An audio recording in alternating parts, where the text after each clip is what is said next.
catching a wave at Pipeline during the regular season when it's crowded versus when it's just you and 4 guys out is the biggest difference. And I feel like the pressure's more on versus when the crowd is there. Like, you got to obviously jock for position with the crowd, but there's not too much time to think versus in the contest, you're paddling. No one's paddling for that wave for you. It's just you. You know, you're kind of like, okay, like, I got this thing, I'm going. Watching your best friend ride the wave of their life, it's almost more rewarding than yourself. I've ridden a lot of good waves in my life, and now to see my friends ride, that's what this event's about. You know, it's about everyone going out there, everyone charging, everyone riding the best waves, but also everyone coming home. You know, there's no like wanting people to fall. You want to see people ride waves to the best they can. You want to see people claim waves and let their excitement overtake, and that's what this event's about. Being in this contest, it takes away 90 people in the lineup. You're just surfing with 4 of your good, close friends, and you're basically hooting each other in. Wave comes, you're kind of nervous, but you want it really bad. It doesn't matter. You're going to put your head down and go, and you start paddling, and then it almost feels like a vertical water slide drop from the top to the bottom when you get a late one. But man, if you could pull it off, it feels so incredible. And coming up off the bottom, you pull up and you go, oh yeah, the barrel throws over and you're just in this big cave and you're trying to navigate to be not too deep, because if you're too deep, you're going to take a heavy wipeout. And the goal is to execute the wave as well as you can and get spit out into the channel. And I don't know, there's something about it. It just fires me up as a surfer, and I just want to go back out there and do it again.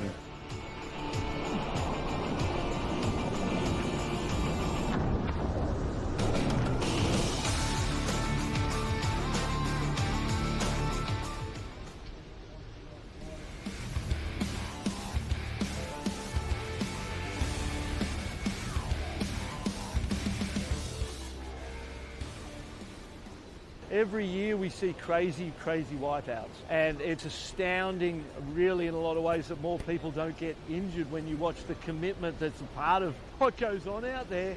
So, you know, the Water Patrol's been an amazing part of the event that's always ensured the safety, and while people have been injured, we've had those crazy wipeouts and crazy injuries, never lost anyone. Water Patrol's always been there to save the day, so, and the other surfers, and everyone comes together in those moments of rescue that need to take place. None of these events would be possible here on the North Shore without Hawaiian Water Patrol, and that's the bottom line. You know, last year I was knocked out unconscious, and Nolan, Kealana, these guys pulled me up on the beach like a dead body. I was covered in blood. I was on a stretcher. My kids are looking at me, you know, like, that's Pipeline. It's Beauty and the Beast. You know, you can either be in the beast or you can be in the beauty, and I've been on both sides of it, and it's no joke. It's as real as it gets.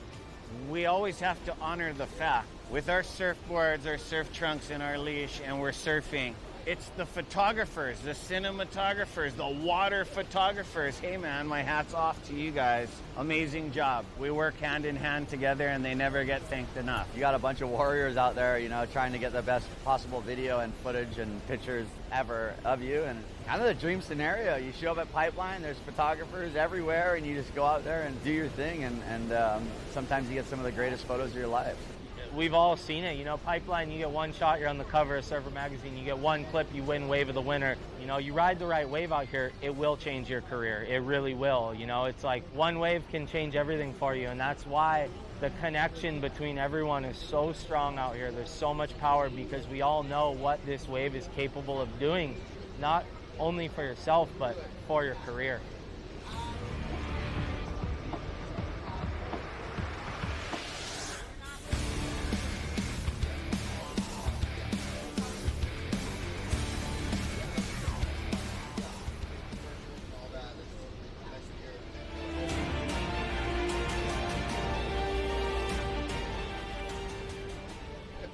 This is really not a contest.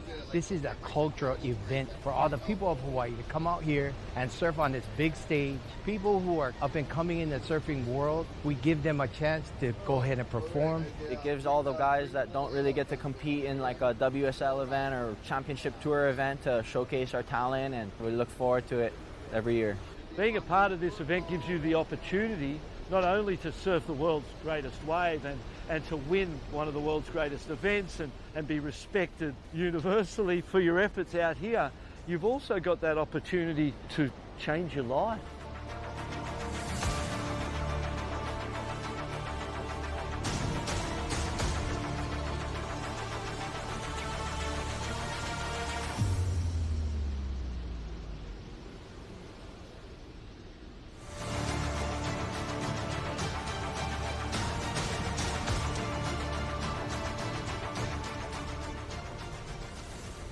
The backdoor shootout really creates family, ohana, what it means to be aloha, what it means to be pono, what it means to be together. You know, and our club, the Hui BackDoor, comes together. All the hands that prepare everything that goes into this contest is more important than anything. On behalf of all the surfers, I think I can speak that we're just very thankful for the opportunity. It's just like a really local grassroots surf contest, and it's so cool to have it in the middle of the winter at Pipeline, and it's so awesome that Mahina and Eddie and everyone just puts in their time to put on the best possible event for the local people, and nothing but a 100% give back to the North Shore community.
Aloha and good morning. Welcome to the Bonsai Pipeline, the Hui BackDoor Shootout 2025. Day number 2 is on. 10 o'clock start, Hawaiian Standard Time. About 10 minutes from now, and what you're seeing are monstrous waves lining the coast right there. Check out the shot. North Shore is alive. The surf is pumping. And we're on for a 10 o'clock start. We had a standby time, just checking out the conditions. I'm Rocky Cannon, bringing you live action. There are the crew right there. And you see that watermark much higher than yesterday. We had the swell building at the end of day, and it has been a very testy morning with checking the conditions. Team members, team captains, everybody involved. As you know, this is an event for our surfers, by our surfers, and all about local surfing and Pipeline backdoor shootout action. And so we had a morning call of a 10 a.m. start. Rocky Cannon right here, brah. Hey, cousin, this view is amazing. Check it out. We got the setup here. And I'm so glad to be with you guys on this Aloha Sunday, January the 5th, second day of our waiting period. And we have seen a lot of white water, a lot of waves coming through that have been very consequential. But we've seen enough barrels to pull the trigger. So we are going to be on for a 10 o'clock start. And we got a couple of, I call them GPSs, guinea pig surfers out there. They have been testing the morning. We've seen them kind of dodging, playing cat and mouse. It's that kind of day where you have these second, third, fourth, fifth reefers coming in that will be mowing everything through. And then in the, controlled chaos, you're going to try to find that needle in a haystack. You're going to look for that, you're playing cat and mouse. You're going to look for that piece of cheese. The big waves are the cat.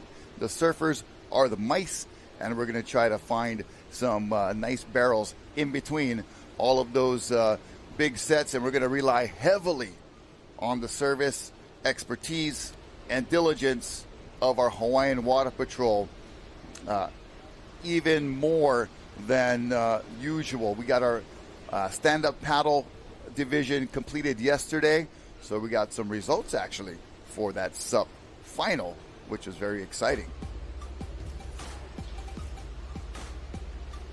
And heat number 1 for the shortboard division, we'll get back to that action there. You see them paddling out, getting Hawaiian Water Patrol Kokua right there. It'll be 96712, and Koa Rothman and Makua Rothman, Ivan Florence, Nathan Florence, and Jose Angel Morales. So 2 sets of brothers with a side of Jose Angel Morales. He goes by J-A-M sometimes. So we got the Rothman brothers, the Florence brothers with a side of jam coming up for this Sunday morning edition of the Hui BackDoor Shootout. 96712 is the team. Heat number 1, we'll be doing 40-minute heats for this opening round, or for this second round, I should say. And we'll get through all of round 2, and it looks like it'll be a 1-round kind of day with our delayed start here, waiting for the surf, the sun, the conditions to cooperate. And look at that beautiful drone shot there. Zone Media getting in the mix, not only in the air, but on the beach with the different angles. And we'll see if we get we got our jet ski cam out there as well. So all angles covered by Zone Media.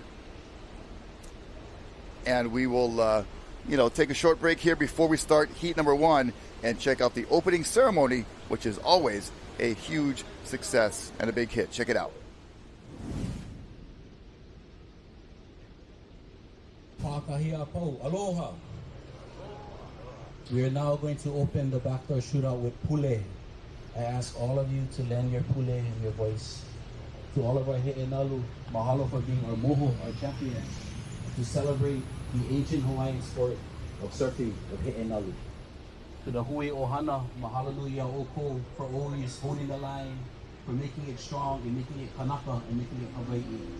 To the Royal Order, mahalo for representing our ali'i, Kamehameha, and all of his genealogy and all of our ali'i who have walked these lands and who have led us and who continue to lead us in the spiritual realm.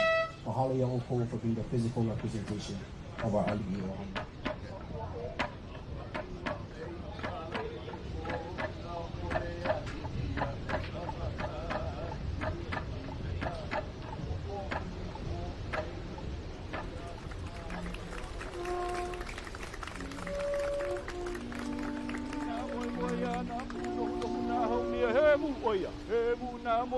Ino na moe moe ya na puno huno na hau mea he mu oia kaniko aha umaka iyo manio kai ya ba apelele u alele mamala anuo uka amanuo kai akau ika malama apai kula yaba anui yaba akioloa yaba abele uale manuo uka manuo kai ibi pole na akau kahoku akau ika malama apai kula amama kuanoa.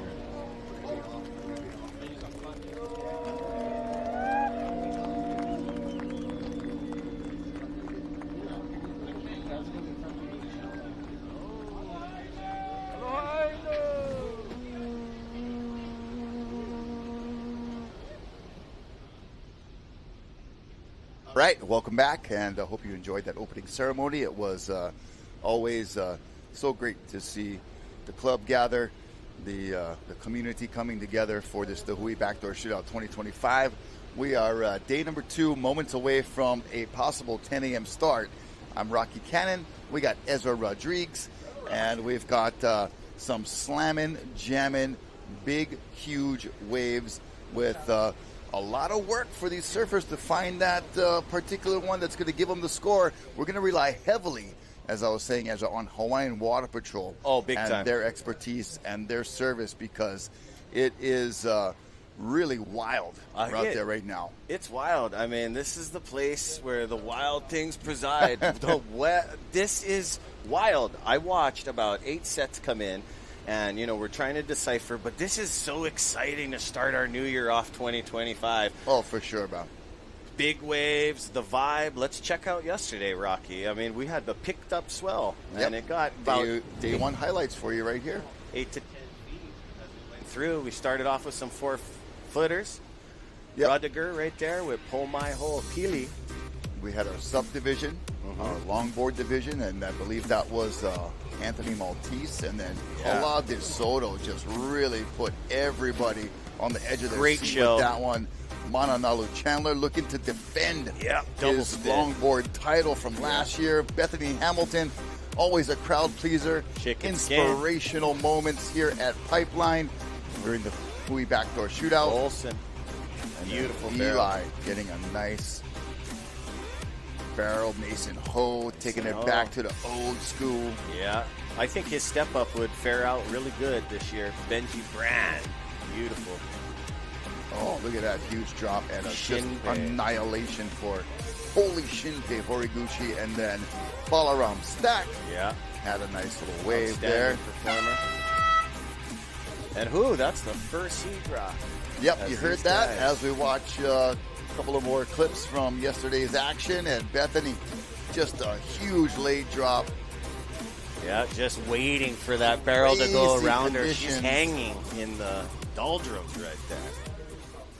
Oh, Team Peru. Beautiful setup there, and we'll get you some live action. So that was day one. Now we're in day two. Day two of the waiting period, too, so it's kind of nice to get things rolling and have all this swell to work with.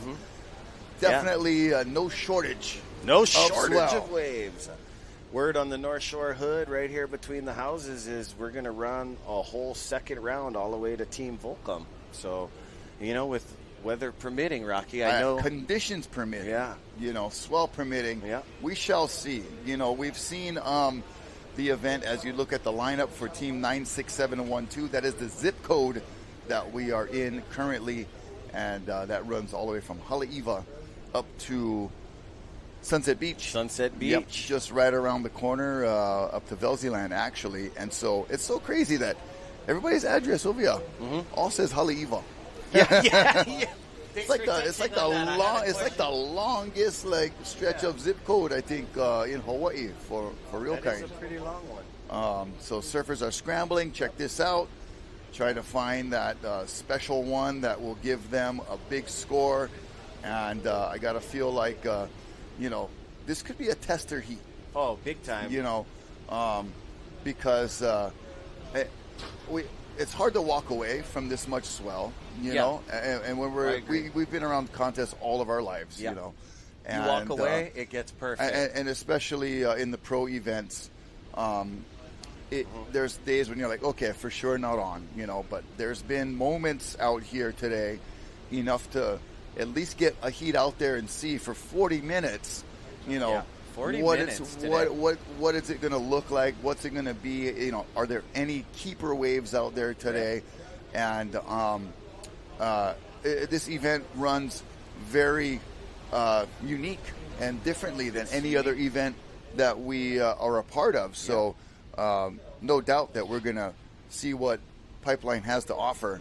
And I believe today it looks like pretty much, any opportunity is going to be at Pipeline. Backdoor is not open, if you will. It's going to be up to these athletes to reach deep and handle that reflex they have, because there is some serious bombs, as you guys are going to see. And you have some of the North Shore's best heavy hitters in the 96712.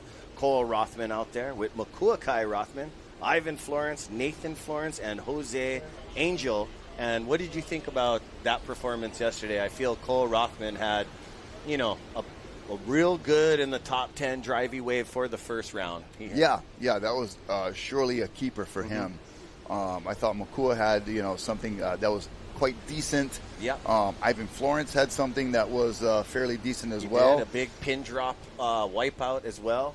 And, it is still early days here in the round 2, and we just had round 1 yesterday. And, it's open game for anybody to step up and really start to, solidify a solid lead. Yeah. But, if there's anything that's going to happen today, it's going to be just being in the right spot at the right time. Right time. It's going to take a lot of luck because all these guys are so skilled and so talented. They know this wave so very well. Yeah. And that being said, there's not a lot that is being offered. There's plenty swell, which means the wave energy is there. Yeah. But direction, size, the way the sand is situated, the way there's a sandbar on the inside, the backwash going back out really does play a factor in the quality and how much, you're going to be able to find out here. And then we're also kind of, having a little testy wind much more than yesterday. Yeah. And when you're trying to paddle into one of these beasts, when that wind's coming up the face, whole right now element. it's blowing offshore. There's potential for it to turn and go, side shore from the southwest, which kind of ruffles things up. But, yesterday, remember the morning? Yep. Zero wind. Yeah, zero. Absolute glass. Glassy. And so when you're coming down the face of one of these beasts, it is going to play a factor. Here we go. First ride for Cole Rothman. Cole Rothman dropping down, just on the hunt. Just negotiating what he can see on this wave, feeling his fins, feeling the speed. And he's here. His dark sport team is here in the yard. And, just leaving yesterday, talking to Jamie O'Brien, he said that the swell, Uncle, there's so much close intervals back to back, so it is hard to paddle into. Something that you guys got to understand as viewers. It's heavy water. When their arms are paddling in the water, you have two swells, north-northwest and a northwest, more west, fighting with each other. They're trying to dance with one another, but it is creating some serious man waves today. There are a bit of stepping on toes when you're dancing. And, that's how I dance.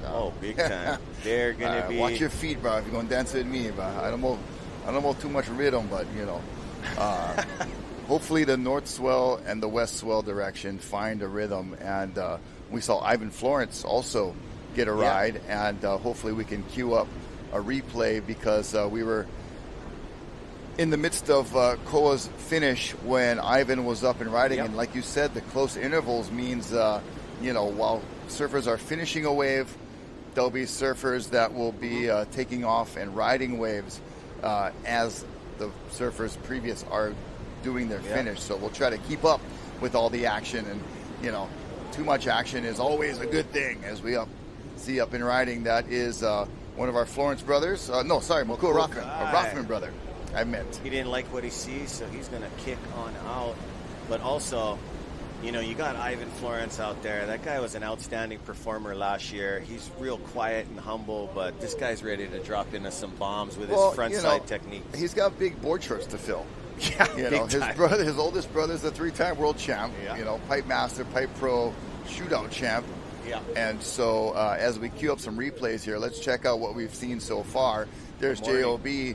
And Billy Kemper as we watch Koa Rothman pull a nice drop, just super casual, hanging out. And there's Ivan with something meaningful. He gets in the barrel. And from that kind of that back angle, really makes it look nice. And Makua Rothman feeling one out, looking at the section on the inside, decides that he will just pass and try for another as we watch sets rolling in, live action outside. Makua Kai got a decent wave under his belt just along with his brother. So Ivan's putting one on the scorecard. These guys are trying to win as a team, but don't forget they also win as individuals. And this format just makes them surf to the best. And with Uncle putting in 40-minute heats, because with heavy water like this, it's not just the horn blows and you're catching a bunch of waves. But we did see one of the members from Team Japan this morning when the sun came up over the mountain. He caught 5 waves in a row in 20 minutes. And Flynn Novak and Kaimana Henry were talking about it. Like, a guy like that makes it look busy in 20 minutes catching 5 waves. It is doable. Yeah. But to see all these amazing guys that we grew up with, pipe specialists, they have just been picking it apart. Wow, Cole Rotman up to his feet, bottom turning on a thick one. But that thing is not going to accumulate any barrel scores, and he's going to get out of that area before he's got to work way harder, be smarter. These guys are going to utilize their endurance and try to surf smart. Getting caught by any kind of whitewater or making a mistake, you definitely pay for it today. Yeah, being efficient with your energy is going to be, Key. something that you'll think about. Of course, like we said, having Hawaiian Water Patrol helping out with, anybody that gets caught inside or has equipment malfunctions or gets pulled way down, the coast over towards Ehukai. That sandbar is pretty nasty over there nasty. with the mutants that are just folding over. Hawaiian Water Patrol right there getting the nice view of our surfers, and obviously here to serve, and we appreciate them so much. Big time. And a huge Brought a great Cliffs on job duty. yesterday. And you see the clock there, 30 minutes, 25 seconds remaining. Woo, 40-minute heats, guys. We're just a quarter of the way through. And here comes the big cats, and the surfers are the mice, trying to dodge it. Here we go, trying to play with it. Looking at that one, Makua Rothman was just investigating, checking that one out.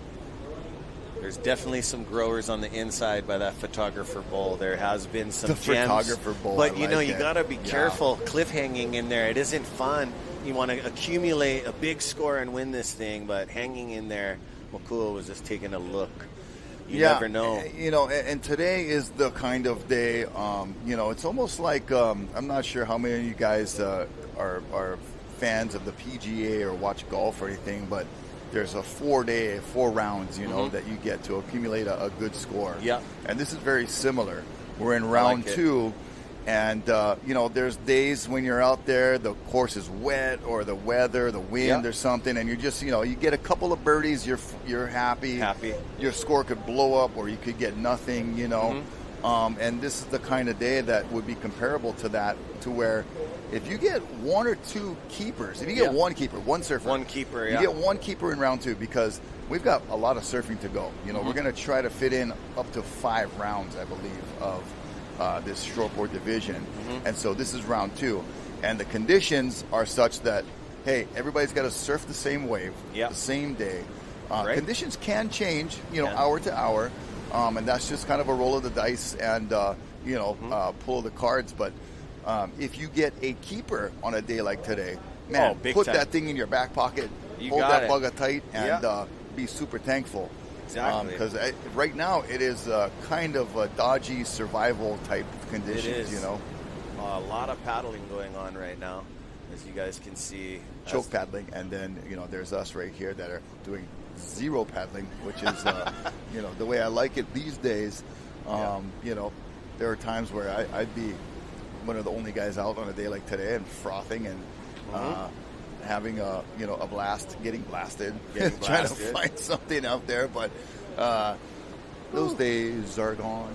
And I found a nice perchy seat up here with Ezra. Isaiah just walked in. We got Cliff Botello helping us out. We got brother Iolani Adams helping us out too. Mahalo to all of the crew. Zone Media, you guys, man, excellent jobs. I know that salt and sand and water, all of that are not conducive for electronics. Oh, yeah, these guys are good, though. But, there's just a real awesome job by everybody. And we're in tight quarters. We're kind of like, mobile unit set up. We're in Pipeline Village. It is coming across so great, and I thank you all for tuning in even yesterday, and all of the kind words that came over the message board, Instagram, email, all of that. I appreciate it so much. I really am honored, privileged, and thankful for all of you guys checking us out and making this a part of your surfing culture and surfing day. Cole Rothman trying to make a surfing, trying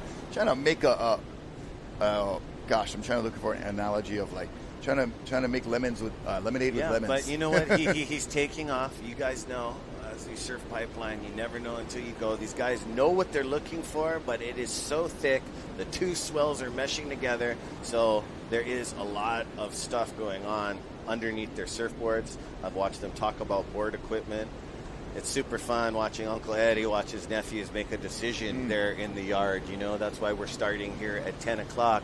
But you guys have to take into consideration if there isn't a bunch of scores and a bunch of things going, we could be calling off, you know. We want a solid 4 days of surf. And, you know, the Hui lets all the athletes and the surfers discuss it. I love the morning meetings and, you know, Jamie O'Brien, as you guys seen on the clips earlier, Jamie and the boys are talking it over right in front of the scaffold. So you also got the Eddie winner, Landon McNamara, right there. There they are, Billy Kemper, Jamie O'Brien. They're dissecting it, pulling it apart. These guys are frothing, but that guy right there in the Red Bull hat, he said yesterday, close intervals, really hard to get into. So if you're going to get into a wave, you're going to have to break 10 yards and just start doing the Zion Malowski paddle, I like to say, digging those arms in, pulling water. The crocodile. Yeah, the crocodile paddle. All yeah, right, shout we'll see, out.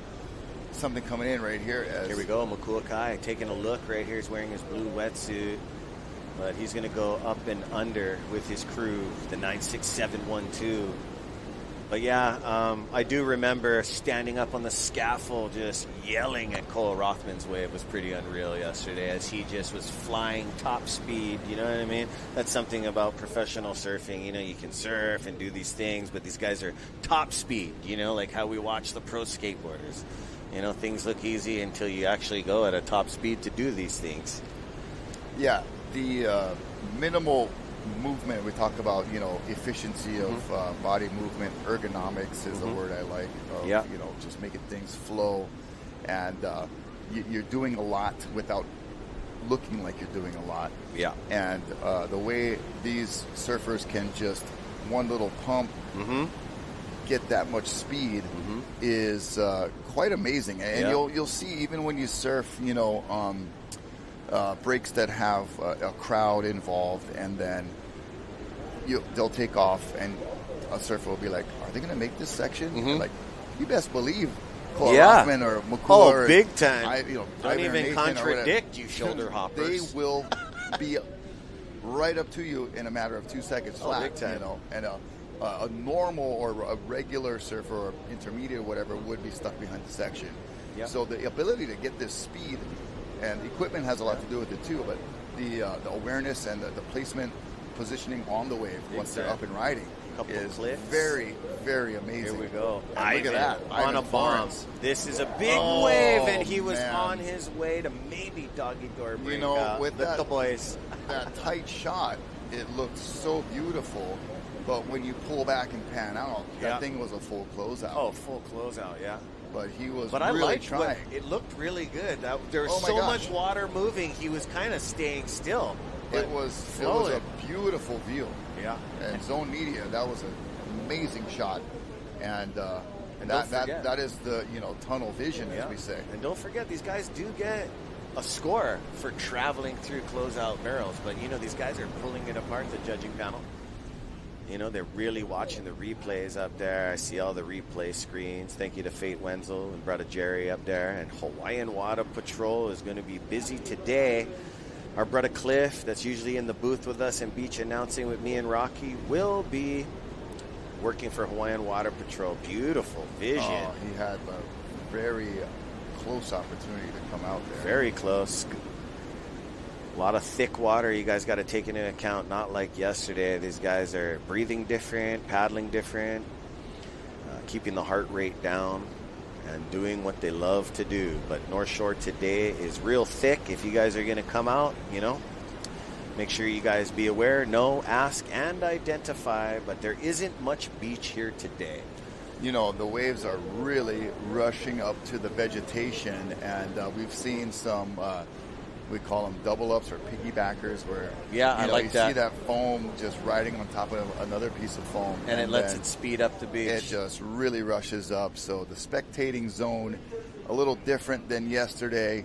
A lot of waves rushing right up to the bushes here. Yeah, and here we go, just to And show let's you guys see what the crowd looks like today. They are tucked up tight against the vegetation. Our backdoor shootout, surf frothing All fans. ager, you see them. The baby over there, grandma, grandpa down the way plenty, over there. plenty room. You just gotta, snuggle up. It's time to be as one in 2025 and cut all the hate and just be on your toes. Yeah, too. start being you know what I mean? Asset to mankind, home team. Let's go, gang. Yeah, be productive. Oh, bro, gotta be motivated, productive. Tap that into your meridian. No complain. Yeah, I need to remind Just myself. produce.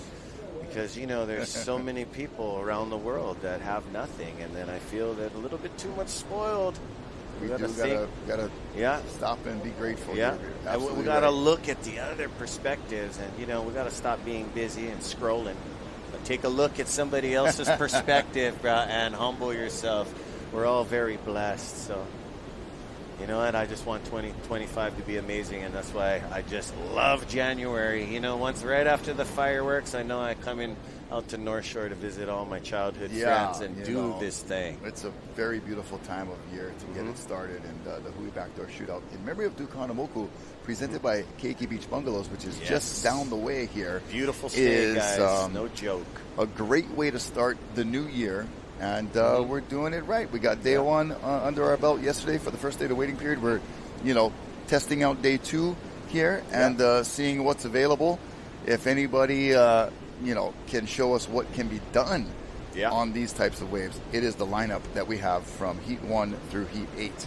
It is a little shuffle in the order of heats than from yesterday, which I also like that. I do like it. I saw the Koa Bowl with the little folded up papers inside of the captain's drawing what number heat they're going to go out in. So it is a very democratic and fair process, if you will, that chooses who goes out first, second, third, fourth, all the way We all through know how Heat that 8. happens. Oh, how come? Why? How come? Just to cancel all that out, pick it out of the Koa Bowl. Yep. But 9:25 left on the clock. 19:25. Cole Rothman, Makua Rothman, Ivan Florence, Nathan Florence, and Jose Angel. Nathan and Jose yet to get into some big behemoths. So here we go. Let's see if there's some scoring capability on this big roller. Let's see who's in the spot. Looks like a paddler. Looks like and Makua. Makua was looking at it. He was in it, but look at that lack of a Shoulder barrel. ball. So a good choice there. That was a wise decision. And look how busy it looks. Like you can see the close intervals. And they're paddling through some thick water.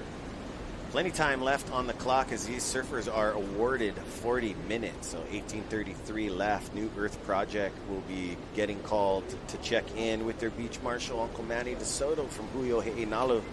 Thank you to the club and to Hui. I know a lot of you guys are looking for hats and shirts. Please go on to hui.com. Mahalo to Surfline, keeping us updated and also doing the recap of the contest. We're also on YouTube Live. And thank you for tuning in on Spectrum. Yeah, so I would really love to see Koa Rothman's wave from yesterday because that factored in as the wave started getting massive. Yeah, and yesterday was full of great highlights, and we'll check out one right now. This is Koa Rothman just really knifing into it, free falling, looking a lot like he did some years ago when he had a perfect 12. And look at that wave Disappearing. just really hold open and took full advantage of being in the right spot at the right time. I really liked he didn't go for that 2-for-1 because, he might have axed his score a little bit, but that was definitely one of the top 5 scores from yesterday. And if he gets a bomb in this heat with his team, that's going to be a good, steady pace for him as he's already done well in the 2 rounds, Yeah, looking for any kind of keeper while you're out there, regardless of conditions, but especially today. If you find a keeper today, man, you should go to Las Vegas.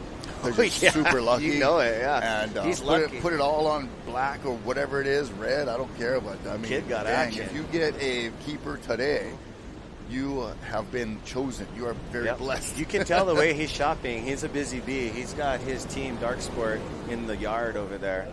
And, that's his company he rides for. And this is his boys. His dad wasn't too impressed, saying, "Hey, Cole, where's your vest?" You know that dad love. Dad's up there super proud. But, yeah, Cole Rothman, he's a nutcase. He travels around the world. And he must drive Dad and Mom nuts for the waves of consequence him and his crew surf. Today, huge pipe swell, no vest, no helmet. I get it. Yeah, I know. Running it Rockman, old school. Yeah, but then you got the older brother out there, floaty vest, helmet. Yeah, I guess it's when you get to our age. We all grew up with Makula, too, in the amateur ranks. So. Oh, bro, if I would be wearing the orange life jacket if I was out there. The kind of PFD, bro. The Coast Guard, bro, because I would with the run beacon, everything.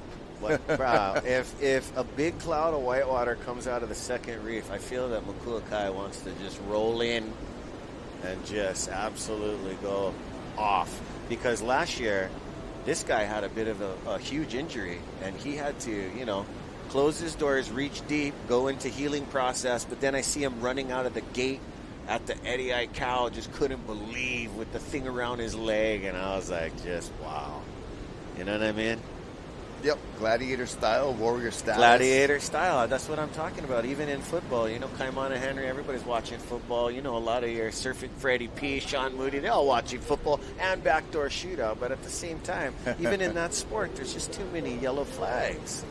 And that's why the Hui backdoor shootout, it's just all about our culture. No flags on the play. A lot of these guys were raised no rules.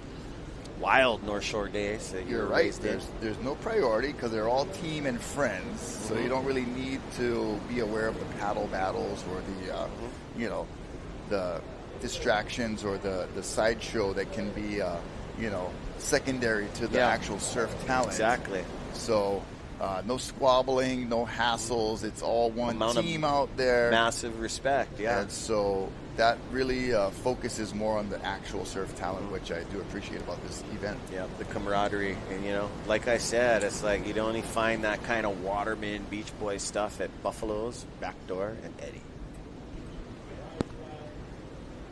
But, yeah. 14 minutes, bro. 14 minutes. It's like an amateur Hassa heat right there. They still get plenty of action for gold. Oh, man. 15 minutes, Wendell Ioki. That's the surfing Lorax. He's still raising seeds, Those would go by so fast, those 15-minute heats, man. I remember, but in our day, that was 3 waves max you had to catch, right? Even Mohawk. You're getting, big time. You go to Makaha Sunset, you're not catching 3 waves, maybe 2.5. Right. But yeah, a lot has changed in surfing, but some things remain the same when you look into your brothers and sisters' eyes, that Waterman grade look. Something, we're already uncles now. You work up so much time to become an uncle, sit on the outside of the lineup, and then where did that go with the Covidina? Now you got people just paddling out past our uncles in the Speedos, you know what I mean? It's like, oh, bro, kid, don't do that. We talked about it yesterday. You gotta try to keep the edge, Yeah, keep the edge. But, it's like playing chess. You got to be a gentleman nowadays. There's our next heat. They're on their way. Probably get some kokua from Hawaiian Water Patrol, and you see that reef that is exposed on the shoreline. That's what awaits the surfers down below. It's very shallow here. I like to use the scientific term that a 20-foot wave and 3 feet of water, the physics are not in your favor. Oh, no. There's some new rock from that I haven't seen yesterday. Jewels in the sand. Plenty sand. We've lost plenty sand already yesterday. Yeah, it's all moved down the way to Ehukai. So when this swell decides to subside, which it looks like it's going to stay at warning level through the next 4 or 5 days, maybe through Thursday, because another swell is coming tomorrow. Wow. And it is forecasted to be XL size. Wow. Exciting. Face value above 30 feet. So, really? Okay. For us, that's still, 15, 20 feet, but it is going to be matched up with this swell or reinforcing. Okay. As soon as this starts to kind of subside, it's going to build again. Oh, plenty. And so plenty happy times. I'm looking down the coast as it's hard to not, enjoy the view that we have here. We're going to focus on the screen action, though, because that's our priority. But down towards Rocky Point, Rocky Rights, when we get our drone shot to pan around, I've seen moments and days and seasons where the sandbar goes so far down. It's over To like Rockies. Rocky Rights, Turkey Bay. Can pitch one And lawn that chair zone, and just shoot. oh, it's so fun over there. Oh, man. Used to get plenty good days like that with Mikala Jones, Point rest breaks. in peace, brother. Yeah, and, Mikala. His dad would swim out and, be standing on a sandbar shooting pictures of us, and just Epic good times. days.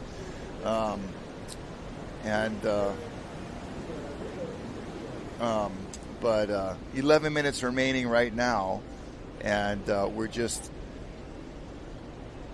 checking out Team 96712 and deciding who's going to be the lucky person. They're navigating. They know where to sit, but they've been paddling 10 yards back to where they want to be. Makulakai definitely wants a roll in, and here we go. More Yeah, sets there's the approaching. drone, and as you look towards that right side of your screen, it's going to show some of the coastline there, and There the ain't sand. nobody down there. The sand will actually move so far down, and you can see Rocky Point right there, kind of in the foreground, and then gas chambers and Turkey Bay. It's called Turkey Bay. It was really good on Thanksgiving, by the way.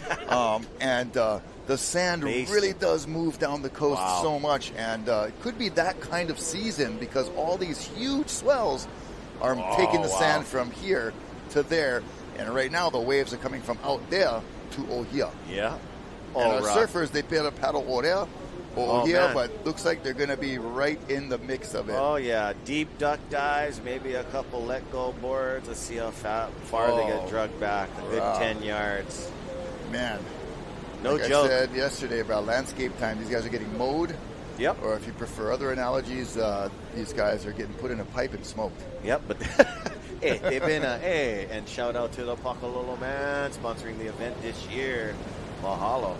Keiki Beach Bungalows, and to our North Shore Club, one of our premier sponsors, White Claw, XL, Haleiwa Distillery, Saltwater Society, Hawaii Volcanic Water, and Namenahuni Umi Kumo'ono.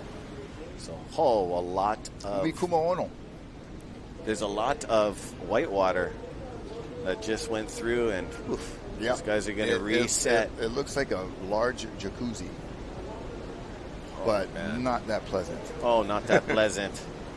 And not that warm. But, I'm sure Makulakai, all the paddling, he must be heating up in that wetsuit. North Shore wasn't a super cold morning like it's been, but... I don't know. Yeah, bro. For real, man. I to put my beanie on, my sweatshirt. Oh, I love that. It was like 73, 74. Cold. Yeah. Oh, and I think it was more like 70. It was 70? That's cold. That's cold for us.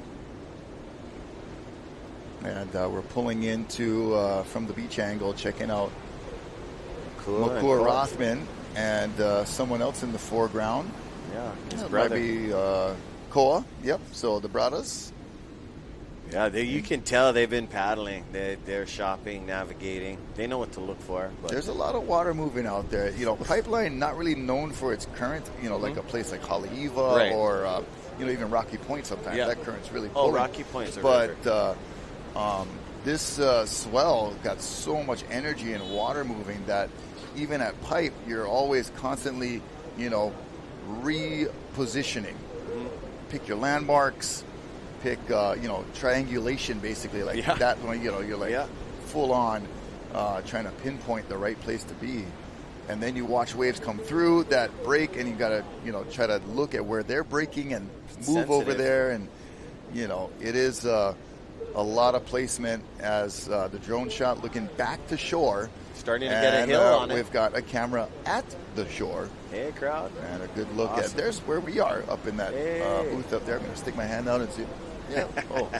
Right there. Right there. That's us right there. And Okay, there's Uncle cool. D in the barrel, and that is the infamous Jerry Lopez house, now the Volcom Proving Grounds A house. That is correct. Yes. Proving grounds, so much to prove, and a lot of waves to have that opportunity today.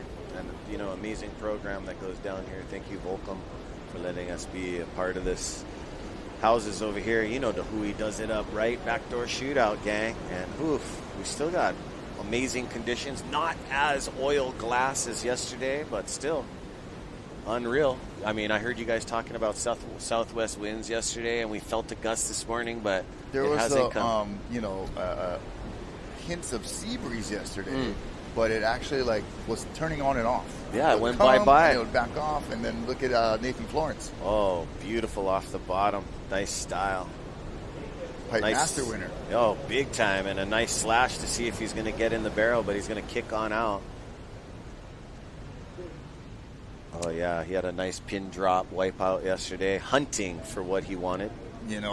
It is the thrills and spills. You can be on top of the world winning the Pipe Masters in one moment at Pipeline, and then the replay that we're going to watch right here shows you the highs and lows, and this is one of the lows of Pipeline where you can just be at your most vulnerable and praying to whatever you deem as your deity. Big time. To please let me live through this.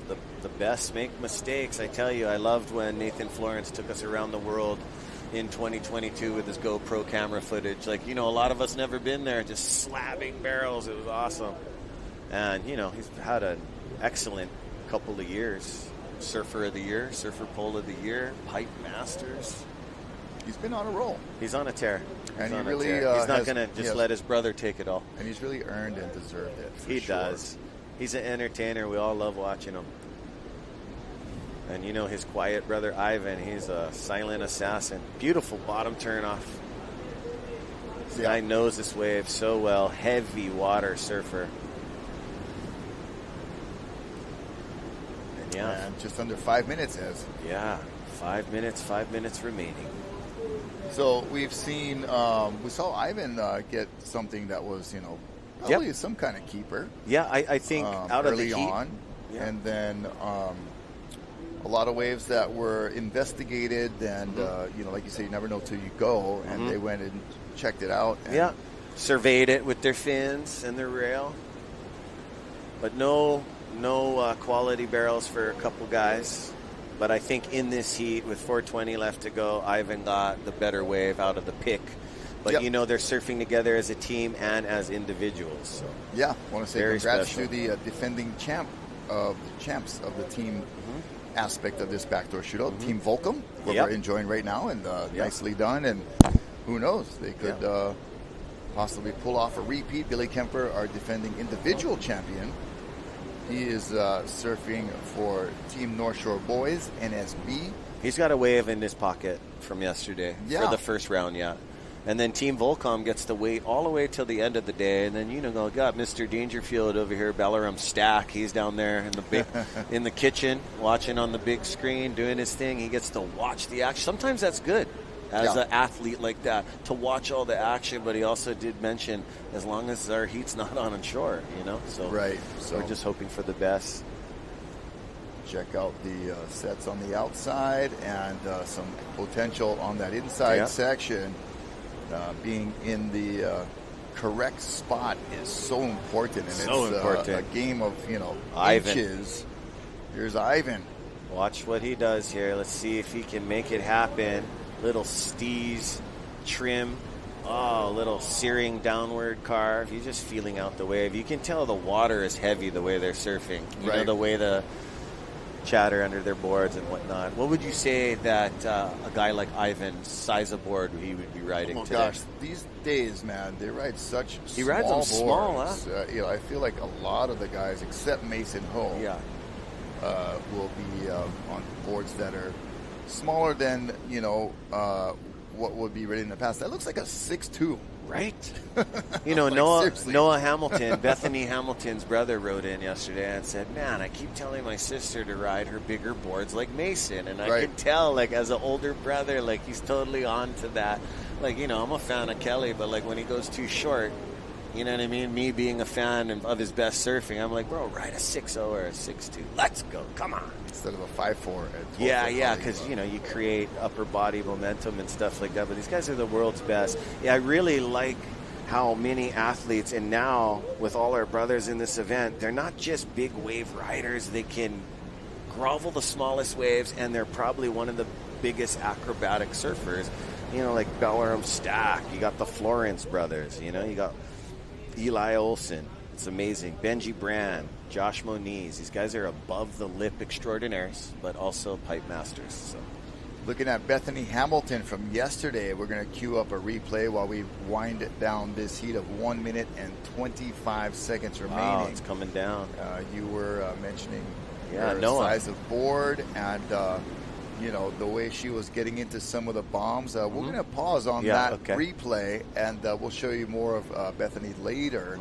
But that was an impressive performance yesterday, not only in the women's expression session, but she was invited to surf in the New Earth Project heat and took off on some crazy bombs. You know, nothing too crazy of a barrel, but man, just to get into some of these huge, steep waves. She ain't scared though.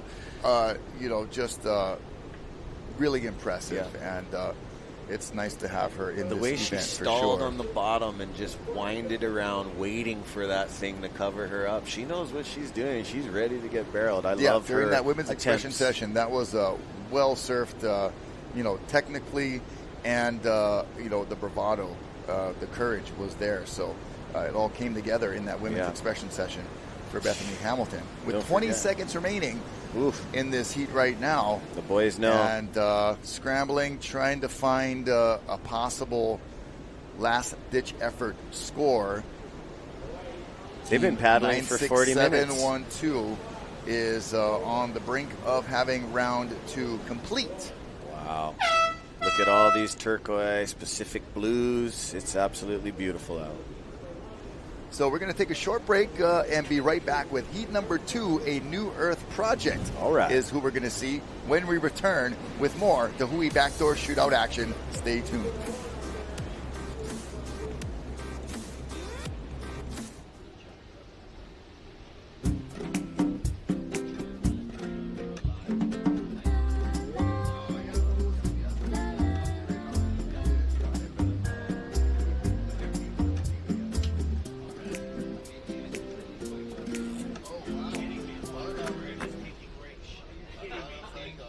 Snap 2, bring it back.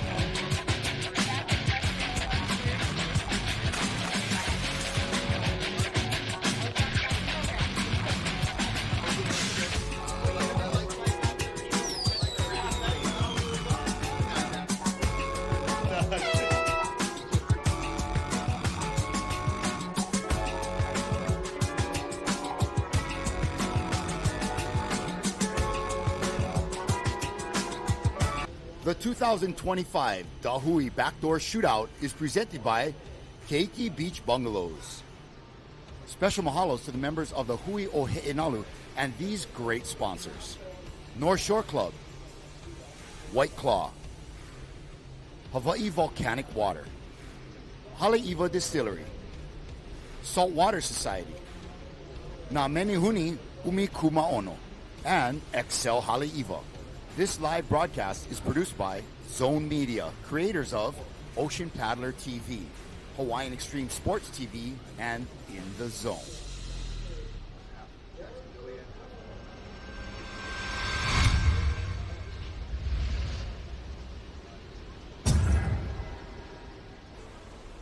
Oh, yes. Check out that drone shot. Zone Media bringing you the 2025 Backdoor Shootout presented by The Hui. Always rocking it live.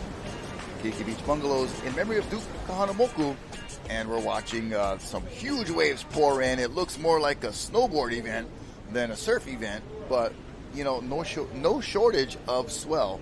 Rocky Cannon, Dr. Isaiah Walker. And it is one of those days we had to wait for the swell to tell us what to do. The ocean was speaking to us. Right.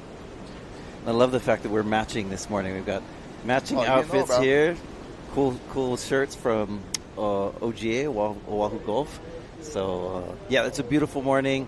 sun is out, waves. I know it looks like, actually I was walking in and someone was like, bro, it looks like the eddy out there.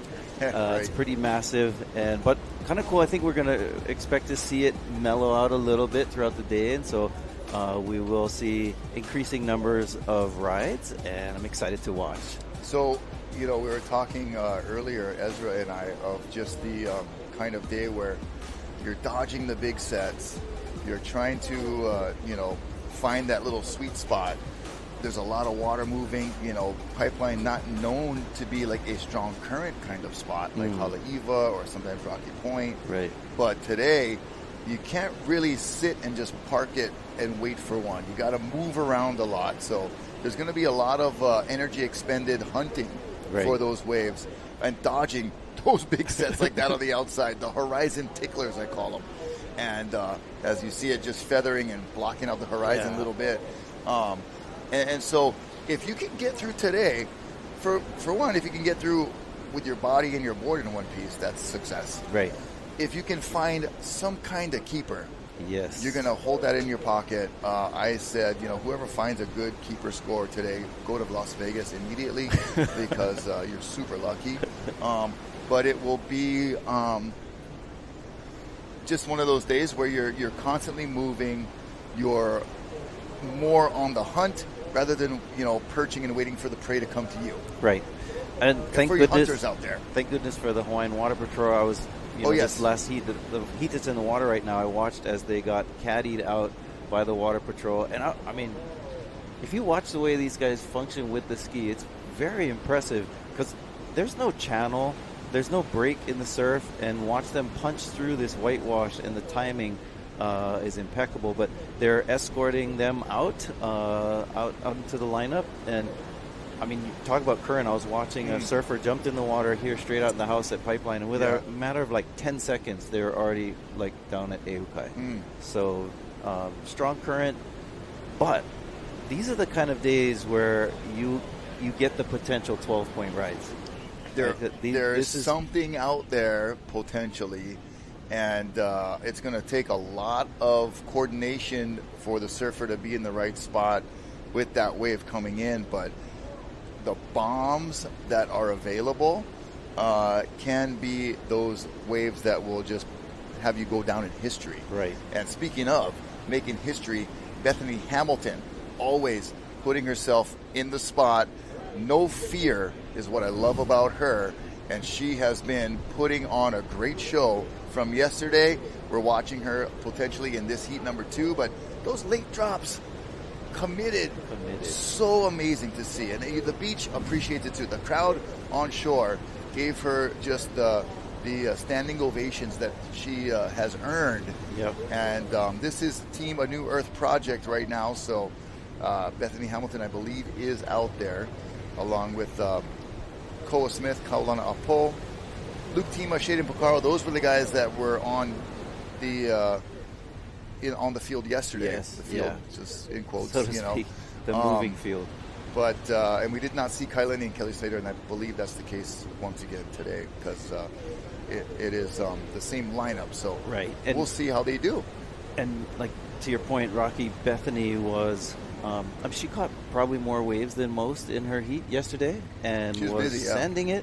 And we saw that from her in the backdoor shootout in years past, where waves seemed unruly and very frightening, and yet she approaches it with a lot of poise and confidence. And she, that last clip that we just saw, the sheer height of that wave, very tall waves, and she, paddling into it with one arm. Incredible. And we're going to hear from Bethany for just a moment. So check this out, what she has to say.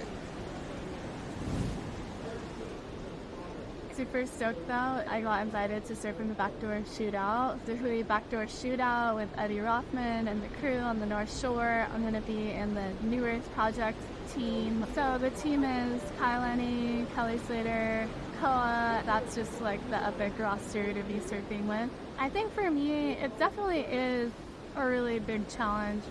as far as catching the wave and doing that with one arm. And definitely is the best event at Pipe. It's so sick. They have endless hours in the water. So I'm only with my team, and so we're kind of cheering each other on versus like back paddling each other. So that's insane. And you get 30 minutes twice a day, shuffled up, and it's just the dream event, especially for a wave like Pipe where it's just high stakes and you just really like need that window of time to kind of charge. Well, you know, she said everything so eloquently, and also hit the nail on the head of this is like a window of time to really have a great opportunity to charge Pipe, right? Put on your best, put your best effort into it. And also, you're not battling out there with other surfers. You're cheering each other on with your team members, which is great. No, and that is that sense of camaraderie. We're going to take a replay. It looked like Luke Tima got a wave. This is a replay of his last, going for the claim, closeout, Hail Mary barrel. Yeah, you know, why not? It is, if you don't pull in, you have no chance of coming out. Right. That's like what I like to say. Just now I made up. I saw a lot of some of the highlight reels yesterday. One of those that's kind of going viral is Shimpei's wave that he got annihilated on. I was having a conversation with him and with David Stant, and David Stant was telling him, "Brad, never straighten out at Pipeline." Not to put on my best David Stant voice, but you know, we hear that, and I saw a lot of the memes going around where it's like, if the wave's here, man. don't be there. It's a North Shore quote of the from century. Turtle, but yeah, I think, but I mean, I guess there's truth to that, right? Like at Pipeline, it's safer to stay in the barrel, even if it's safer to stay on the beach. Actually, at Pipeline, just to clarify, but it is, you know, like a better chance of going not under getting it. super pounded. Right. If you're in the barrel, you can still get. I've pulled in. I've heard that before. I'm going to pull in. I still got drilled. I came up like scraped and all. I'm like, geez. But it is a beach shot right there with Abe Lerner, Nathan Florence, two North Shore OGs that have been doing their respective duties for a while, a couple generations separated. But we're going to take you down to the beach where those guys are standing, and we have someone standing with Makua Rothman. Hey guys, I have Makua Rothman from Tees 96712. I know that we did have the call a little bit hold up until 10 a.m. The conditions look really, really tough. Just tell me about it. Well, those nuts out there, very challenging. Unfortunate that we have to surf. The water is good, but it's a blessing to be out. So just having small kind of technical difficulties over there with the audio. Like we said earlier, you know, Zone Media doing amazing work here. Anytime you're putting electronics in the sand, the salt, and like water, spray and ocean and water, it is not going to be 100% all the time. So appreciate the efforts for everybody, and we'll work on that. But right now, these surfers are working on trying to get a keeper score, or maybe just trying to keep themselves alive. Yeah, and you know, down on the beach, you say there is no more sand. But, it is the quite sand, tight. A lot of the sand has eroded. So, and I know they were set up right on the sand there. So, I can see where that would be a challenge when water is right up on the tent. Right. And you see these waves coming through, and just too much swell in some of these waves for Pipeline to really do its thing. So we'll continue to monitor what happens with these heats. You know, we saw Ivan get somewhat of a decent wave in heat number one. That carve was sick. It was he had another wave that he actually had a barrel and came out, but we only saw the reverse angle. It was hard to see. We didn't get a straight on look to see if it was going to be something he would be keeping. But there's Ivan, there's Koa, and they're kind of thankful to be back on shore, I'm sure, as their round two is now complete. And, you know, this is the Hui BackDoor Shootout. We make our own rules. We have a different set of criteria you know, it is for now still a go and on, but who knows? You know, that could get just really too wild, and you know, there's always a potential call to say, you know what, scrap today, and we're okay with that. That's like, this is why we have this event, and we have all the surfer input. We have, you know, all the club members and everybody, all hands on deck, always ready to go. Hawaiian Water Patrol, as you said, we're relying on heavily today with these conditions to help our surfers get through, you know, the impact zone back to the lineup. Oh, it's like almost a ride right there. Yes, you thought about it. Yeah, and that's one thing cool about the backdoor shootout. People always be like, backdoor shootout always gets the biggest, best, heaviest waves. There's truth to that. I believe that something about the mana of the event will attract that to us. But also it's the fact that if it's not good, we no go. Yeah, or if it's like marginal, we just try. Yeah. And I've seen it a year where it did not run, like the Eddie Aikau. Right. It was 2 weeks of crappy southwest, you know, north and southwest winds, and we came every day ready to go if it was on, and it didn't happen that year, which is totally okay as well. We're going to wait for the best waves, or, you know, we're going to try in some of the craziest waves and see what happens. It's really that unique, and everybody really appreciates the fact that we just have this local event for locals. It's super cool. Yeah, beautiful morning, looking at these lines come in, and what we're looking for is the ocean to calm down a little. And my understanding is, looking at the surf line forecast, is it peaked late last night, early this morning, and it's on its way, hopefully mellowing out a bit, and then we'll have it be a little less unruly. As these surfers look, this is, I believe, Koa Smith taking a look at that one, and New Earth Project is a really cool crew of folks. I was talking to Peter King this morning, in fact, and he was like, wow, it looks like the Eddie out there. And really what they're doing with this New Earth Project is really being conscientious about the environment and our use of how we're caring for the planet. I know, you know, trying to do away with using a lot of plastic wrap in surfing. When I get my Amazon box, I'm tripping on how much, like, packing stuff, and, like, you got, like, plastic on top of plastic, inside of plastic, and on top of plastic, and, you know, it's like, man, I appreciate you know, caring for the product, but geez, maybe one plastic will be good already. And you know what I think I noticed too? Surfers are more exposed to, and I think anyone that lives on an island or near the ocean, you're more aware of the impact that the environment does have. When you see, for example, like where I live on the northeast side of Oahu, because of the trade winds and so forth, we get a lot of plastics that wash up on the beach, a lot of microplastics in the sand. And when you're on an island, you have limited resources, and you learn that you have to be sustainable in your living. Whereas somebody, maybe if you live in a city or you're like in the middle of a continent and it's not as present in your life, that it, you know, isn't part of your experience. But as surfers, we are very much so have a relationship with Mother Nature and the ocean and with the elements, and you can see the impacts on it directly. So I love the fact that you know, New Earth Project and others are trying to address these issues. And actually, I'll give you a proverb: Heva'a he moku heva'a. And after, it looks like we've got a writer here. I'll explain that afterwards. Okay, dropping in, that is Koa Smith, I believe. Koa Smith.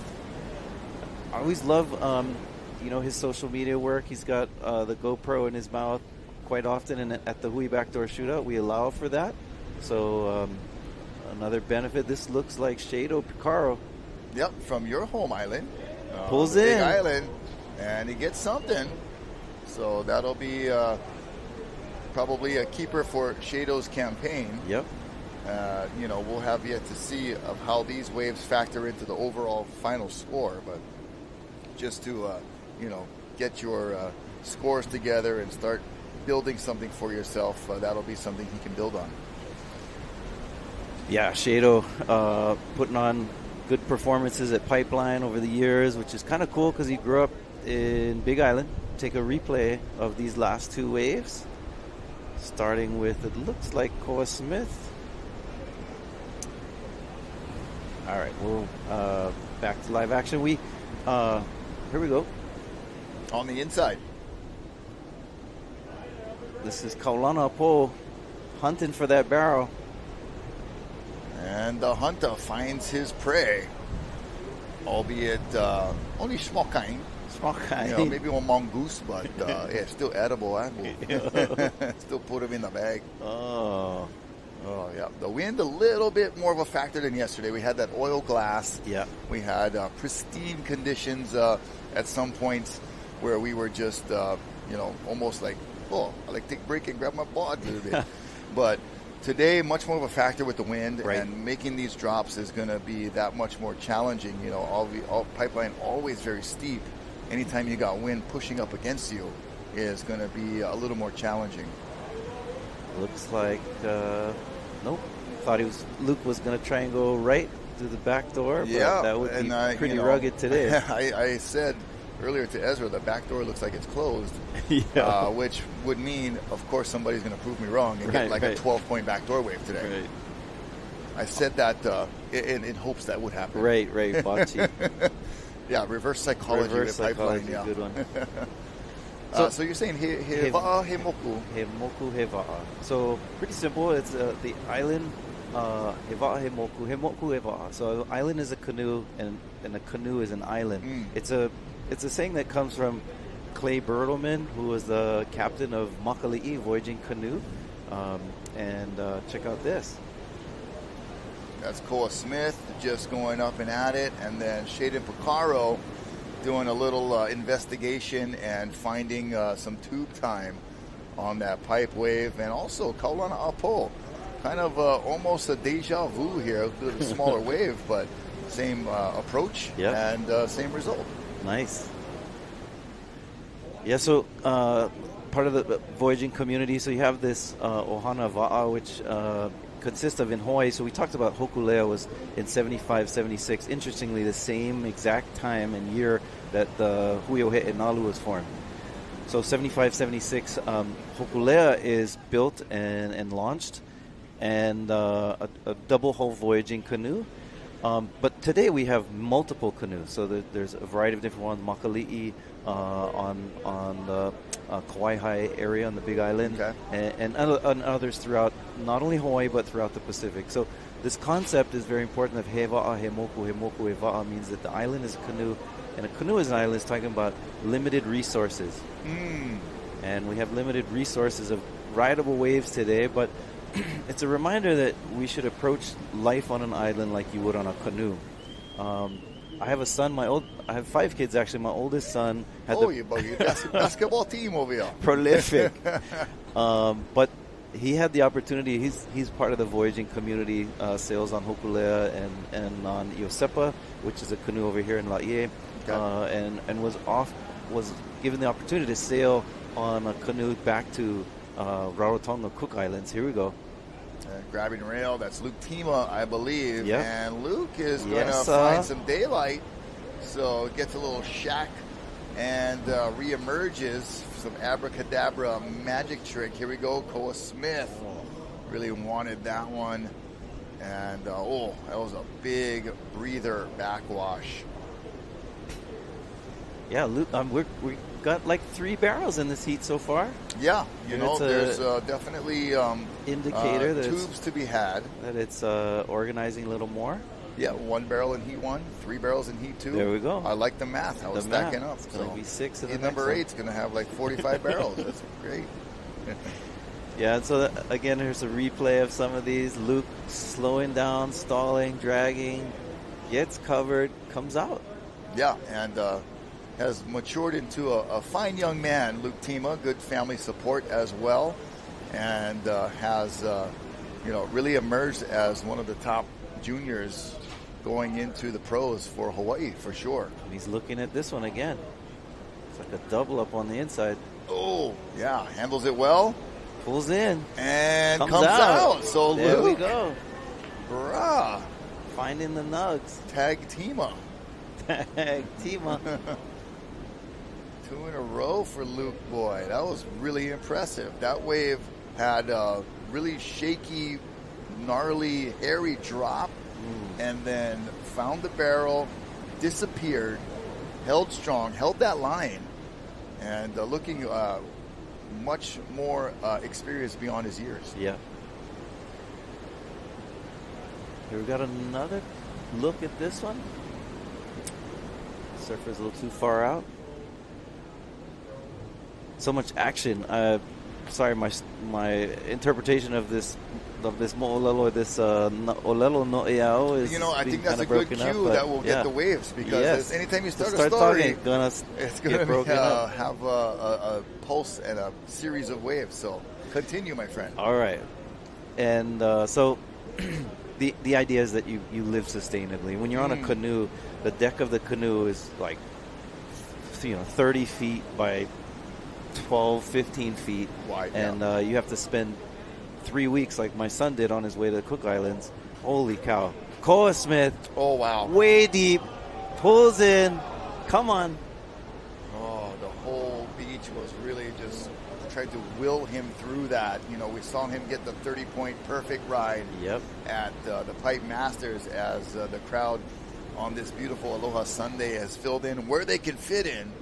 Much limited seating than yesterday with the waves washing up, but everybody squeezing in tightly and getting snuggly on the beachfront there. So enjoying what they can witness from these amazing surfers. This is Team A Newton Earth Project with 16 minutes remaining. Luke Tima on that wave that was right after his previous barrel, and then Koa Smith trying to repeat what he did during the Vance Pipe Masters and get a perfect score. That had a good score written all over it with more bombs out the back. On the inside, in the foreground, Luke Tima going to keep the rhythm, and he is in the zone, but gets too much backwash.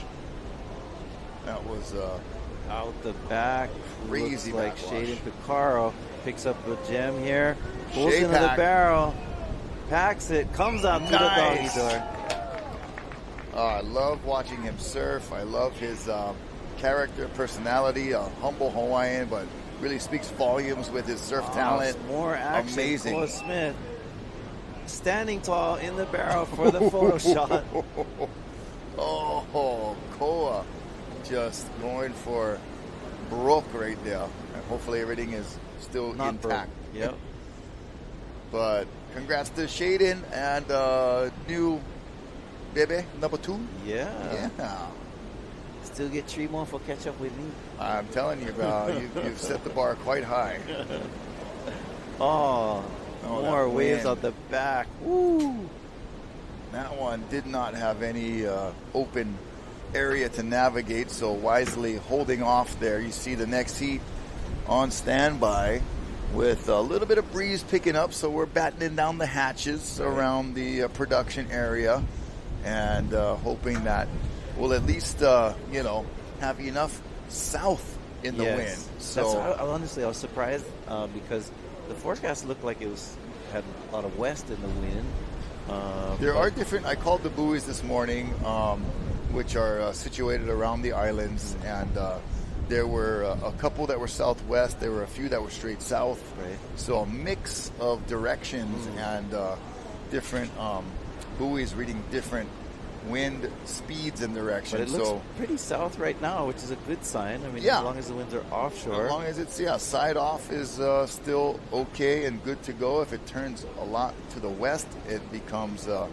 much more treacherous and starts to really crumble that barrel. Yeah. But Pipeline, pretty resilient in its ability to hold even with some unfavorable winds. Yep. It can still have a nice barrel. That just goes to show you how the dynamic of the break with the huge wall of water and a very shallow reef. Yep. Hard to not have that barrel. Awesome. I've been out on some days that's straight onshore and still somehow find a little puka. Well, that's just, I mean, the bottom of the wave, the way it goes from deep to shallow. Right.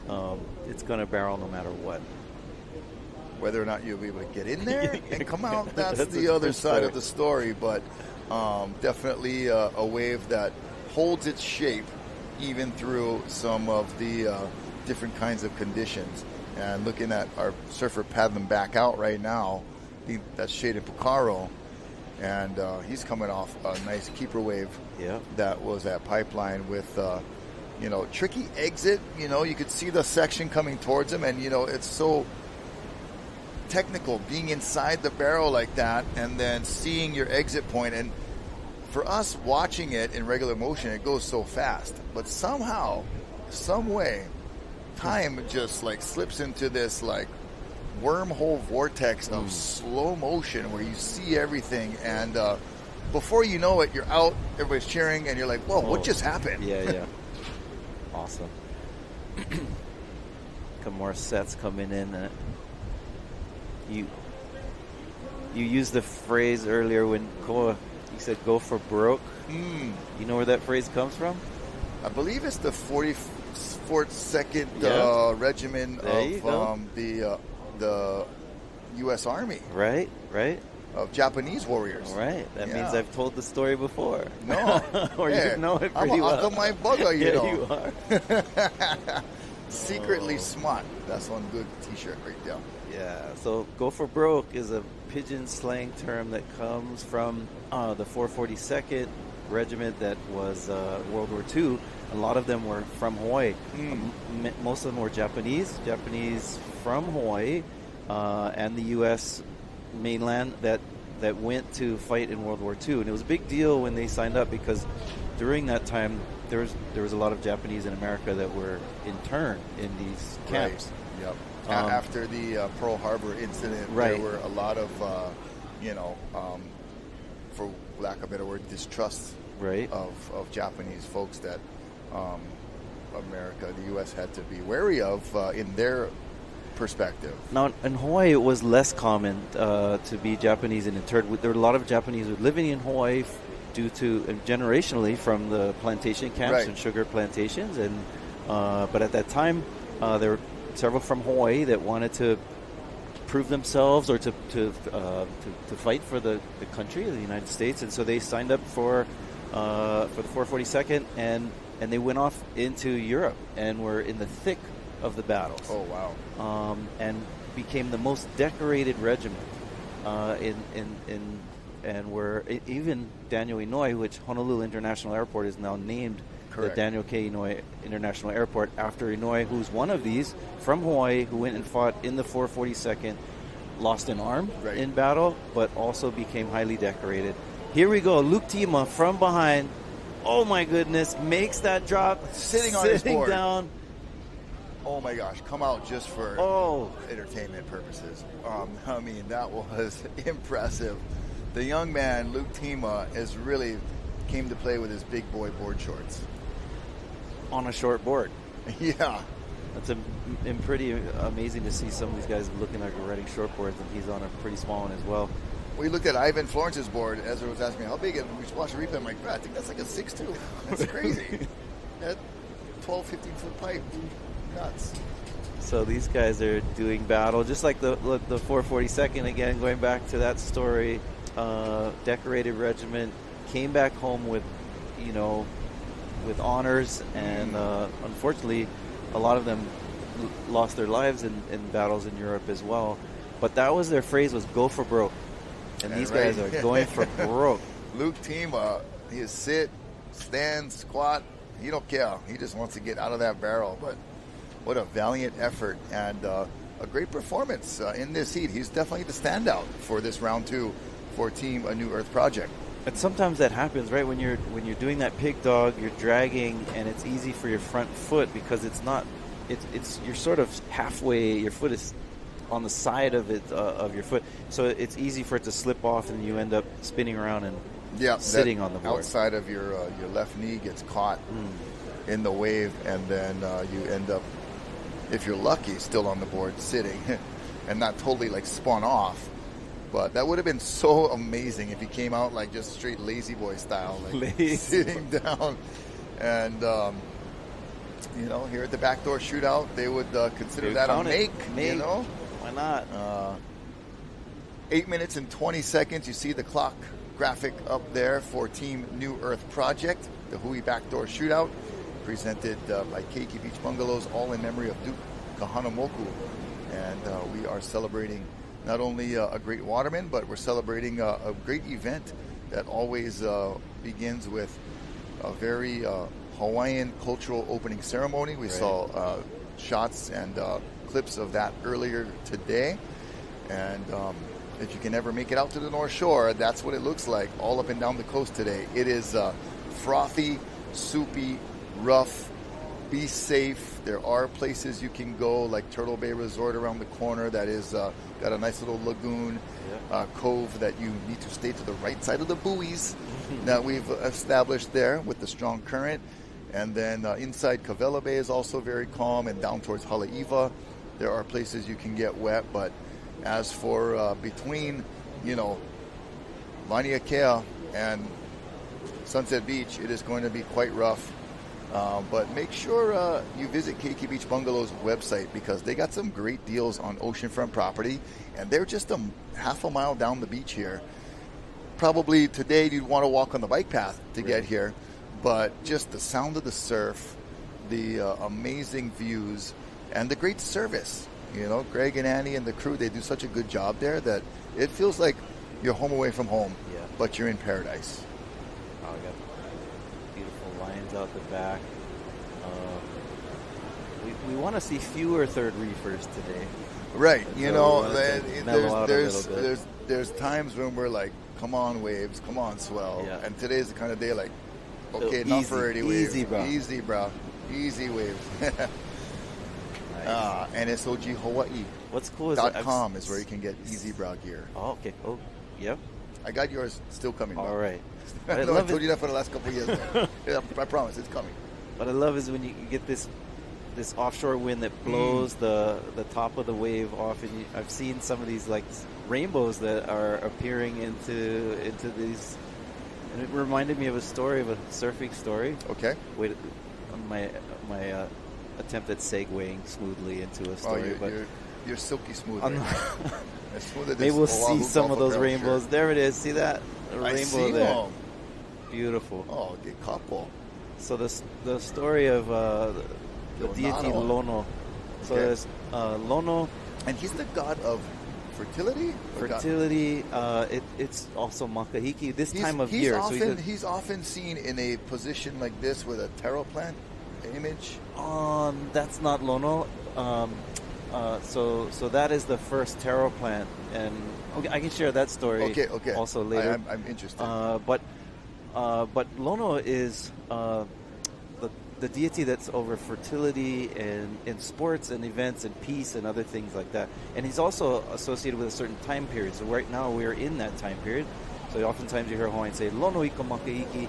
It's talking about the makahiki period. And Lono was a deity that was looking down on the experience of humans, and he saw a beautiful woman, he saw surfing, and he wanted to come down. So the mo'olelo is that there was a rainbow that he rode down from the heavens on, and then he disguised himself as a chief and came and fell in love with Kaikilani, and they spent his days surfing with her all the time and fell in love with riding waves and doing things with our kanaka, our humans on Earth. So the rainbow oftentimes is that. Also, another story of a rainbow is La'i Kawai, from this ka'au, or this mythical story of this beautiful daughter, and she had a twin sister named La'i Lohe, and they said that they were so regal that everywhere she went, that this rainbow would follow her. Oh, wow. So rainbows are a sign of someone who's very important and special. Well, and there's quite a lot of rainbows that we have here in Hawaii. Right. I mean, look at our license plates, bro. They're everywhere. And yeah, it's so cool that you can see them in the waves, And we are, we're making rainbows great again. But it is so cool to see them in the wave like that. Right. And when you see that ehukai, that spray that comes off the top of the wave, it is just just another thing of beauty to admire and enjoy. In addition to the surfing that's going on, just a display of the natural environment, Mother Nature. There's some God, whoever you believe is, in this world that has a hand in things, and it's so mesmerizing. It is. And we're so blessed to live in such and a very place. blessed place. We get to see rainbows every day and enjoy the beauty of the environment. And be careful though, because these waves look very enticing, but at the same time very dangerous. As we see Shade and Picaro making it look easy. That wave went from 12 feet tall to 4 feet tall. And where the apex was, it was like quadruple, 5 times overhead, and then it shrunk quite rapidly, but still, Shaden and Luke might have some of the best scores in the heat. Shaden's wave was pretty impressive. His first barrel was sick. He was very deep. Luke has a couple that he's been stringing out. Kaulana on a nice one. Pulls in, see if he can come out of this. It'll breathe on you. The backwash is so massive right there. Boom! Fills up your screen. Looks more like an avalanche than a ocean display. How do they do it? They pull into these closeouts, come up, unfazed, paddle back. I saw Ivan Florence earlier get annihilated. I was scared for him and just thinking, like, how do they do this? Just make it look so nonchalant, no big deal, whereas most humans, myself included, would be in panic mode. And, these guys, you see them walking around at Foodland or something, in regular clothes. They're not like unassuming, big, imposing figures.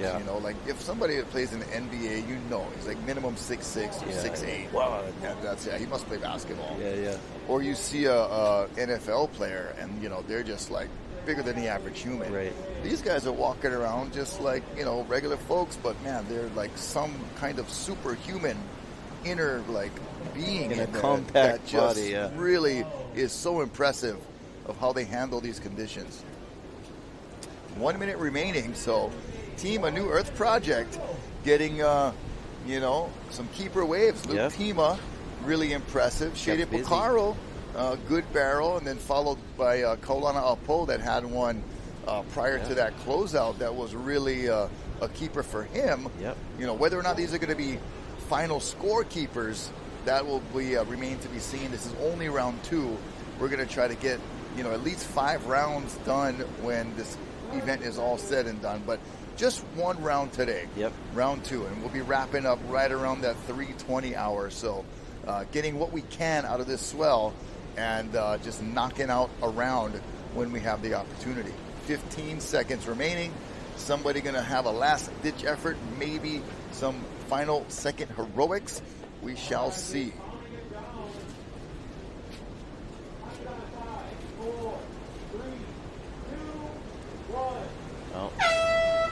That was a heat, kept us entertained. A lot more rides in this heat than the previous one, and hope to have it rolling where it continues on that trajectory. Yeah, that was a good sign to see multiple surfers with multiple barrels, and we'll be right back with heat number 3. Team Peru, the Groovin' Peruvians, are coming up next. We'll be right back with more the Hui Backdoor Shootout action. Stay tuned right there. Aloha.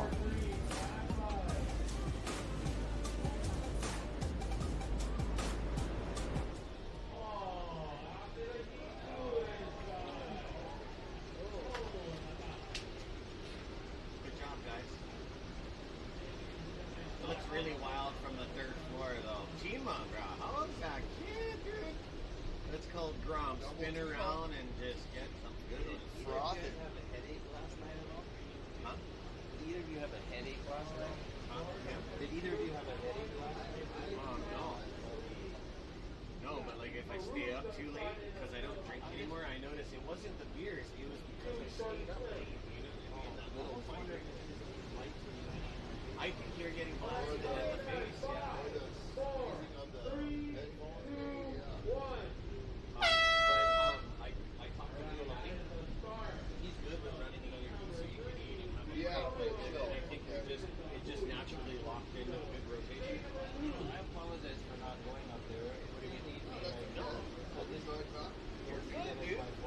No,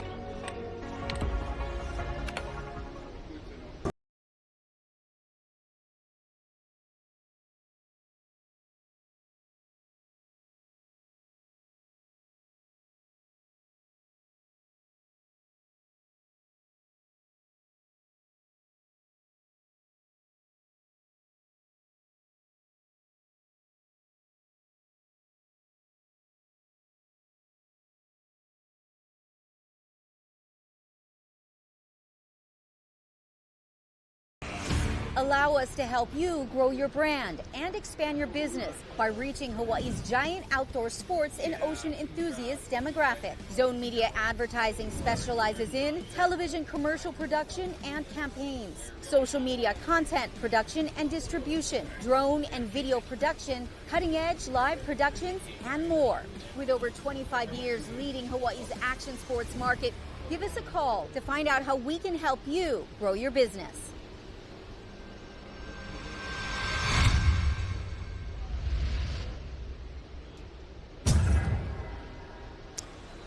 Aloha kakayaka, and welcome to Ehukai Beach Park, where we got a lot of spectators already this morning. It's filling in right there at Ehukai. There's our t-shirt sales booth right there. A lot of people are asking, but we have no beach in front of Pipeline.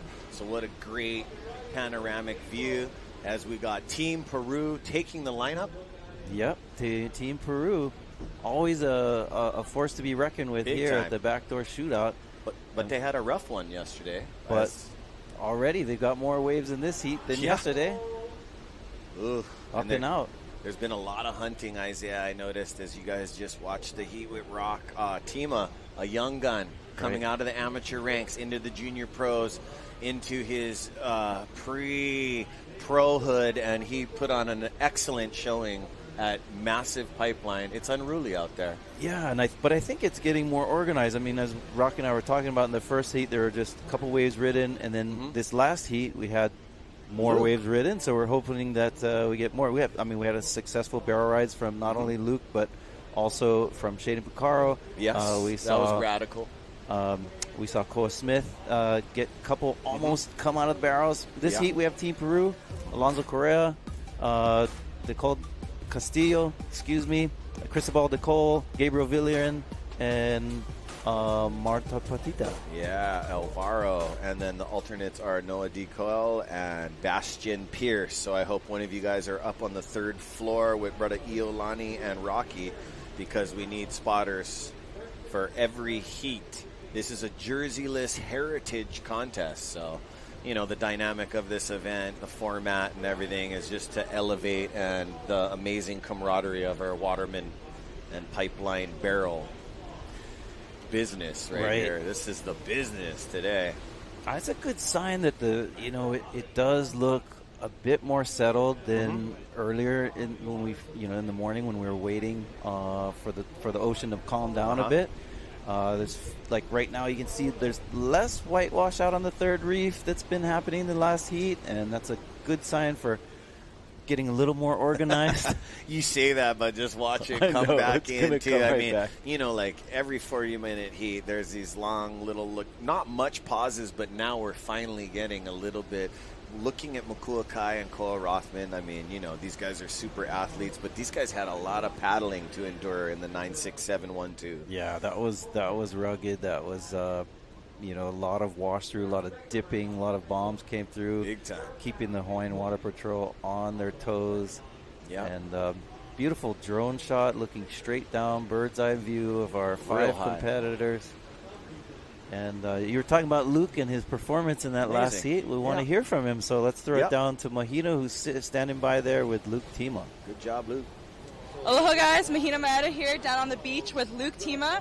You are the young blood in this New Earth project. And how do you feel being just a young guy surfing in such a great team? You have Bethany Hamilton. You have, obviously, Kelly Slater's not here right now. Koa Smith, Kalana Po.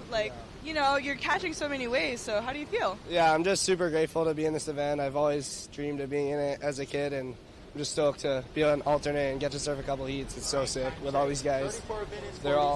I've known them, but they're all so cool, and yeah, it's good energy out there.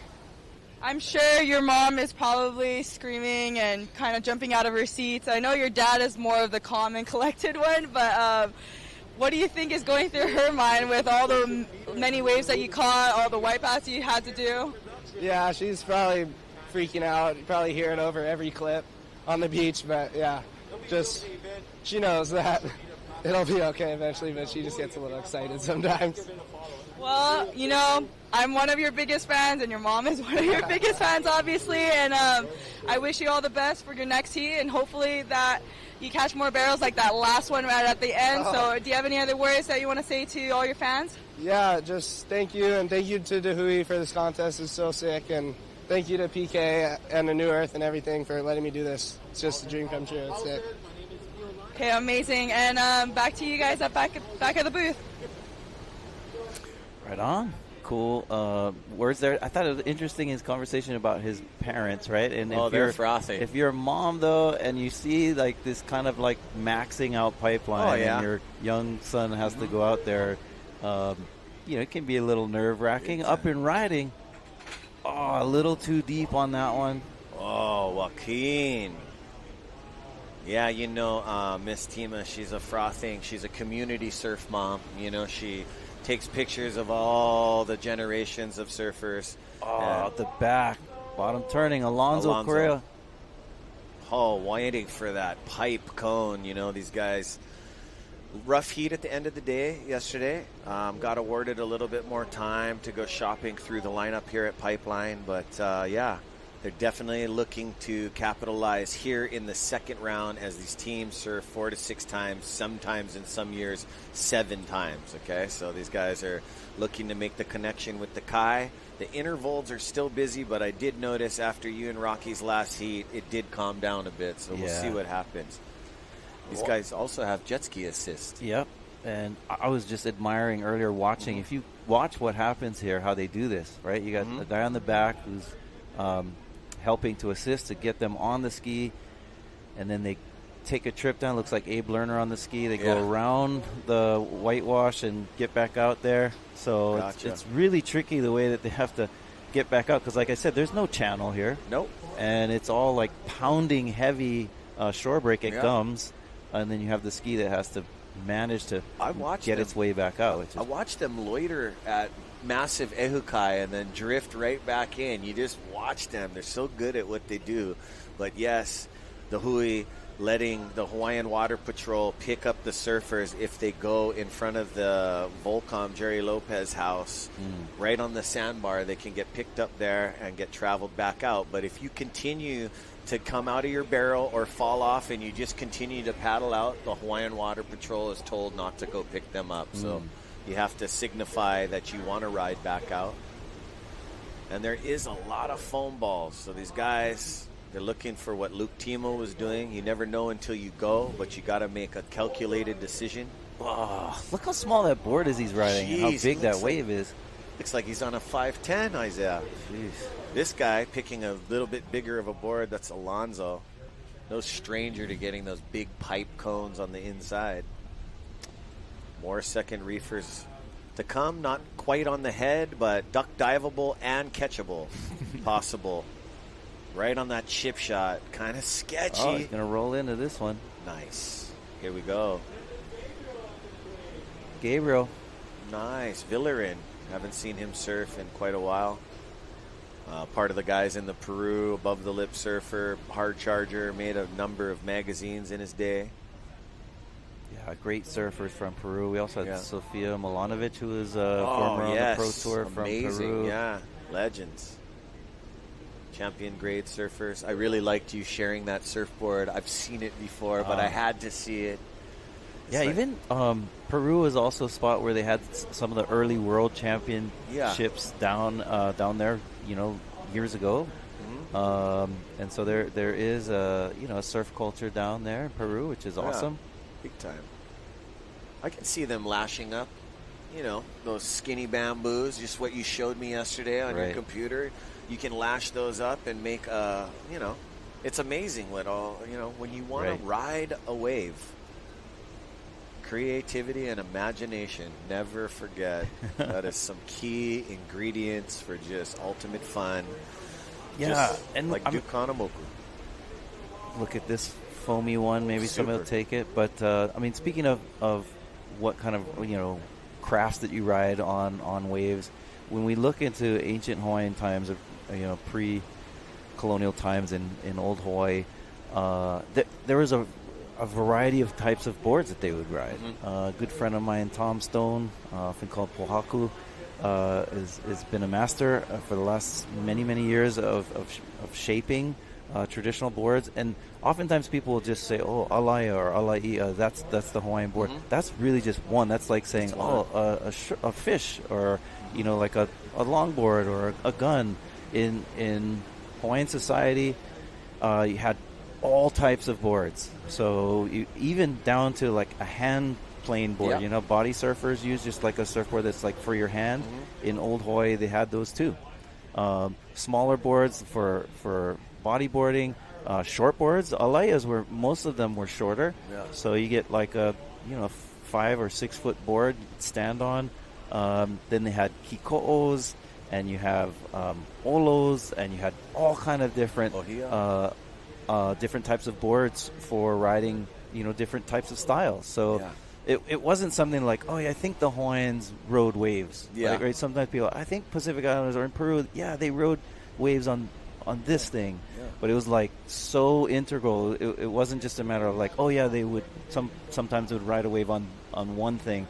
It was immersed into the culture, where most of our stories, most of our legends involve stories of surfing competitions, surfing love stories.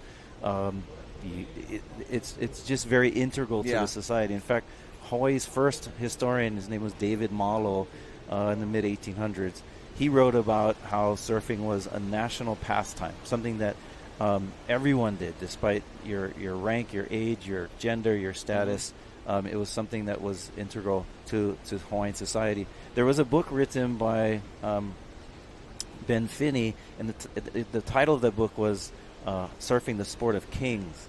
And I think, unfortunately, that was misappropriated into people just assuming that only kings surfed. I think it was more of a kind of a cool title that sounded like, King surf, because they did. King Kamehameha was a great surfer. Said his favorite way of surfing was doing step-offs from a canoe into big waves. Oh, wow. So it wasn't just... it wasn't just on the ski. So they do step-offs from canoes into big waves. And so it is true that ali'i or chiefs were surfers, but it's not exclusive to that, right? So, so it was something that, in fact, when Captain Cook came to Hawaii in 1778, and in his journals and those on the ship wrote about it, and they drew pictures of people in the water. And when he came to Kealakekua Bay in Kona, there was thousands of people that came out into the water to circle his boat and to check him out and see what is up. And he said they were on all kind of different crafts. Wow. Small canoes, big canoes, double hull canoes, sailing boats, surfboards, boogie board size stuff. Just there were people just, and what that shows is just a people that are just so accustomed to being in the ocean, in the water, that they were just all a part of that sea life. In fact, we're celebrating Duka Hanamoku. It says Duka Hanamoku grew up with like 30 cousins in Waikiki and Kalia, which is today where the Hilton Hawaiian Village is, and said that these kids would know how to swim before they knew how to walk. Right. In fact, that's the story of King Kamehameha. He was raised by this guy named Naiole, who trained him in his youth and taught him how to swim before he could walk. Wow. So just this kind of familiarity with the ocean is something that's very part of our culture. And we have a rider here, pulls in, drone view, comes out. Beautiful. That was the in and out Peru on the scorecard now, as these guys had a rough last day, but they have plenty times to surf, and this is just the second round. Team Peru, Alonso Correa, Joaquin Del Castello, Cristobal Decal, Gabriel Villarin, and Alvaro Multipartida. Welcome back, Alvaro. He had an injury last year, so really stoked. Get a replay of that one from the water. Late drop, pulls up under it, comes out smoothly. Nice. He stoked his feet. His fins got caught right at the perfect point. He was about to disengage from that takeoff. That was a beautiful ride, and it's also indicative of the fact that these barrels are starting to stay more open. Yes. Because earlier, with a lot of all that water moving around, we saw Koa Smith get a really good one, but it just pinched on the end, right? So you get that cross-up wave. It changes the shape of the wave with the backwash and so forth, and it can kind of clamp on you. But in that wave we just saw, it stayed open. So hopefully a sign that things are getting a bit more organized. Well, we got two swells kind of crossing up. They're trying to dance together, the north-northwest and the northwest, and then we've seen some big west just come in and just push foam balls all the way out to Ehukai. So yeah, Team Peru back again, 2025. And we were talking about board design. Board design is a definite key recipe. It's like a good one here. Yep. Starting to cook. Let's go. Gabriel. Hey, but you know what? Good calculated read. He knows best. You know, sometimes it's the safest place to be in the barrel and even get sucked down that trap door. But I can tell you, getting guillotined like Shinpei Horiguchi, when I went home and I was scrolling on the gram, it the was water everywhere. shot. Like, me and you watched it a few times, but even on my couch, I went, holy smokes, babe, check this out. I mean, I can't believe his leash plug did not rip out. His board got catapulted out, but it shot out at such a velocity that his plug should have just ripped. I can't believe his board stayed intact, too. I That's know. a lot of comments because it was posted on Kook Slams, and he's not a kook, by the way. Yeah, he is definitely not. He's right over here on the balcony, right by Uncle D's picture, right on the bench here. He's been smiling over here since 8 o'clock. But he definitely did get slammed. Oh, look at this drop. Here we go. Opts to go straight. I'm not going to call Gabriel a barrel dodger. That was a calculated waterman. Like, no, not this one. Better safe than sorry. We're all about safety first, as the uncles and the Hui contingency watched all these amazing names. Jamie O'Brien, the Florence brothers, Billy Kemper, last year's champion, all talking. And uncles also, what are you guys seeing? Watch it. And they all watched it for an hour or two as we got our 10 o'clock start today. Round 2, I think we're going to run all 8 rounds and then re-continue here tomorrow. Look here. Jow. Nice late drop. Alonzo Correa looking for that double up. Just shoulders off, kicks out. So there's a lot of that. So these guys got to, play it smart. You don't want to use too much energy on too many lemons because these waves are not real lemons. They're actually so much energy and power. It takes a lot out of you when you paddle back out.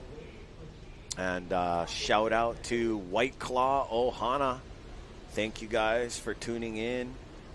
And really stoked to have you guys. Hawaii Volcanic Water, Sean Loden and Stephen Freitas, and the White Claw sponsor this year, Ross Kuehu and Jun Yamamura. Thank you. Mahalo, you guys. And I wanted to say on our hats, Isaiah, amazing hats, but I can't help but notice, and we didn't really discuss it, 50th anniversary for Hui Ohe'enalu. 50, that's incredible. Yeah. And so 1975, 1976, so that season. It's interesting when we're talking about winter seasons because it's hard to put a year to it because 50th anniversary, Hui Ohe'enalu. Mahalo. Like this year, the winter season, the surf season was 2024, 2025, right? So we're just, because we just had the new year. But the winter season, of course, starts around November, especially with the surf competitions and things. So 75, 76 winter is when the Hui Ohe'enalu is formed. And I was mentioning earlier that that's a very pivotal time in Hawaii's in the Hawaiian community. 75, 76 is also the same year that Hokulea, the voyaging canoe, is 50th year. Built and Congratulations, Hokulea. Likewise, we also have I think it's shortly thereafter, but in that same time period is what's called the occupation of the island of Koho'olave by the Koho'olave 9. So you have what's called the Protect Koho'olave Ohana, where they were trying to stop the military using the island as a target, like for practice. And Koho'olave is one of our islands. It's the smaller of the islands, but nonetheless still has significance to us. So that time period when the Hui, the Hokulea, and the Protect Koho'olave Ohana there, and then also this breeds this time period of reviving Hawaiian language. So oftentimes people refer to that time period as the Hawaiian Renaissance. And so interesting that the Hui is a part of that time period, even though it's not necessarily a concerted effort. Wasn't like, hey, let's all get together. It was just sort of an eruption of a subtle movement to erupting into something. And I think it was just it was also a product of the time period globally. So in New Zealand, there are a lot of movements towards restoring language there, and kind of this reassertion of native identity, which for decades prior there was kind of a movement to, it was kind of culturally frowned upon to celebrate your nativeness, and a lot of that people would point to this maybe a sense of a colonial agenda to kind of, I don't know, undermine the native identity. I hear you. My grandmother, for example, grew up in an era where it wasn't so cool to identify with her Hawaiianness. Right. And she would do weird things like... And that's sad. Apparently she'd put paper clips, clothespins on my mom's nose so that her nose wouldn't look Hawaiian, or, people stopped speaking Hawaiian, or my grandmother always wear full clothes. There we go. Founders, the president. There's the boys and Jerome, girls. Auntie Mohina. So big. And there's Rich Stevens, Shandog. And that's the scene right there at the Volcom B house. We got three floors of awesomeness, amazing judging panel, and we're here 2025. I guess the point of that is just to contextualize that by the time the 70s and we were celebrating 50 years, what was happening 50 years ago was there was a change in that mindset where it was like, wait a minute, no, like our identity means something to us, and this renaissance of identification with that coincides with these groups that we're talking about. And the Hui is a part of that, right? The Hui is a part of that experience, and the Hui is also a reaction to the professional surfing that was 1975-76 was also the first world championship title that that came about, and with that came a lot of competition on the North Shore, and so the Hui was in many ways a response to that as well, trying to not be pushed out of the North Shore. Look at this frothy one, Gabriel Villarin looking for the double up. No, it's just a little bit. Their heat got a little bit fat. But I just wanted to say for a lot of our new fans out there, if you guys don't know Professor Isaiah Walker, he is an educator, but I wanted to say while we're on the topic, Waves of Resistance. If you guys have not seen his book, a lot of what he talks about here with me and Rocky and Cliff Botello can be found in his amazing book, Waves of Resistance. It's about surfing culture, but then in the book there's so much deeper rooted things that a lot of you guys don't know, and I always try to teach the youth, see who comes before you paves the way. Like, when you get to my age, like, you are full of culture and everything that you absorb knowledge. You don't want to be full of beans. Yeah, we got a replay here of just trying to hoping that the wave will barrel, but ends up kicking out. And I wanted to tell the public, Team Peru is next level insane. But right now, we're dealing with Mother Ocean. It doesn't always show up. It doesn't always have these perfect barrels, and that's why they're getting 40 minutes to compete. On the topic of your book, I just wanted to ask you, because last year I sat here with you. You're working on something else. Yes. I wanted to see where you were with that. Right. Recently, actually coming out next month, I wrote a chapter for a book that a lot of us collaborated on at UC San Diego. Nice. A crew there that have this conference, and each of us contributed a chapter. So that one's coming out soon. Good. Here we go, way out from the second reef, screaming down the line. Let's go. Setting up. He was just about to man up if anything was in front of him, but there's a couple shoulders they're dealing with. As you can see where the wave imploded, all that whitewater foam, that's where the line of the wave took. And these guys, there is no side of backdoor today. It is pipeline, and it is sketchy pipeline. And I just love this dynamic of this event to get our athletes in the water more, surf more, progress the sport, but we also get to watch as fans. You know what I mean? These guys are just getting started, so.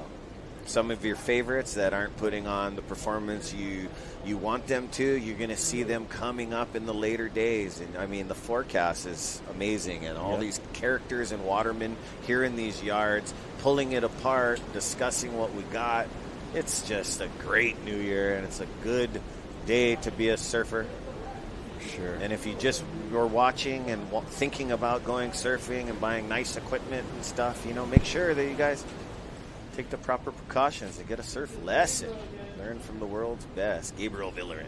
Oh, highlines that one. Looking for the barrel. A lot of foam on this one. Nicely surfed for punching through the back. How skitsy it is out there. A lot of foam. I know we're keeping a close eye on the wind. The winds have been from the south, and we're just a little conscientious of it shifting more west. And because if it shifts west, it'll get a little bumpy like it did last night. But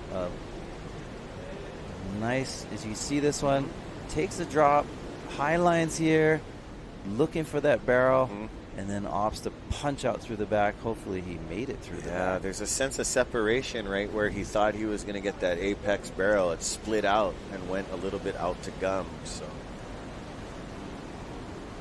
here we go. Yeah, it's always cool when you know, on the broadcast when we talk about surfing and history, and I get the chance to.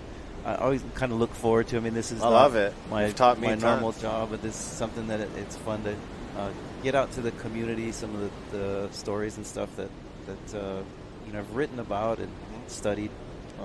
But yeah, I've had people come up to me like, "Oh, I listened to you. And I bought your book. Can you sign it?" Kind of fun to engage with people that wouldn't like normally. It would be students in my classroom or in the academia or in university conferences and things. But it's cool that you know, got a lot of viewers and listeners who are getting access to this information as well. I wanted to introduce you to Stevie's dad. He's part of the Volcom team from the wild days here at the Volcom houses during Bruce Irons. Kaleo Roberson. Yeah. He just moved. He just has a amazing piece of land in Maui, and he has a story about a king that passed away there on his land. So there's a lot of mana and a lot of that Hawaiian juju. Yeah. So I was going to bring you over. I don't see him over here this year. Oh, you got to catch up with him last year. He's a cool awesome guy for sure. Yeah, super cool, because I got to talk about on the live announcer mic, because I seen, looking at Kaimana Henry and them, Justin Roberson is one of the guys, talking about all the innovating and creating here in Hawaii. Justin Roberson, right at the same time in San Diego, California, OC, Matt Archibald, all the guys starting to get in the air. Yeah. Justin Roberson was doing those backside aerial grabs. So it is like you had the word for it, that argument of originality. Yeah. But I'll tell you, as a local boy, that guy was busting airs in the wind, and that's where it transcends into guys like Steve Cooney, rest in love. You get Matt Miola and all these amazing guys, just aerialists, next level, but not scared to get barreled. So yeah, Maui has been a really cool place for that, because they have so many different disciplines of windsurfing and kite surfing. Yeah. And you keep a very windy place, but they managed to get really creative out there, and you know, and so using the wind to their advantage in the air has been something they've been really good at it. So I agree with you. Even innovation of like strapping in on surfboards and doing like flips and stuff. And, it's crazy. And foiling, and it seems like Maui has always been kind of that kind of kipuka or a place of fostering that kind of innovation. They have their own shapers and they have their own innovation. I love it. Yeah, it's real interesting. Speaking of Maui and surfers over there, you've seen Ty Simpson Kane. He's a young Hawaiian from Maui, and radical. Actually, his sister's an awesome related. athlete We're as well. Both from the Helekunihi family. Okay. But that wipeout that he had was insane. I watched it a few times, yeah. But, even the successful waves that he made were incredible. So when the eddy was going off and everybody was, all eyes were on Waimea, there was a crew of Maui boys out there. Peahi was going off. Owning it. Here we go. Almost getting that paddle. And let me tell you, man, if you want to get into a pipe bomb today, you got to paddle like our fallen brother, Mr. Sion Malowski. That big back gator paddle, that big wave paddle to get you locked in and ready to go. So yeah, just sitting here at the Volcom House, live like science. Shout out to Susie and the Ohana and the kids. But 9:08 left to go. These guys are all in line right on the inside of the outer boil. So, yep. And one Peruvian wants to take a 20-yard paddle in, and then just notices his brothers. More whitewash out the back. Thank you to Zone Media. Excellent job, Alex and the crew. Been super stoked. Don't forget, they're part of Roku TV, Apple TV, and amazing things coming in the near future. Oh, my goodness. So much for a slowdown. Oh, no. Yeah. What? She said it was mellowing out. I told you she's going to be back. But, yeah, hey, thanks for the big mahalo to the Hui He'inalu members. And thank you to CMC Productions, Chance, Kakashan, and Eli Kreutz and the boys. And go give us a follow at the Hui Official and at the Hui o He'inalu North Shore. And you can follow CMC Media on Instagram. But yeah. Beautiful drone shots of the aftermath of that big wave. When it comes through, you see the water gets all bubbly and foamy from the white water that we call it that washed through. And then not easy to paddle through, brother. Yeah, and hard to ride too. We call them frothy or foamy ones. And you guys know, in board design, every little concave, little things like that all pick up currents, change your paddling ability. Beautiful shot. I love the drone shots. We're looking towards Kahuku Point. Right up some of those hills and the mountains. What I love about our Hawaiian history too is oftentimes it's embedded in the landscape. We talked about ki'i, or these petroglyphs, right? Yep. So the logo that the Hui uses comes from an ancient petroglyph that was drawn into rocks. And in Hawaii, prior to the 1700s, there wasn't a written language, but they did draw stories in these ki'i, these stories of. And so anyway, this logo that we're wearing on our hats that come from the logo of the Hui o He'inalu is a depiction of Hawaiians surfing in ancient. Written in stone. In stone. Blood in, blood out. But also a lot of the stories that we know about are embedded within the landscape. Peru in the house. There we go. Aloha, Peru. Peruvian pride. Hey, I wanted to ask you, while we're on the petroglyph thing, I'm all into board design, part of the Thunderbolt family. In the boards that you're telling me about in ancient Hawaii and as we progress surfing, do you have a log? Did they write or draw something like that, like their quiver? Like I have all my amazing boards online and slide the mouse. Did the Hawaiians collect this? Because I've watched Pohaku Stone. It is no joke. He goes into the woods in Kauai. They get the tree. They do it from scratch. I heard guys give up. Once the tree gets to where it needs to be, the guys are on the plane home. Pohaku does it from the full. Right. Yeah, so I just wanted to know, did any of these shapers or anything have like a log and keep track of their carpentry skills? They did, but not written log. But but keep so. Do you have something because you have a lot of historic history? Right. Do you have something? Well, we have stuff in archives where we actually have the boards themselves, right? Okay. So, a lot of times people would, like today, people attach themselves, have a kind of a relationship with you're saying like your favorite board. You get a board and you sort of feel like you have a connection to it. That process was even more intense in Hawaiian culture because you would, like you're saying, you'd identify the tree first, you'd fall that tree, you'd carve the wood, and you'd bring out basically that board from the tree, and then you would identify. They would name certain boards have names to them that even in our histories, they would, and not just like, oh, this is my shortboard. It's like, no, this is, name it. Like it would have a personal identity, and oftentimes people would bury themselves with their artifacts. So somebody who's important, when they were buried, they would be buried with their artifact. Any surfers just buried with their quiver? Yeah. Sheesh. And you just gave me a great idea before it goes off the top of my head. You want your board in your casket? No. these boards that you're talking about, I just feel, where we're going in the future. Let's take a look at the past. You've watched the acid board test with David Rostovich. Well, let's get an ancient Hawaiian quiver all the way down to the shortest board and have an amazing athlete like Cliff Kopono or something. Boom. That half-an-hour program would be radical because we're taking a step. And it is cool. They've had, there's been more displaying of some of these surfboards in different museums. Bishop Museum has a great collection of surfboards. Like a whole surfing area. I need to take the kids back over there. Well, with the museum, they have rotating displays, Okay. And a couple years ago, they had all their surfboards out. Okay. And they had a full surfing exhibit. Should be a waterman exhibit. Recently in Arizona, there was a surfboard exhibit where they're doing a surfing history exhibit there.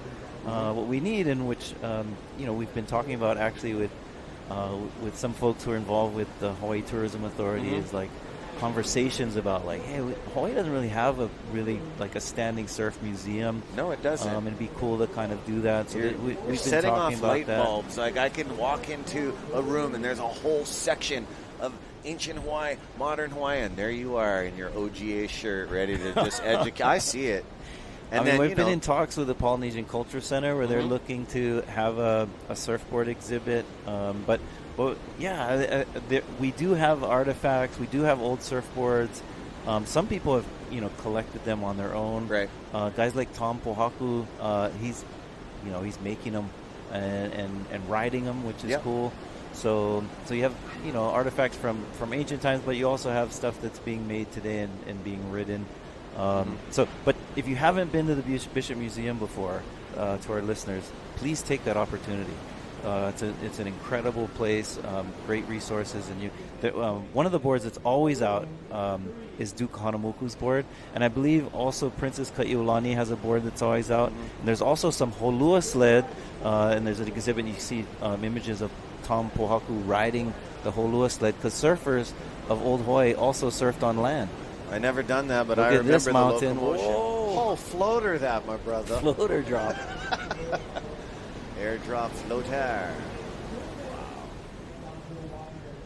So a holua sled is he'e holua is basically to slide down a mountain on a he'e or surf craft that's not even meant for 8 land. inches wide. It's really it narrow. Yeah, and it looks like your feet are bigger. A sled, Have you done it with Pohaku? I have, but just on small hills. Okay, because I'll never forget that commercial of him going down. I think that was his son or his nephew.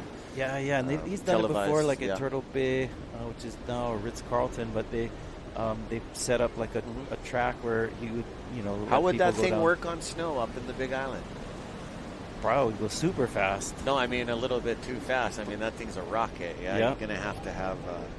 But they did it mostly. Plan. I mean, it wasn't just for snow. It was mostly on lava rock. Yeah, but you're not telling me back in the old Hawaiian days, the Hawaiians went all the way up to the snow caps. For possibly. Sure. Yeah, it was a sacred site that it wasn't like everyone. I was wondering if they partaked, but because I know a lot of Hawaiians here right now never seen snow, and I want to take them and blow their mind because it's neat to watch local boys just chirp out on the snow. So that is some amazing history. Yeah, I mean, going up to Mauna Kea is a very special experience. There's definitely a mana to the place, and of course, that's also why a lot of Kia'i was protective of it, developing even more on there. There's already several telescopes up there, but yeah, Mauna Kea is a beautiful place. If you haven't been up there before, it's very special. Right on. Well, I've been noticing that these guys have difficult pipeline to surf. It's a bit slabby, and it's hanging on the inside of them. There are some tubes, but there are very rare doggy doors as these guys are real paddling into the scoop with 5 seconds left to go, gang. And we'll be moving on into Team North Shore Boys with Baron Mamiya, Billy Kemper, Claude Grayson. And let's go to break really quick, and we'll be back, Isaiah, with more pipeline action. Stay with us. Aloha.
The 2025 Hui BackDoor Shootout is presented by Keiki Beach Bungalows.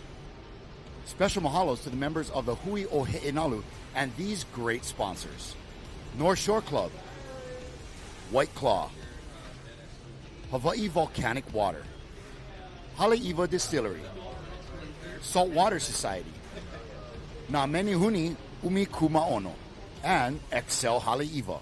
This live broadcast is produced by Zone Media, creators of Ocean Paddler TV, Hawaiian Extreme Sports TV, and In the Zone.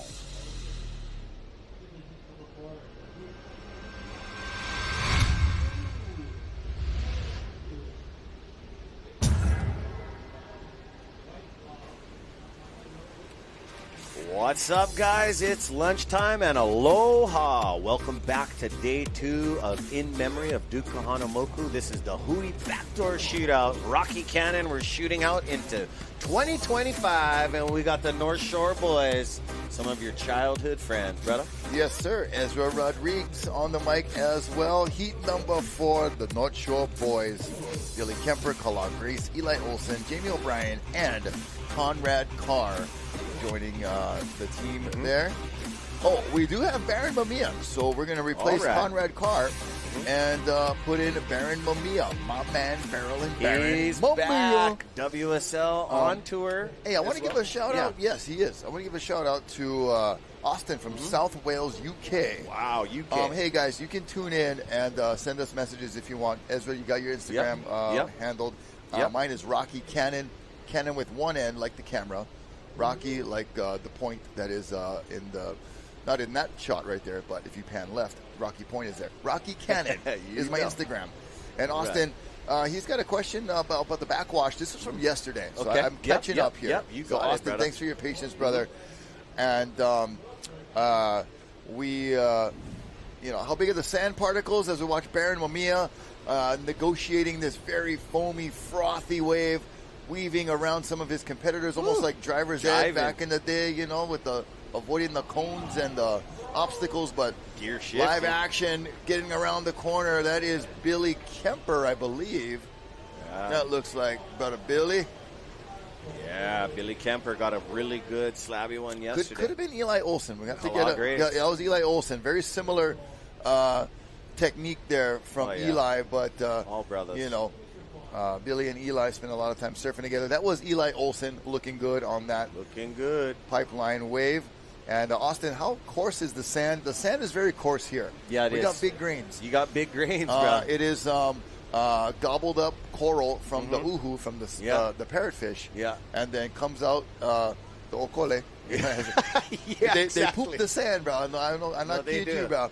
And so that's how our sand has been formed over millennials, but it is very coarse, big grains of sand. North Shore Just sand. to talk you through there, Austin, and look at this replay. Oh, belly ride. He went all the way down to the bottom of the wave on his belly, still made it around the corner, so that was actually really a good recovery.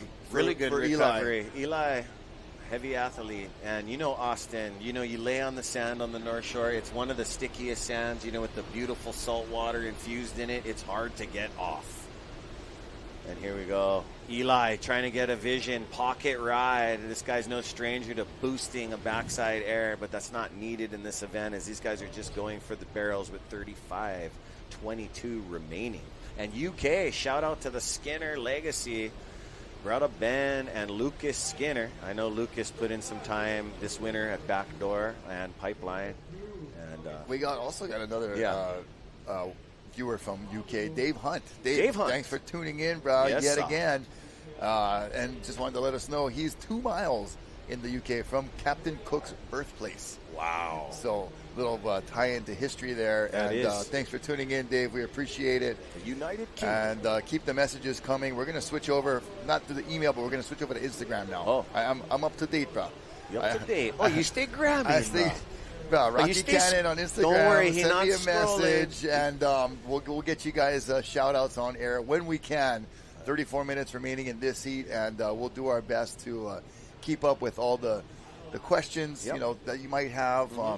We had a question yesterday, and I sent you guys. I don't know if you addressed it, but there's about a 2-minute warning to like stop the heat and wait for the last hurrah of waves. And yeah, that was a great point. But with our time frame here and Mother Nature being unpredictable, that would be a difficult thing. But it's a nice idea. I appreciate it. It is a nice idea. But I appreciate the input for sure. I think Kelly tried that. You know, you wait for the waves, but there's other heats in the day. And if you play on Mother Ocean, we're going to be here till 8:30, baby. Yeah. But that was great. And then the other question was, where do you surf after Pipeline? I said a home-cooked breakfast meal with my girls is the best, healthiest. But you can also, I like to go support Haliva Cafe, Mr. Duncan, you know, the memorabilia and stuff. But for me, anywhere on the North Shore, support local. Yeah, and Sean, you know, was asking about becoming a sponsor. We'll get you those information to you. Sean, thank you for tuning in. And Chris Marson was talking about, you know, having a clock stop for the 2-minute warning, which is a nice idea. But like we said, you know, Mother Nature is so unpredictable. But really cool input, you guys. Keep it coming.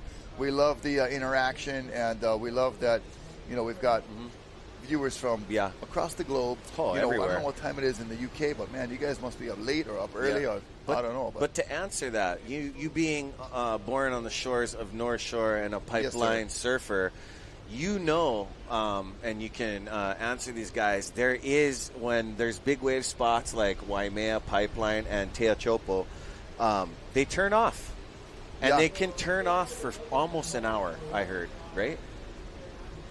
So. Yeah, we're going to take you down to the beach. Mahina is standing by with Cristobal de Cole. Take it away, Mahina. Hey guys, Mahina here with Cristobal de Cole from Team Peru. I know that you guys had a really challenging heat yesterday where it was the last heat of the day. It got really, really crazy, and I feel like it was similar conditions, but you managed to find one. Just talk us through that wave. Well, actually, yesterday was the hardest heat we ever been through. Seeing Pipeline that gnarly and windy was very heavy, but interesting as well. And today was much cleaner, so we saw more opportunities that we could go. And Stoke, I got one really nice drop and a pull in that I got the vision, and it's nice to start that way this contest with that barrel. Well, that's super good to hear, and I know that you're a Volcom team rider, and I've been seeing you many, many years coming here to the North Shore, and you've been very blessed and lucky to have the Volcom house and been staying here. So how good is your pigeon? Well, I feel I am true to this sport, and I think Volcom is a brand that represents that vibe of like the Hui as well, you know, and just being part of this event, and Hawaii is a dream come true, being part of this living. Well, that's amazing to hear, and hopefully we get a little bit more better, like cleaner conditions and more barrels and more opportunities for your teammates. And can we get one last Chihu? Chihu to everyone. Keep in tune. This is the best show in the world, and we are giving our best. Enjoy it. Okay, thank you guys. This is Mahina from the Beach Cam, and up to you guys. Mahalo, Mahina. Great words and nice enthusiasm there from Cristobal de Cole. Peru such a great camaraderie with the Peruvian surfers. And, you know, they had a tough heat just now. They've had a tough heat yesterday. But you know what? Because that's why. Because a couple years ago, they had the best heat I think I've ever seen. I remember that. In this event. Where it went from kind of conditions like we're seeing right now. Yeah. And it, like you said, turned on. Somebody flipped the switch. Yeah. Bruh. It went cones, just pipe. 8 to 10, glassy, slide offshore. Those guys, again, like Chicken Skin talking about them too right now, was bombing, and those guys were just on point. So, you know, Pipeline is the kind of place where you're going to get yours. You got to give back. You got to be patient. Be ready to go. There's going to be all conditions thrown at you, but they definitely had one of the best heats of my personal memory that I've seen in the water. One of mine as well. For this event and any event. So Peruvians, you guys are tough. It was heavy. You guys are prepared for everything, and we're so glad to have you guys here. Mahalo and gracias. Thank you. Yeah, good to have you guys. You guys are ohana, put in your time, and friends to the end. So Billy Kemper out there already has a nice wave. Kala Grace looking for a few more good rides. Eli Olsen with a beautiful ride in the first round, and Jamie O'Brien, you know, he had a hard time catching one yesterday, and you know, this is JOB. He said close intervals. He kind of got stuck a little bit outside, so he's looking to capitalize in this second round. And, some of these guys that didn't have a good first and second round, there's still a lot of stuff to go in the event. So, yeah, plenty of surfing to be done. Lots of swell on the way. We're going to have, a lot of options to choose from. The wind is going to be a factor. Here's J.O.B. rolling in. And a little high five You right see there. That was so cool. Oh, God. And rolling into this inside section. What's it going to do? He did a little sear chop, and now he's at the bottom of the berm. He's like, come on, guy. Yeah, the wave just combobulated. Not really cooperating, but a nice-looking ride, and just fun to watch J.O.B. in action. And a lot the of crowd traversing on the beach, very appreciative to see J.O.B. live in person. I know probably about half of that beach is following his Instagram. They're sending you DMs on checking out his channel. So, hit us up, Rocky Cannon, Ezra Rodriguez on Instagram, and we'll get our messages out to you. Here you go, replay of J.O.B. Yeah. There's the high five right there. Awesome slow-mo with the replay. Good timing. Really appreciate the production quality, you guys. Amazing job behind the scenes. And then J.O.B. looking to get behind the curtain, but did not really find any entry. Just toying with it, checking it out, feeling it out. And the highlight of that wave, obviously, the high five. Yeah, good work, everybody. Yeah, I know. I love it. J.O.B. in the house. Stay psyched. And he's also does surf lessons. Yeah, check out J.O.B. We work side by side over at Turtle Bay at the Ritz-Carlton now. And he has a great crew, including Jake Maki and guys like that. Oh, that's good. Kaine Hunt works with him also. Might as well learn how to surf from the best. Really a solid crew there. So shout out to the J.O.B. Stay Psyched surf crew. I operate alongside them with my dog surfing, with my outrigger canoe, and different kids activities that I do. So we're always collaborating. It's so fun being with a crew of guys and girls that know what they're doing out there and work so well with our guests. Surfing is the most narcissistic sport to where it's all about you, right? And then you go to teach surfing, you have to release all of that and give your utmost energy and attention to a person who has no knowledge of the ocean. Exactly. And they're relying on you heavily. So I give a lot of credit to all of you folks at J.O.B. Surf at Turtle Bay and Ritz-Carlton. Thank you guys for the great job you guys do. Scotty and the crew always doing really nice work with our guests. And take lessons from real surfers. And, it is funny, man. Like, when I first started doing that, it was almost like you're learning how to surf all over again, but in a different form. Teaching to teach. Yeah. It's really stepping out of your own usual existence where you're like, everything's about you in the water. I want this wave, I want that wave, my wave. And then it's like, oh, man, I'm out here. It's a different approach. Yeah. So, learning to surf. Thank you. Learning to surf from, a waterman is very key. There's a lot of people out there with blue cards that don't know how to surf their way out of a wet paper bag. What's a blue card again? Oh, yeah. When you're at a waterman status, you're above and beyond. But that is a surf lesson certification. Certified. Get a certified surfer to teach you everything. Yeah, hey. It's important, bro. Shout out to your pops, bro. Uncle Sam. Waikiki Beach Boys, love you. Oh, geez. Thank you. Sam Rodriguez. I remember Uncle Mom Sam. and Dad. Rest in love to your pops. Sino Magallanes, surfer, shaper, legend here on the North Shore. They used to drop you off at the circle that wasn't Hula Mount, and you and Dayton Segundo, Bruce Irons, Andy, the whole town and country It's like a clown car. Oh, my gosh. In the back of the truck, we all pile out. We were a gnarly gang from Yeah. every side of the island, man. So much fun. Coaches like Hans Siedemann, Sonny Rocky Garcia. Cannon, Ezra Rodriguez brought us from young kid days, and glad to be here bringing you guys this action. And, Hell yes. Mahalo for having me. It's been a really testy kind of day. It is. From the morning, getting started at 10 o'clock, we were, on, off, call, maybe, stand by this, and then finally pulled the trigger at 10 o'clock. Yep. There were some keepers to be had by heat number 2. That was New Earth Project. Yeah. Luke Tima, Shade of Picaro. Ivan had one in heat 1. And you can see the ruffle and the little bit of texture from the westerly winds right now. But like we said, pipe pretty resilient in its ability to hold that shape, keep the barrel going, Yeah. It is just kind of about the swell direction right now and the size that's making it quite difficult for the Pick surfers the to cherry find one, bro. those pukas. Yeah, the pukas, the cherry one, that scoop. Oh. So this was from a wave during Heat 2, Luke Tima, right at the buzzer.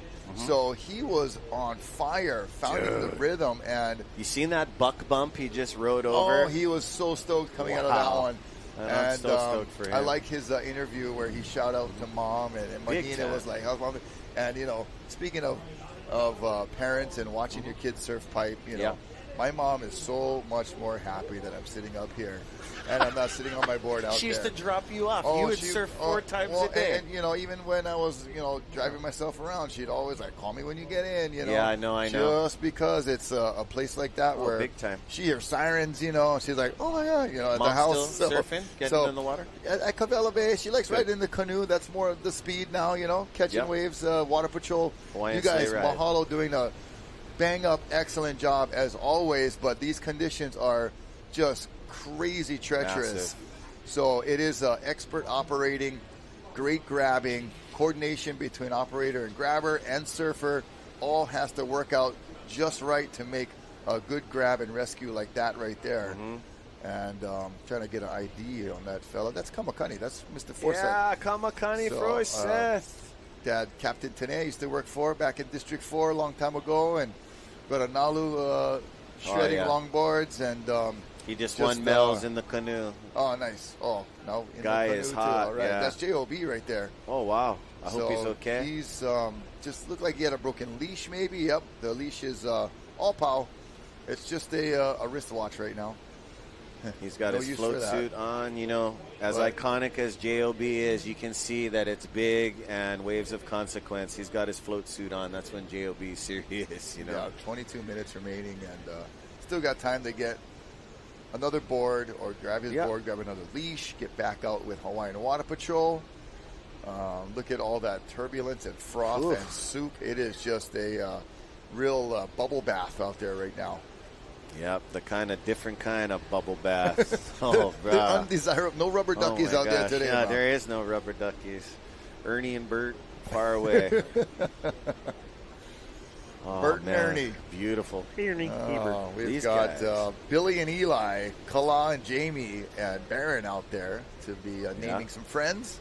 We discussed Barron yesterday. We were thinking maybe he was taking a little bit of time off because he is a world tour surfer, and he'll be surfing in the Lexus Pipe Pro. Yeah, so you know there's a lot to think about as you're an endorsed surfer getting paid to do the tour. You have to think about your body. There's been some injuries over here. This is a heritage contest where every surfer wants to be a part of this and be a part of the proving grounds. But like you said yesterday, Barron has nothing to prove. He's already done that, but I think he couldn't take his eyes off of his team or his friends. Right, and you know, the relationship he has with Pipeline is obviously very special. And having a time to surf out here with 4 of your friends is something that you don't get a lot of chances to do except for this event. And, you know, you pick one of the gnarlier days. I'm surprised to see him out here. You know, it's gnarly, but, you know, he definitely is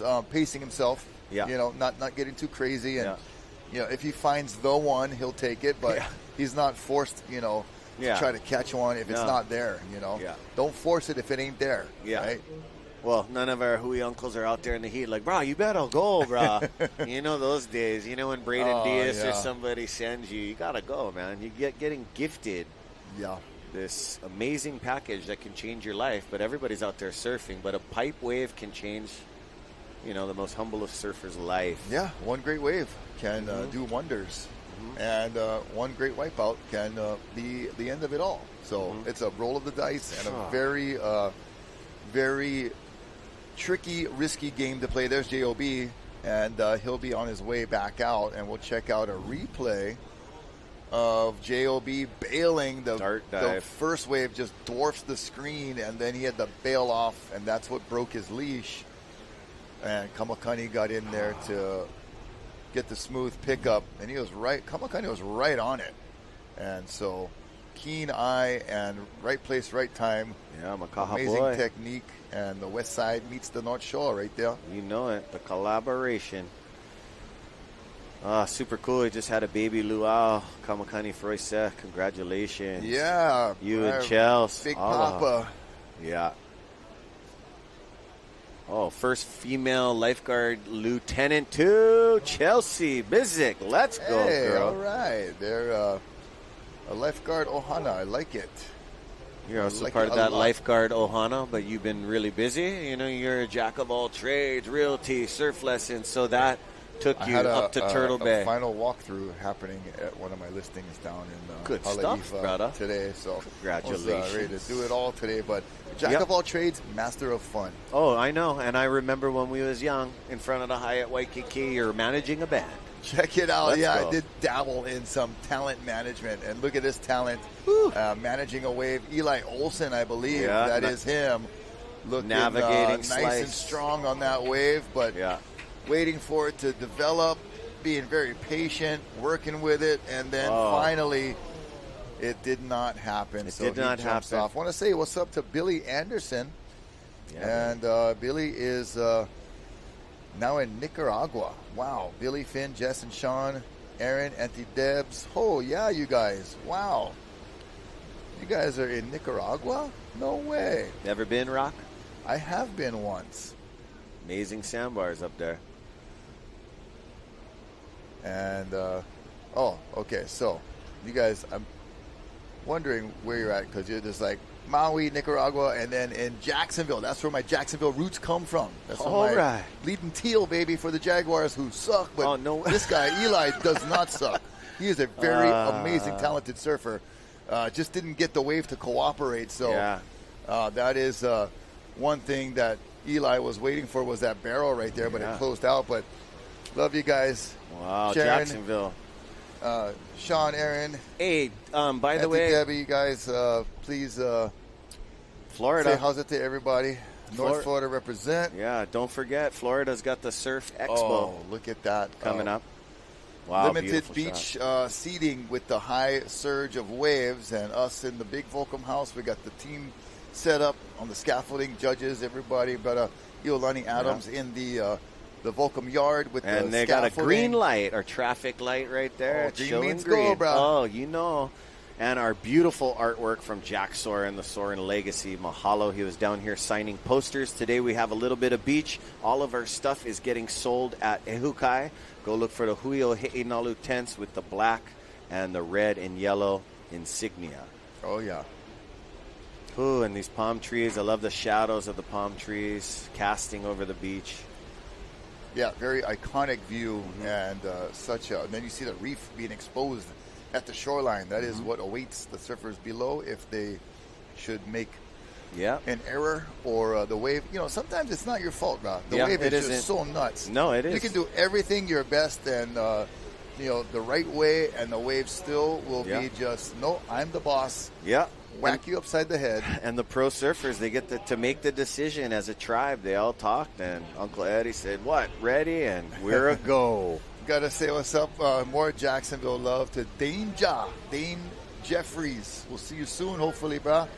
Yeah. And always shredding. A lot Whenever of- there's any waves in Jacks, Dane is out there. He's a lot of shredder, brah. Hawaii is going to head up there to the Surf Expo pretty soon. Oh, is that what's going on? That's going to go on if we're running Wednesday and Thursday, I heard. But you guys go check out all the families up there. Go check out my friends over there at booth 553. And, go check out the tribe. I remember going to trade shows with all you guys young. Trade shows are different nowadays. I don't think any of the pro surfers are going to fly out. Man, used to be giant parties over there. I got my first glimpse of Dennis Rodman in the flesh. Oh, at a Surf Expo, Long Beach, brah. Yep. The ones in San Classic. Diego had Macho Man Randy Savage. And Classic, Jason Maggs, your brother, everybody was like, snap into a Slim Jim. He got so irritated by Sunday, he wanted to chase after surfers in the funny. Marriott lobby. And wring their necks. Oh, wring their neck. But, he's walking down with two wahines. He's going to get harassed, man. We're a bunch of surfers. Oh, it's bro, crazy. that's classic. And So your funny. brother, awesome, man. Oh, good stuff. A lot of milky white water and two swells colliding into each other. Yeah, the north direction, the west direction. A lot of these waves are a little bit straight, angle right at the shore. So a closeout is the result of that. But we've seen some, westerly angles that have held open, but just that nice wall with the barrel is what the surfers are looking for, and they've been somewhat elusive. We've had a few surfers that have scored today, which it makes the day worth it if you can get a few. Yeah, overall in this Big round time. too. So we're in round heat number 4, so we're almost halfway through the round. Coming up next will be Team Snapped 5. Heat 6 will be Team Japan. Heat number 7, North Shore Surf Shop Ohana, and then rounding out this second day of competition, round 2, will be Team Volcom. As Mason Ho is in that next team, Team Snapped 5. Nice choice of boards, always riding a little bit more foam than others. More foam and more fins. Yeah. The 4-fin banger. Watch your head down there, bro. Right. Maybe not the safest place to ride behind your broad on a... Mahalo, Hawaiian Water Patrol. Can't say enough. The great job that they're doing. Amazing. Finn, Mason wisely turns his fin to the outside. Yeah, that's water, man. Yeah, exactly. You see, yeah. See all that good gentleman sportsmanship and just awareness, straight overall. Awareness and competence. Something so important that needs to get back instilled into our surfing community. It's been a little crazy out there, guys. Respect your kapuna, your aunties and uncles, the people that came before you. They put in so much time in the kai that they sit on the outside, and just realize that, surf culture and etiquette, super key ingredients to have ultimate fun. We're in memory of Duke Kahanamoku, and mahalo to Keiki Beach Bungalows, as you can see them down there. Yep. It must be how big do you think the shore break is in front of? Probably quite large today, just good for viewing. Yeah. From the safety of the Keiki Bungalow yard and hammocks that are set up there. Brother Greg must feel the vibrations right there on the hammocks of the property at Keiki Beach. Oh, guarantee. Place gets large.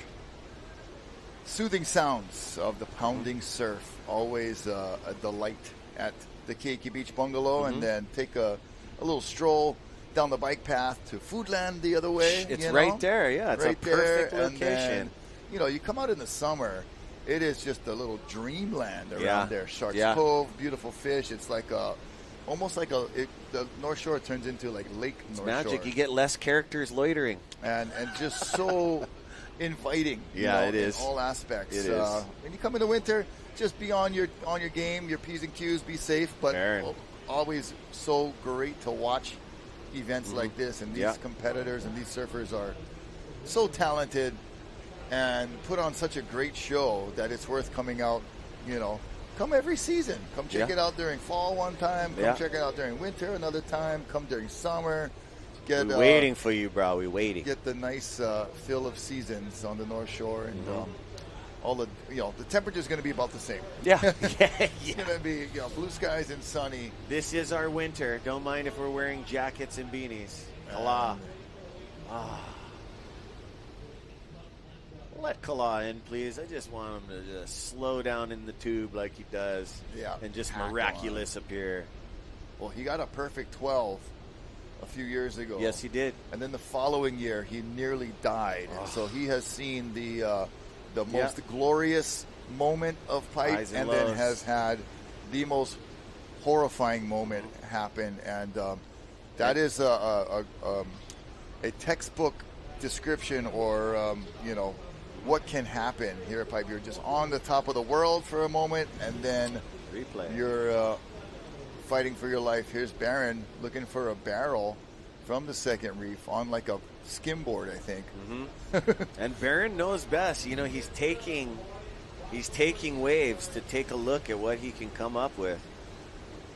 Yeah, and there's moments, or there's like some time on the outside where you can, you can play with it, catch it, look at it, and get out without any harm, before riding it too long and feel it out. So there is a bit of, You can try before you buy, so to speak. Yes, You know? try before you buy. Do a little test. Everybody like free. They like save their stuff. They don't like break their stuff. So you do a little test drive from the outside and then check it out and like, I don't like this one.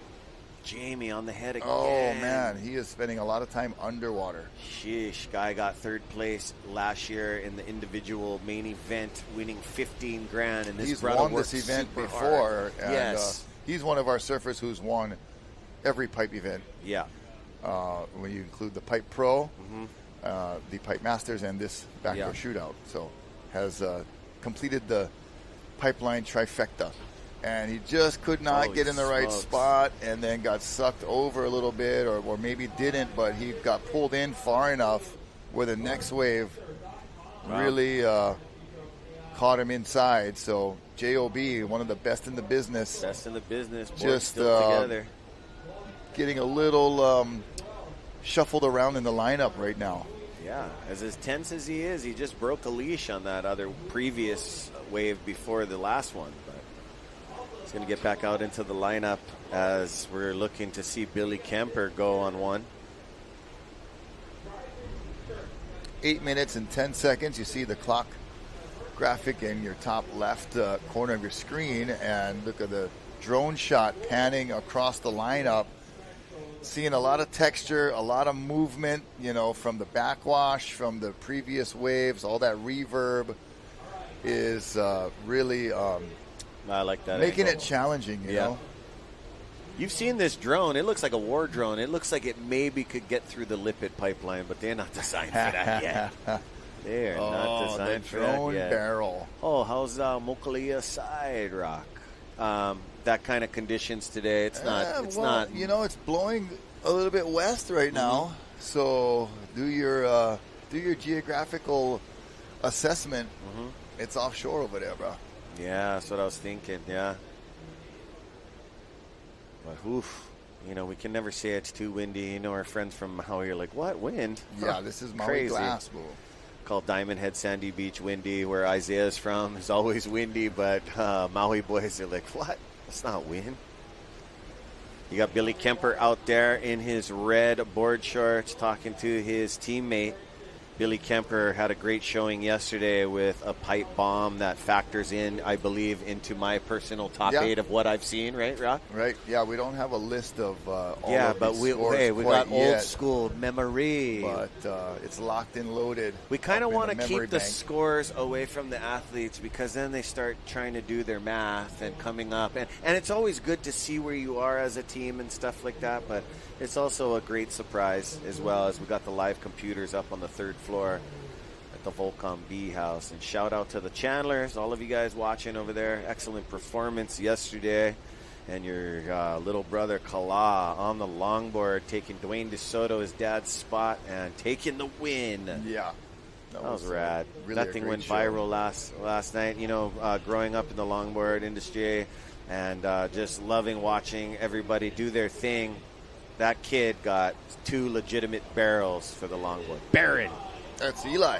Eli, yes. Oh, come on, Eli. Keep going, come bro. on, Eli. That thing was just so heavy. What a good read up into that bowl, and then he locks it in, and then he dropped down, and Eli was very close. I mean, it was looks like maybe a broken board. Yep. Board broke. Here's Barron or Billy? Barron.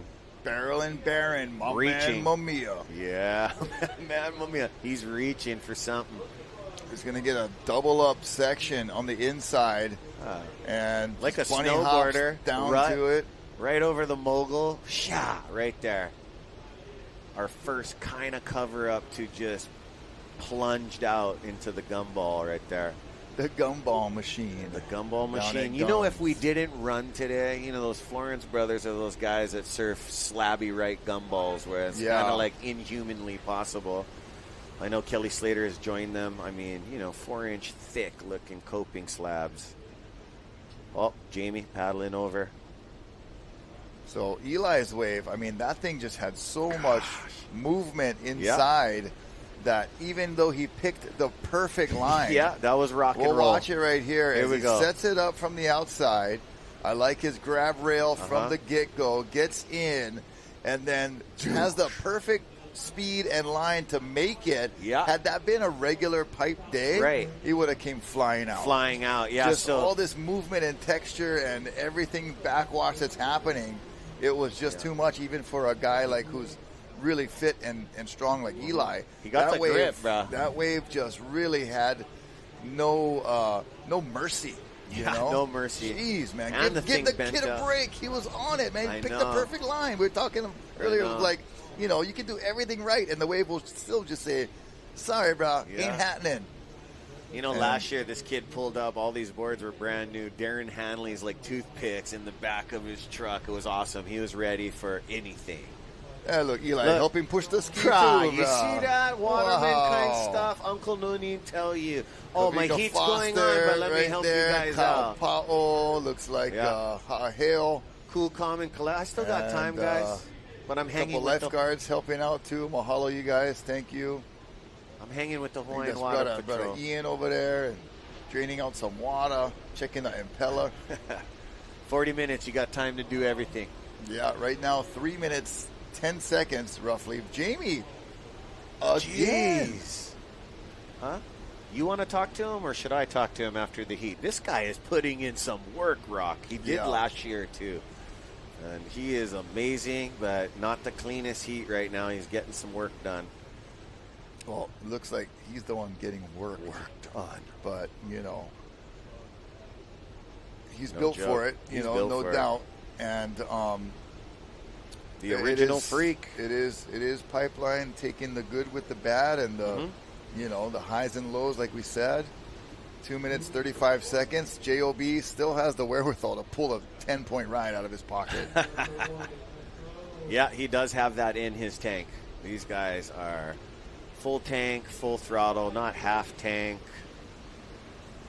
You know, these guys put in their time. They know what they're doing.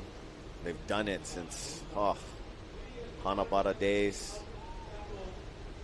They are the Pipeline legacy. So we are super stoked. 2 minutes, Rock, and 8 seconds as they're paddling through this trophy current. No massive waves on the horizon, so. Yeah, they'll have a little bit of reprieve from the whirly, wild conditions, and we'll see how long that lasts. There's been so many big waves coming in. I know surfers have spent more time paddling in the 40-minute heats than they usually spend, in a 2-hour session on a regular, normal day. But this is the Hui BackDoor Shootout. We're, warrior status. Warrior. Gladiator no action. Flags on the play. Just play it out, bro. Yeah. With those meetings in the morning, they're let them play. Here we go. Meeting. Eli on his, that's Barron, sorry. Barron, nice downward carve into foam ball land. Oh, he just threw some foam right out there. I love how diverse all these gentlemen are in this event, as they can surf above the lip, do the hugest airs, put on the biggest edits, but they surf some of the biggest waves. Shout out to Duke Kahanamoku and the Duke Specialty event. That was awesome yesterday, and founded in 1996. This is the 50th annual of Hui Ohe'enalu, along with the 50th anniversary of the Hokulea. So special year, special new year, and big mahalo to the members of the Hui Ohe'enalu, past, present, and future. 25 seconds, bro. Can J.O.B. pull one out here? He might find a backdoor gem. Who knows?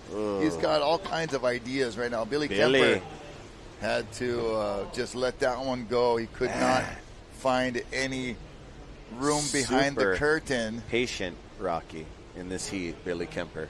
But I know these guys are experts. They know what they want. Yep. As we come to the end of heat number 4, we are officially at the halfway point for round 2. Wow. That was Team NSB that just wrapped up. J.O.B. spent a lot of the heat kind of cruising around the lineup, bailing off the board. You know, Eli Olsen had an opportunity, but the wave just had no mercy. No mercy. Barron did a couple test drives, try before you buy action, but never really found something he wanted to take home.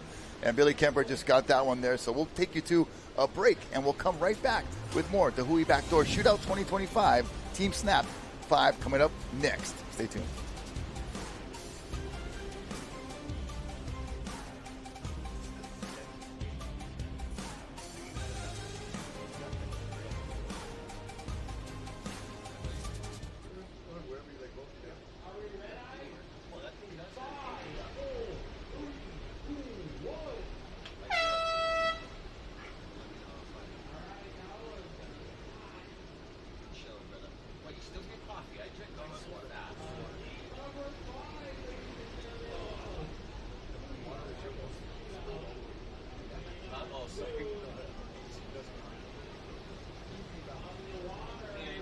Took down the volcanic water.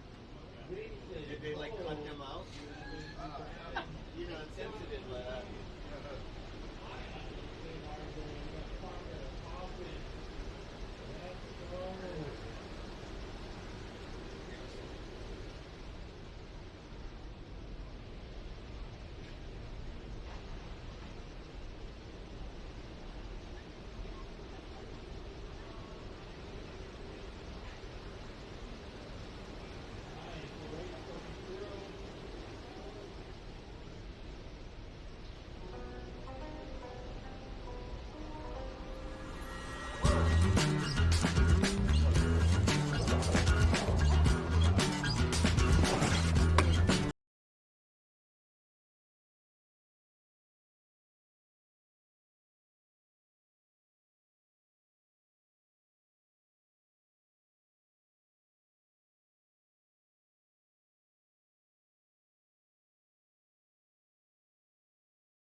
The 2025 Hui Backdoor Shootout is presented by Keiki Beach Bungalows.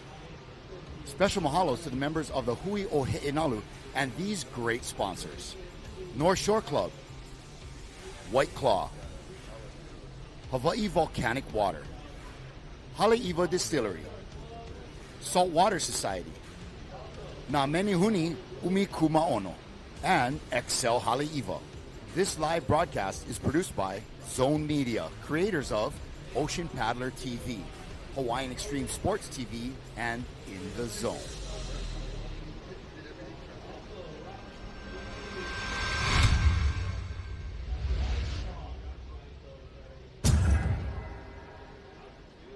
Aloha avakea, good midday to all of you tuning in. Hawaii Standard Time, it's just about 12:45. Wherever you might be, I'm not sure what time it is, but it's time for heat number 5. Snapped 5 in the heat right now. There's the lineup: Mason Ho, Benji Brandt, Josh Moniz, Clay Marzo, and Parker Coffin. What a lineup. And I am Rocky Cannon, along with Dr. Isaiah Walker. And we're going to walk you through this heat 5 and see if anybody finds some kind of needle in a big old whitewashy haystack.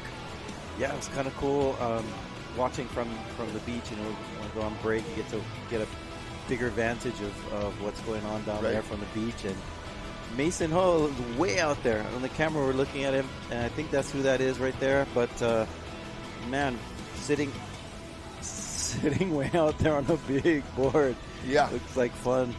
You know, who used to do that quite often, someone very close to him. His father would be camped out there as well. So not the first time we've seen an M. Ho out there. Right. Oh, and that last heat, too, watching, them roll in from way out there on the second reef. And Jamie O'Brien, I watched him get caught inside by a set. And it was just like, I don't know how these guys make it look so easy. But there's still some waves out there, of course. Too many waves, perhaps, but a lot of big ones that are rolling through. beautiful shots. I heard you and Ezra, as I was on break, and I've been able to listen to the broadcast in different parts of the big Volcom house, and talking about step-offs off the canoe. Yes. In that type of surfing. And there's something else that you mentioned on a prior broadcast that I found super interesting, was the riding up towards a rock cliff. Oh, yeah. And then jumping up onto the cliff. Right. That is intense, man. It is intense. Yeah, we're celebrating, Duke Hanamoku and Hawaiian surfing, and so oftentimes we'll have conversations about some things from our history, and that was one of them. That's something you don't see as much of today. I mean, because... Oh, wow, look at this. It's very dangerous, but look at that. I believe that is... that's not Mason. That's not Mason. Who's that? That is maybe Josh Moniz? That is Josh. So, my new nickname for the Moniz family is, less ankles, Moniz. Wow, so look at this Josh, wave grow. working it. We've seen many of these surfers be patient from the outer reef, and another one who is has a lineage of pro surf dad has been out there many times. Tony Moniz, Papa Tony. Shout out to the Moniz Ohana, and Josh joined us in a broadcast on another project we do called Rogue TV, and so cool to have Josh in the studio. Talking us through some Waimea waves and Jaws waves we were watching a few weeks ago. So shout out to brother Josh, and thanks for joining us. And he was looking like he was very keen on finding a barrel no matter how it took shape. And unfortunately rode all that wave all the way through without the barrel opportunity, but still, a fun ride. And we were talking about, how you got to check the wave out before you really know what's happening. And Mahina is on the beach. We're going to check her and Eli out on the beach, standing by. Take it away. Aloha, guys. Mahina here with Eli Olsen. Obviously, the conditions have changed. The Kona wind started to blow harder, and then I feel like you guys were kind of sitting a little bit differently compared to the last heat. Can you explain to me what happened, if the winds were a little bit different on your last wave? Yeah, so the swell definitely picked up from yesterday. Yesterday was rising swell with a huge interval. Today is kind of just bigger feet, and I think it peaked, but it's definitely a little big for pipe, and it's kind of washing through. So we're sitting a little further out, a little deeper, and then unfortunately the Kona winds did kick in right before our heat, and there were still some beautiful waves, but I think if it was regular trade winds or offshores, I think there would have been a lot of really beautiful waves. My last one was crazy, and I was working really hard, punching through, there's a lot going on, and I almost made it, but I couldn't really see, but I think it was just that onshore crumble, I think, got me right at the end. So all of you guys in Team North Shore Boys, you guys are no stranger to the crowd. You guys are the top of the pecking crew. How did you guys manage that, and what equipment did you guys choose in order to catch these waves today? I think just from being born and raised, calling this our home break, we're very lucky to call this home.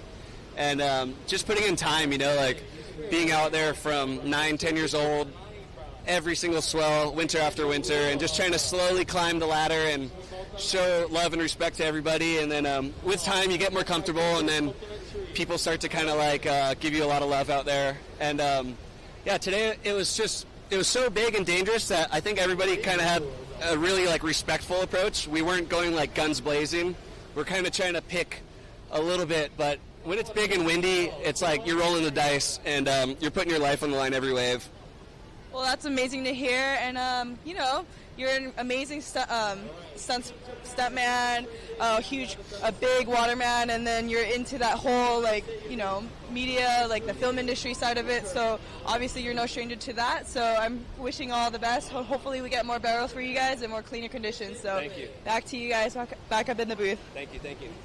All right, thank you, Mahina. And Eli, spot on, nailed it about that wave. He had so much going on. There was a lot going on in that wave. He did everything perfectly right, drew the right line. As we watch live action here, we'll get back to assessing Eli's last wave, because it was worth the attention. Clay Marzo stuck it in there nicely, was parked just in the pit, and then the nose caught. He went over the handlebars. So Clay Marzo, amazing Maui talent, has so much pizzazz in his style. I really like it. No stranger to this kind of wind growing up on Maui. You can see him gliding in smoothly, trying to find that, slows down, stalls. He's a master of stalling. Sometimes he'll stall on his outside rail, which makes no sense, but he makes it work somehow. Does it. Well, for one, it's like almost like physically impossible, and he manages to do it. So talk about a guy with body control. Clay Marzo, always a talent to keep an eye on. But back to Eli's wave of him, describing it as a lot going on, and exactly what I was telling Ezra. He did everything perfect. The right line, the perfect time to grab, shoot down the line, get the good pump in. The wave was, and Eli, to your credit, it was a lot of chandeliers in there, but then there was this big backwash too that made the wave kind of expand and then contract. And had you made that, brother, it would have been like double-digit scores all the way. But and then he said too, like if it would have been a regular trade wind day, that would have been just a beautiful exit. Because he did everything right. The wave, like I said, was telling Ezra, just had no mercy. It was not going to do it for him. Awesome. I don't know if I answered your question earlier that you had, but well, about we'll get to that in a second. To see if there's a rider stepping up onto the rocks. That's like so that was one of. So there were multiple disciplines within surfing, even in old Hawaii. I think that's important to talk about because sometimes I had this conversation. Some people are like, well, who was the first human to ride a wave? We see this human looking to ride this wave. Oh, Parker Coffin, eject. Oh, man. That was scary moments there for Parker Coffin. Back on his board, thankfully, and motoring back out of the impact zone because, you come up, you're okay, but you're not out of danger quite yet. No, not at all. Especially on a day like today. So there's kind of this discipline. I like to, remind people that surfing was not just something that Hawaiians, one or two Hawaiians could do, or we can prove that they, rode a wave here and there. It was just incredibly integrated into their society as we see this wave. Oh, Parker. Double up, eject. That was actually a smart move for those who are not aware. Jumping off and pencil diving underneath gets you under the wave. Here we go, way out on a big board. Mason Ho. Well, this one's going to double up, and you see all the movement, the backwash, the residual reverb from the wave before, and Mason decides that it's not going to be the one, so he just checked that one out. And you see that board is... That board's an Eddie board. Very, very long, and justifiably so, to get the waves where he's catching them from way out there. You need something that's going to be paddling very fast, and longer boards do paddle faster. So there would be Clay Marzo as we're going to divert to the story. But yeah, you're right. Benji Brandt. Such a smooth style, low center of gravity. Ezra compared him to one of the Hobgoods. I think that's a good comparison. Again, that lower center of gravity. We saw also Mark Lupo always has that kind of stance and that posture. Yeah, Benji's got just a wicked approach to pipeline and a crazy, insane backhand at Sunset Beach that is always enjoyable to watch and to be a part of. So he's very talented. He's also a very polite young man. South African by origin, but now a North Shore resident and surfing for Team Snapped 5. And a very humble individual, and lets his surfing do the talking for sure. And he speaks volumes with that backhand attack and his pipe approach. He'll often join us on our side of the island and some of our, less frequented surf spots on my side of the island there. But he's always been probably such is a good... well, with this westerly wind direction, Mokulia is probably doing something, and some nice Sunday waves to be had around the corner of Kahuku Point. And yeah, so boy, I don't know if I'll ever answer the question, but That's okay. I'll try We it. got time. There was one form of surfing where you would ride a wave up to a cliff. Yeah. And you know that impact when a wave hits a cliff and it does that explosion, kind of like we watched the backwash here. Right. And you get some that would ride it as it hit the cliff, and they would launch with that eject, and then the goal was to land on your feet on the top of the edge of the cliff. Well, I would landing on your head would be not that comfortable, but geez, even on your feet, like wow, these Hawaiians, they get. I mean, you know, the Ahupua'a, the village is so successful. You got all this leisure time, right, to invent all this kind of stuff of having fun. Like, oh, let's ride towards that cliff. Like, okay. Which is cool, and when you get these kind of ocean-based communities that have all this free time on their hand, you see that kind of stuff. Like you go to Makaha, you see the boys hanging out there and young kids, and eventually something new will come up. Yeah, check out Ehukai Beach Park with the crowd that has come to watch on this beautiful Sunday. Shakas and alohas to everybody that has come down to the beach. Like I always say, make sure you never call in sick to work. Make sure that your boss not watching Surf TV, and also make sure that you're at the beach with the right person that you're supposed to be with. Calling you guys out, bro. Nah, I know you guys all well behaved, so it's all good. There we go. Oh, gee, but just having some fun watching from the drone footage, Zone Media and Island Paddler TV, all of the productions that have taking place around the island, and now we're here at the Hui BackDoor Shootout, right here live at Pipeline. Mahalo to all of our production partners. You guys are doing amazing work. Our sponsors, the North Shore Club, of course, our presenting sponsor, the Keiki Beach Bungalows. The North Shore Club doing some work over there at the new Ritz-Carlton Turtle Bay. So mahalo to North Shore Club being a part of the sponsorship here, as well as the Haleiwa Distillery. And also, thank you to, I seen one sponsor called XL Haleiwa. XL still going. There we go. That was like from Long early time. days, man. Saltwater Society. Thank you guys so much. Hawaii Volcanic Water. Don't worry about it. It's not lava. It's nice and cool. And also, Na Menehune, Umi Kumaono, as well as, is this the correct one? The Pakalolo Man? All right. I guess and so. White Claw. That is our post-event sponsors, White Claw and the Pakalolo Man. Thank you guys so much for our festivities going on afterwards. Umi Kumaono it's a number. It's number 16. Number 16. That's what I was translating that as. And the 16th Menehune? Maybe. Or the 16 Menehunes? Yeah. Tell us a little about the Menehune. Okay. Because we often think of the Menehune surf contest down at Haleiwa, which is for kids 12 and under. But Menehune does not mean a child. Yes. Here we go. So Menehune is it's kind of the equivalent of what you call maybe a leprechaun. Okay. And so they kind of occupy the mythical stories of these young or small creatures. But we'll go ahead and watch this big wave of Parker. Oh my gosh, Parking it. Yeah. Yes. Okay. We just we're on the same wavelength there. Parker Coffin getting appreciation from the crowd, and beautiful drop to stall to getting covered and making something out of a very shaky situation. Right. Yeah, that was beautiful. His timing on that.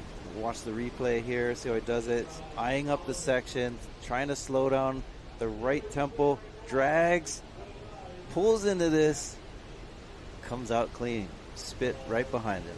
Yeah, that's what the crowd came to see, was somebody getting barreled and somebody getting disappeared, somebody getting reappeared. That is surfing's abracadabra. Love it. Yeah, so Menehune are, I've heard different things on it, but mostly it is kind of a mythical creature that people say like, oh, the Menehune came and like took my stuff when I was sleeping, or but maybe even like constructed something too. I've right. heard in the Menehune past. Also, so we also have historians and other scholars that have tried to make sense of like, okay, well maybe this myth is referring to something else. Maybe there's and we do have evidence of different waves of migrations of peoples that have come to Hawaii over time.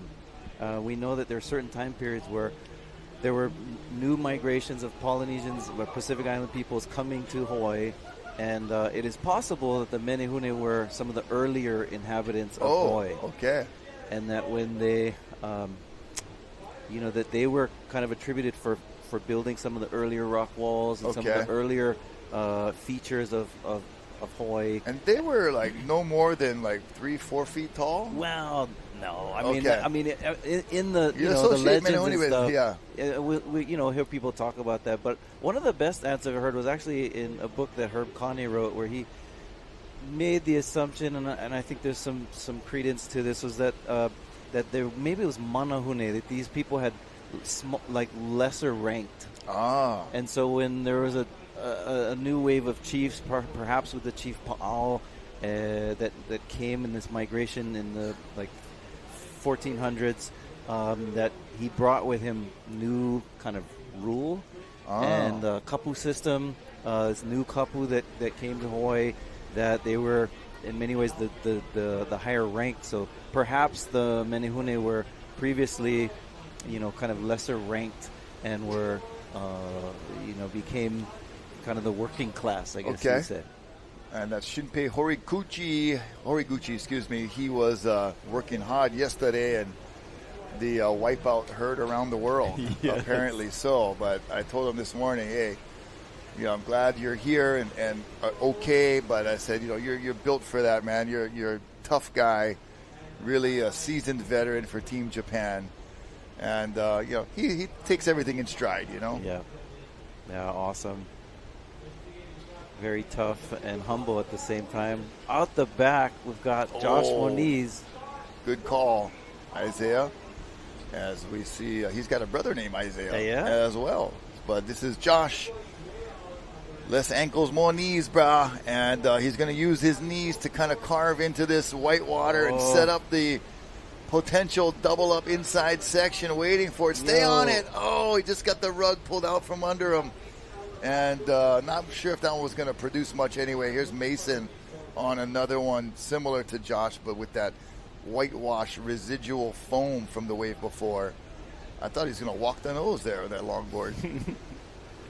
He'll probably still do an air reverse on it. Something. He'll find a way to entertain the crowd for sure. One of the most dynamic characters for sure, and always a pleasure to see around the community and be around, and also obviously great surf talent. Yeah, it's fun. I think him and Jamie O'Brien have a show that they do together now. Yeah. It's kind of comical. To watch them. Interesting, they got real dynamic personalities in and out of the water. Yeah, so, there's a debate, oftentimes you hear whether nature or nurture is what shapes a person, right? Okay. So, and of course it's probably a combination of both, meaning is it your DNA and your genetics, or is it just the way that you were raised? But we have in the water here, we've got Mason Ho, comes from a long line of amazing surfers, and also the Monizes. Right. Big family, all of them accomplished surfers. Yeah. Every one of them. Yeah. So, is it nature or nurture with these guys? I don't know. Is it in the DNA? I think actually it's probably a combination. Greg Knoll in an interview once said that he thinks there's something in the blood of the Hawaiians because of so many years around being in the ocean that has it in their DNA to be able to read waves well, perhaps. Wow, yeah, Josh reading this wave quite well, setting it up on the inside, but then you can see him just get a little too close to that white water, playing with a little too close to the mice, the mouse playing too close to the cat, and he got taken out right there, but out at the knees. Yeah, just more knees. Yeah, gotta work those knees, boo.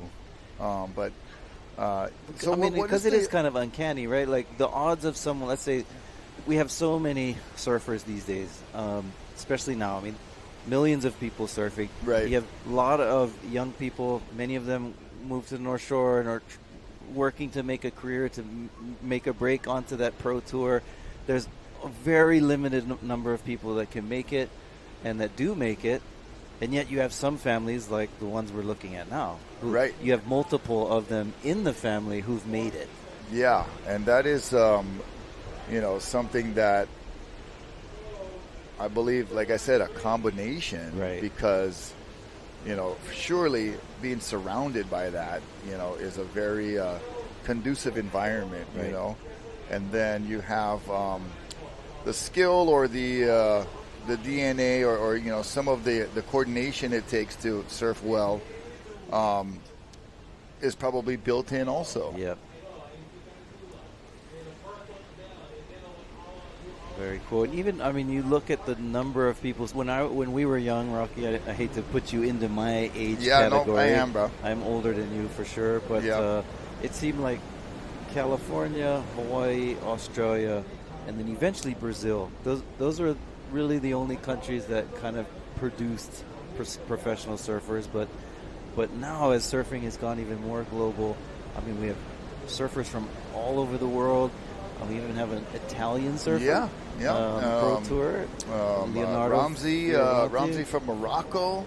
And so it is interesting to see how prolific and global surfing and with the now advent, it's going inland. Yes, with the advent of the wave pool, what that's going to do for offering more potential talent to emerge. I saw this crazy videos. We watched the crowd take a look at our audience on the beach, looking on with four-legged friends, even showing up to this all-age Araja that is the Hui BackDoor Shootout, presented by Keiki Beach Bungalows, all in memory of Duke Kahanamoku. And speaking of dogs, I've seen pictures of dogs on surfboards in old Hawaii. Yep. Maybe not. I'm not sure if it was ancient Hawaii, but for sure old Hawaii. Yep. Waikiki days, you see the brothers surfing with their dog. And I love that because, Rocky, you're continuing that tradition. If you're not aware, Rocky has surfing dogs, and he's been taking out visitors to experience that at Turtle Bay, which is now Ritz-Carlton. Yeah, it's almost like a why not. Yep. We have so much fun surfing. Our four-legged friends, enjoy being with us, usually no matter what we're doing. And, the kids I take out, majority of them never surfed before. Majority of them wouldn't try surfing without this little feature that we have, or this little program that we have. And so that makes me feel really good inside that, pulling these young children a lot of times just because I'm on the board, the dog's on the board. I don't have room for a 180-pound person. We got to keep it small. We got about 120-pound max, so it's mostly kids that come out on the board with me and the dog. And I found out that that's the safest way when I'm on the board at the controls, instead of just pushing a guest with a dog and watching the yard sale. But yeah, we definitely that era comes out of the early 1900s. Okay. So Duke Kahanamoku was a part of a generation that they called they had different names. The Hui Nalu was their club. The Moana Gang were kind of the nickname. They had a crew that called them the How Tree Boys. They all hung out basically in Waikiki in the early 1900s, and they became Waikiki Beach Boys. Well, there is an iconic picture. I'm just getting a message from Brother Liam tuning in that Landon's son, I guess Landon's son's mom has Hawaiian heritage. Okay. And that's a picture of the surf with the dog is the great-great-uncle, Uncle Auna of Landon McNamara, our Eddie Champion's son. So some cool stories, and keep the messages coming, you guys. So happy to be delivering all of this action from the Hui BackDoor Shootout and stories and mo'olelo from Dr. Isaiah Walker, and just some fun chit-chatting and talkie story and answering you guys shout-outs and things. So mahalo, Liam. Thank you. And great job on the Eddie and all that production. It is like a Portuguese, Chinese, Japanese, Hawaiian fire drill to get that thing up and running. So mahalo to you guys. And Landon, I still don't know how you made that wave, bro. I watch him in slow motion planning. He was talking about the turtles yesterday at the Honu that he's seen out there. I thought maybe they was underneath helping his board stay up. Lifting him up. Oh, bro, that thing was mental. Yeah, it was. And just want to, again, congratulate Brother Landon on that. But cool story. Yeah, very surfing cool. dogs So yeah, and the goes way back. Aunas, shout out to them, and I know them a lot. The Aunas are from my side. Like you said, there's Landon. Oh, okay. There they are right crew. there. It's the team North Shore Surf Shop. Yep, they're coming up in a couple heats. They're team heat number 7, so they're going to have to kind of take on these less than ideal and wild, whirly conditions. So all these guys are built for any condition. So best of luck to Team North Shore Surf Shop. And mahalo for the messages. 10 minutes remaining in this heat. Snap 5. Yeah, so Duke and his friends, they basically ushered in this young era of tourism in Hawaii. Okay. And where people were coming in on the Lure Line, which is a steamship that came over before airplanes. And you had a limited number of people. But when they came, they loved to hang out with Duke and the Waikiki Beach Boys. And so they became these entertainers of sorts. They were surfers, but they were also teaching people to surf, taking them out in the water, surfing tandem. They got really creative. I talked about innovation, and sometimes when you're just hanging out at the beach, just cruising around, you're like, hey, what if we did this? What if we did that? And so like, what if we put creative juices get flowing, yeah? Put the dog on the board, put a pig on the board, have a girl up on my shoulders while we're surfing. Right. Even had weird things like trying to play golf on their surfboard. That's funny. They invented surfboard water polo and just really having a good time at the beach, and people loved it. That energy of the mana that they had really was infectious, and it drew a lot of attention. So there's a lot of great photographs from that time period. Be able to see canoe surfing and a variety of other things. But Duke and his friends were very animated and entertainers. They're also great musicians. It's an aquatic stage, Right. It's still like it's sort of that the Waikiki has got this sort of amphitheater vibe. The way that the hotels are right there on the sand, still has a real powerful, positive energy. And so Duke and his crew were known for being very fun and energetic and interactive with people. And a lot of popular people too. A lot of famous people would come. Yeah. Shirley Temple. Duke took all kind of people. JFK. Presidents and all kind of celebrities were hanging out. Babe Ruth would come and hang out with Duke Kahanamoku, and he really was seen as the ambassador of Aloha because so many people really admired him and looked up to him. He was also at the forefront of breaking kind of racial barriers in the Olympics. Right. And so he was definitely a figure that was worldwide, and people noticed him, and he also noticed his spirit of aloha that he shared with others. Yeah, so not only just a very talented person in the ocean, but had that kind of charisma and aura that had a magnetic attraction for people to be around him. And I've mentioned this earlier, but really what still perplexes me is that he was very quiet and soft-spoken. So it's weird that you could be such a to be so attractive to people and to be such a figure, but at the same time to be so quiet and humble. He did not really shine like verbally in the spotlight, even though he took up some acting roles. He nonetheless was very soft-spoken. There was a show, you can see it on YouTube because they put it up on YouTube, but it's called This Is Your Life, and there's a special where he's honored, and you can really see that he's very soft-spoken, man of few words, but yet at the same time was such a larger-than-life personality, and I think it was just more so his actions that spoke louder than his words. Way from the outside. That's Mason Ho. Someone who has actions and words, this brother. Yeah, and right now, this wave, no more barrels. Like he wishes there was. He's still going to grab rail, though. He's going to make pretend. See a cockroach. He's a very, let's see a dying cockroach. It's not quite a dead cockroach because it wouldn't be moving. Here we go. Oh, it's like why me a show break, bro. I'm getting on. flashbacks to the Eddie right now. Like that little extra couple bounces. Hand jives. Hand jive and then dismount.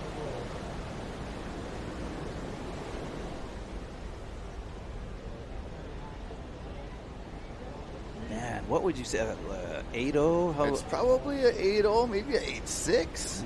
You know, we've seen Kalani Chapman paddle out on a Waimea type board and get just so barreled from the outside. This is maybe Clay Marzo or Benji Brand. Or Parker Coffin. Benji. Okay. Benji, a former backdoor shootout champion. He has been a champ here before, and his approach and his fearlessness here at Pipeline have been very rewarding to watch.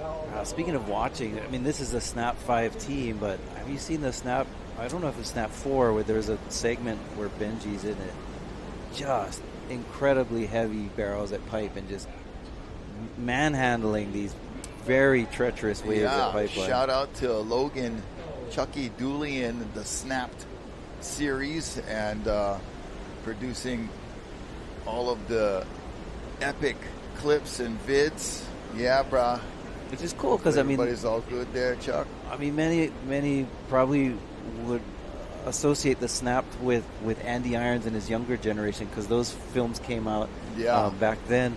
But then it's cool to see it really like still thriving and have it's more multi-generational.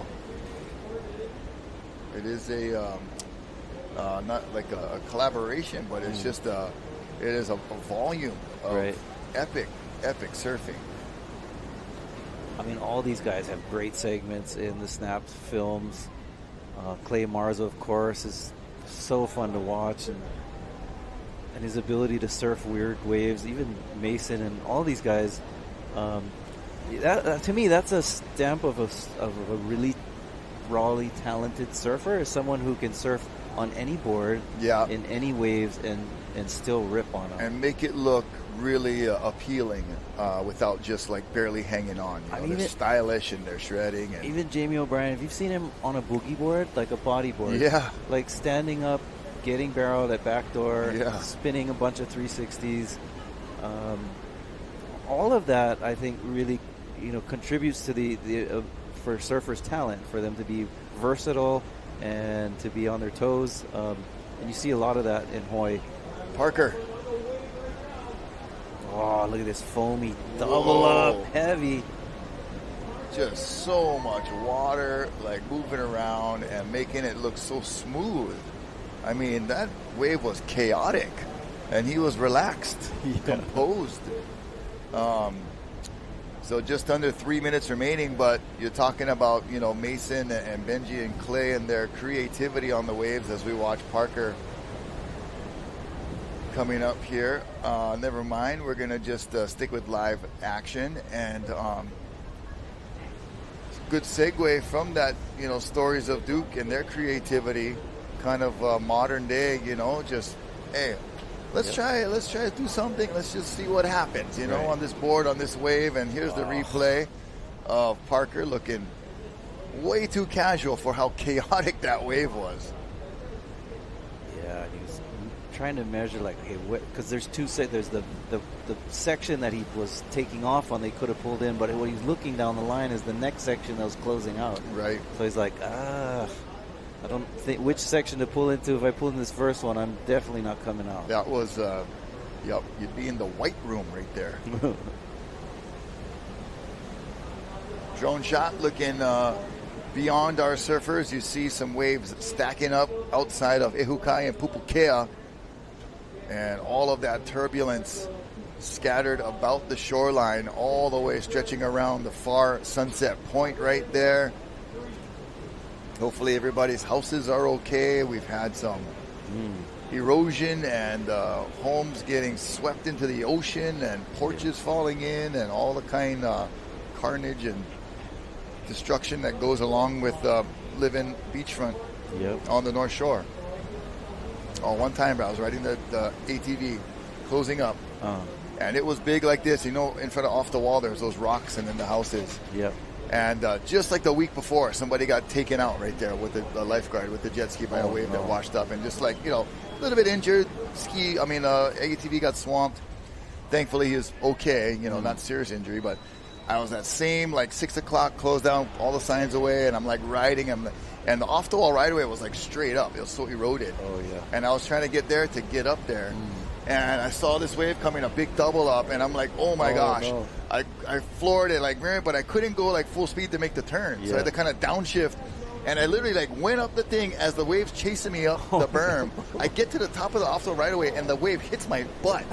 Hits my okole all wet. I'm like, and I just turn around. I'm like, the adrenaline rush was just flaming out of my body. I was like, oh my God, I almost got taken out. And I just was like, I look, then you look around like, bruh, nobody saw that? Dang it. It was so fun and cool, but I'm glad I survived. 5 seconds remaining. Little off-the-wall ATV story for you guys from 20 plus years ago. Jeez. How come I can remember 20 years ago just like that? That's crazy. We're getting old. Oh, well, I'll tell you what, it's not getting old hanging out at the Backdoor Shootout 2025. Sure. Super good fun. We'll be right back with more of the action. Team Japan coming up next. Stay tuned, guys. Yes, sir.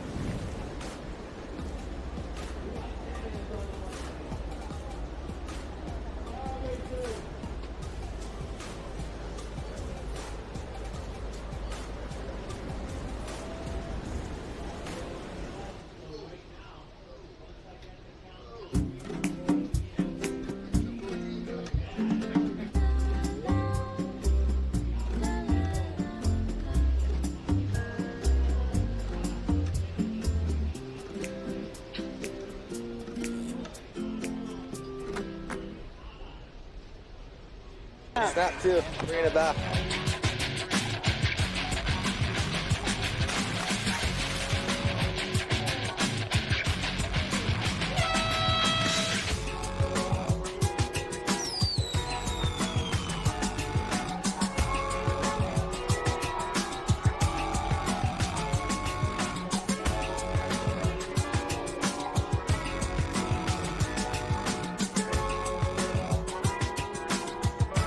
The 2025 Hui BackDoor Shootout is presented by Keiki Beach Bungalows. Special mahalos to the members of the Hui Ohe'enalu and these great sponsors: North Shore Club, White Claw, Hawaii Volcanic Water, Haleiwa Distillery, Saltwater Society, Na Menehuni Umi Kumaono, and Excel Haleiwa. This live broadcast is produced by Zone Media, creators of Ocean Paddler TV, Hawaiian Extreme Sports TV, and In the Zone.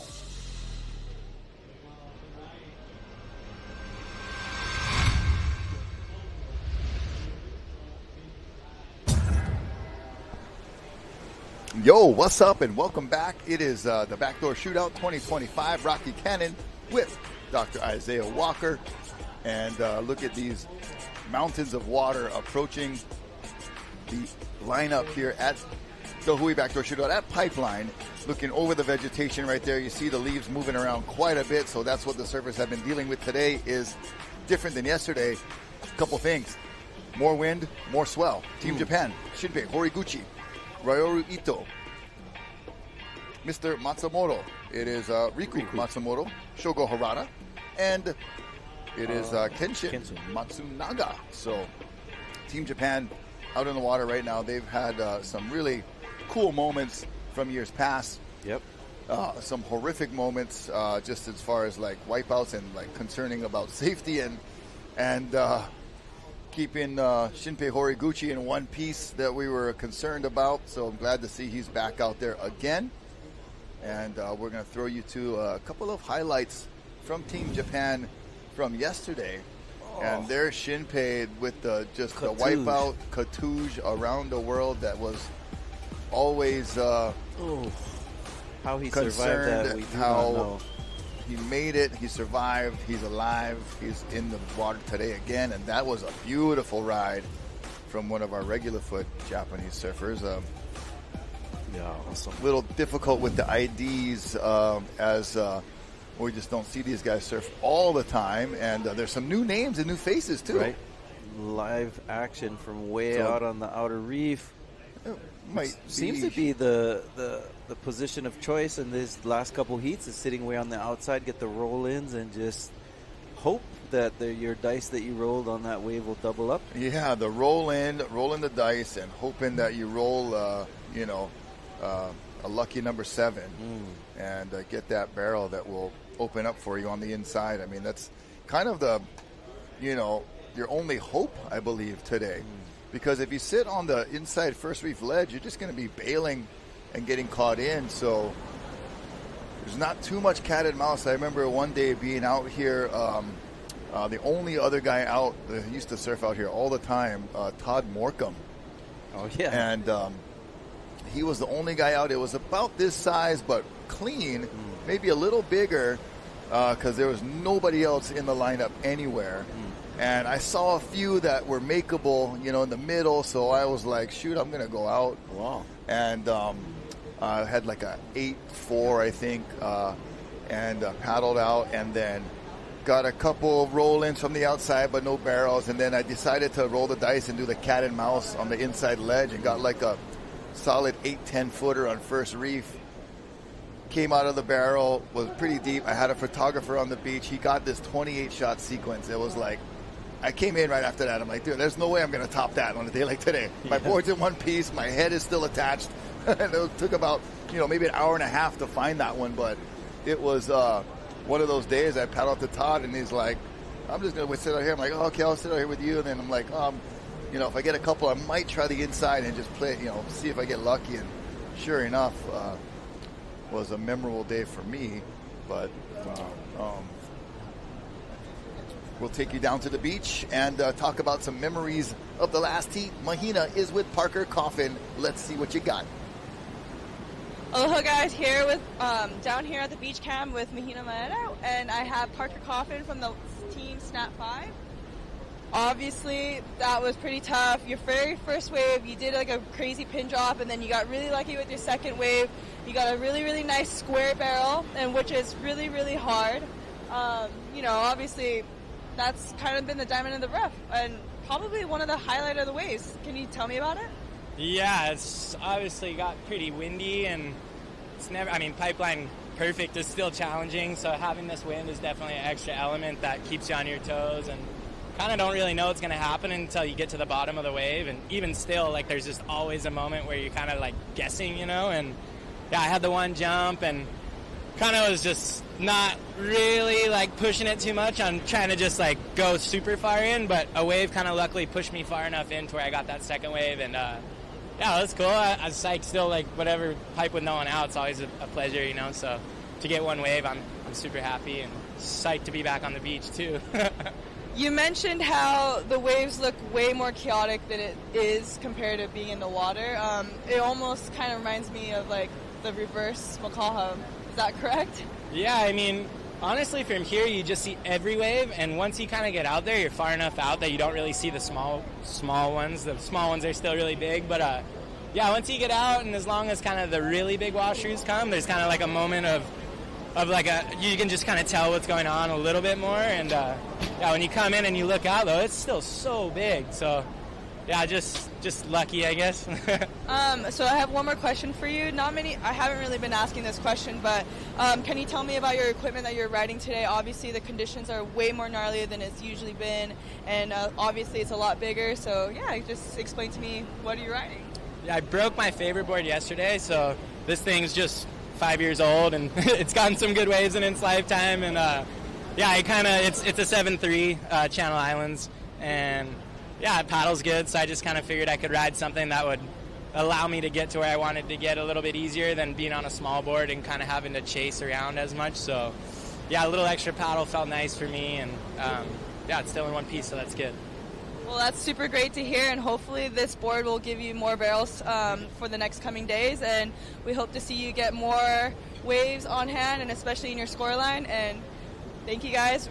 This is Mahina back on the beach cam. Back to you guys in the booth. All right, Mahina, mahalo. Thank you for the conversation with Parker Coffin. And so, I heard him say, which is I probably would second the motion all day long, is like, it's no matter what pipe is doing, it's fun when it's just you and a few other guys. Yeah, for sure. Interesting that watching this win and having Team Japan in the water really made me think about some connections that Japan has with with surfing, with the ocean, and one that's a real big national pride is the word kamikaze.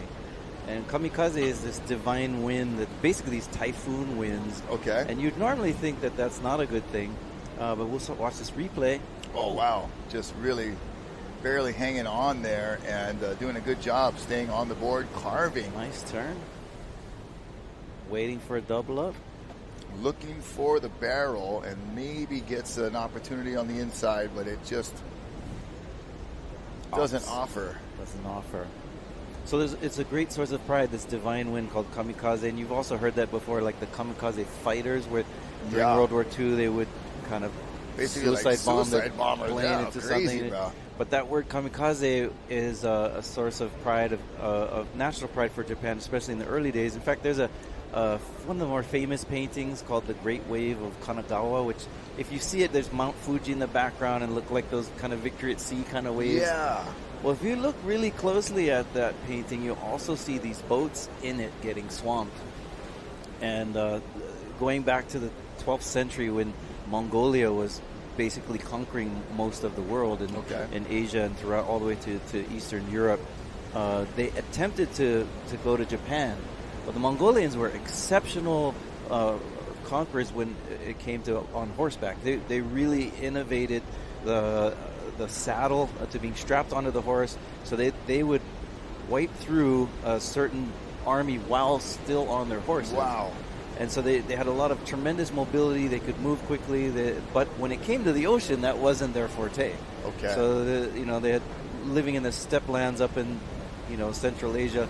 They didn't have much ocean. So when they came to Kublai Khan, who was the grandson of Genghis Khan, knew of Japan and wanted to go and conquer it after conquering China, and sent these ships out to try and get over to Japan. But their timing wasn't good. They didn't read the ocean well. They didn't realize that they were sailing right into typhoon season. Oh, wow. And so these big winds called kamikaze winds came in and swamped all of Kublai Khan's fleet of Mongolians who were trying to invade Japan. And so it becomes this source of pride of yes, the wind that saves us. Yeah, the nature or whatever spirits that be were on their side that day. So maybe these kamikaze winds today will come and save our Japanese surfers to get the wind, the barrel wind. Maybe they'll switch around and save some good scores for these Japanese surfers who have definitely earned and deserved any good waves that they do get. They put in so much time out here. And we talked about them, first coming over to Haleiwa in the early 80s with the Haleiwa International Open, and Satoshi Sakino was the name I was trying to think of yesterday. One of those surfers from way back when. And then you had your Hawaii Japanese guys like Glenn Matsumoto, Kirby Fukunaga, and even Kerry Terakina's part Japanese, and will always be hosting. Oh man, we used to play this fun softball game against them every year at the contest. After the contest was POW, and we would have this fun softball game. Teru Ohashi was part of that gang way back when, and somebody way look from at that outside. Oh, I don't even know how he caught that. It's not even going to break until way inside. Bunch of S turns, looks like Shinpei. That is. Come on, double up. Whoa. Oh, he's smarter this time. Not wanting to mess around with that closeout right there. Yeah. Yesterday. Definitely probably still hearing it from his peers and colleagues. And, you give your friends rubs and you joke around somebody gets a good wave, you're stoked. But somebody gets a wipeout, you're like, ha, as long as they're okay, But another Japanese pro surfer I remember is Suji Kasuya. Yeah, the Hawaiian the Japanese Tom Curran. Yeah, Tom Curran from style. Back in the day. Yeah, Japan has had a long run of surfing athletes and producing some really great surfers, and even now, a pipe surfer, Takayuki Wakita, and Kanoa. Born there, moved to California, and now represents Japan. Yep. So a lot of talent in Japan for sure. Well, they're an island nation, so definitely, has a very deep, as you said, ocean culture.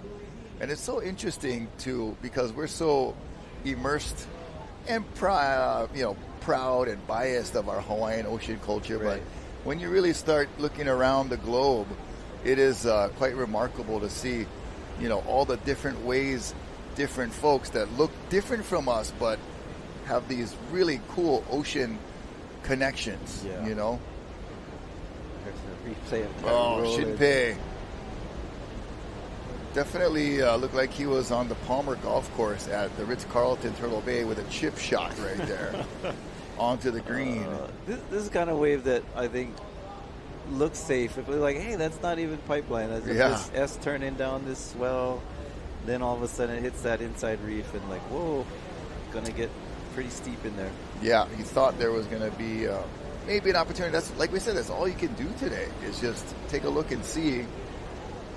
Kind of hope for the best. Here we go. Nice size wave way out on the second reef. Oh, that wave is huge behind him. Nice steezy style. Yeah.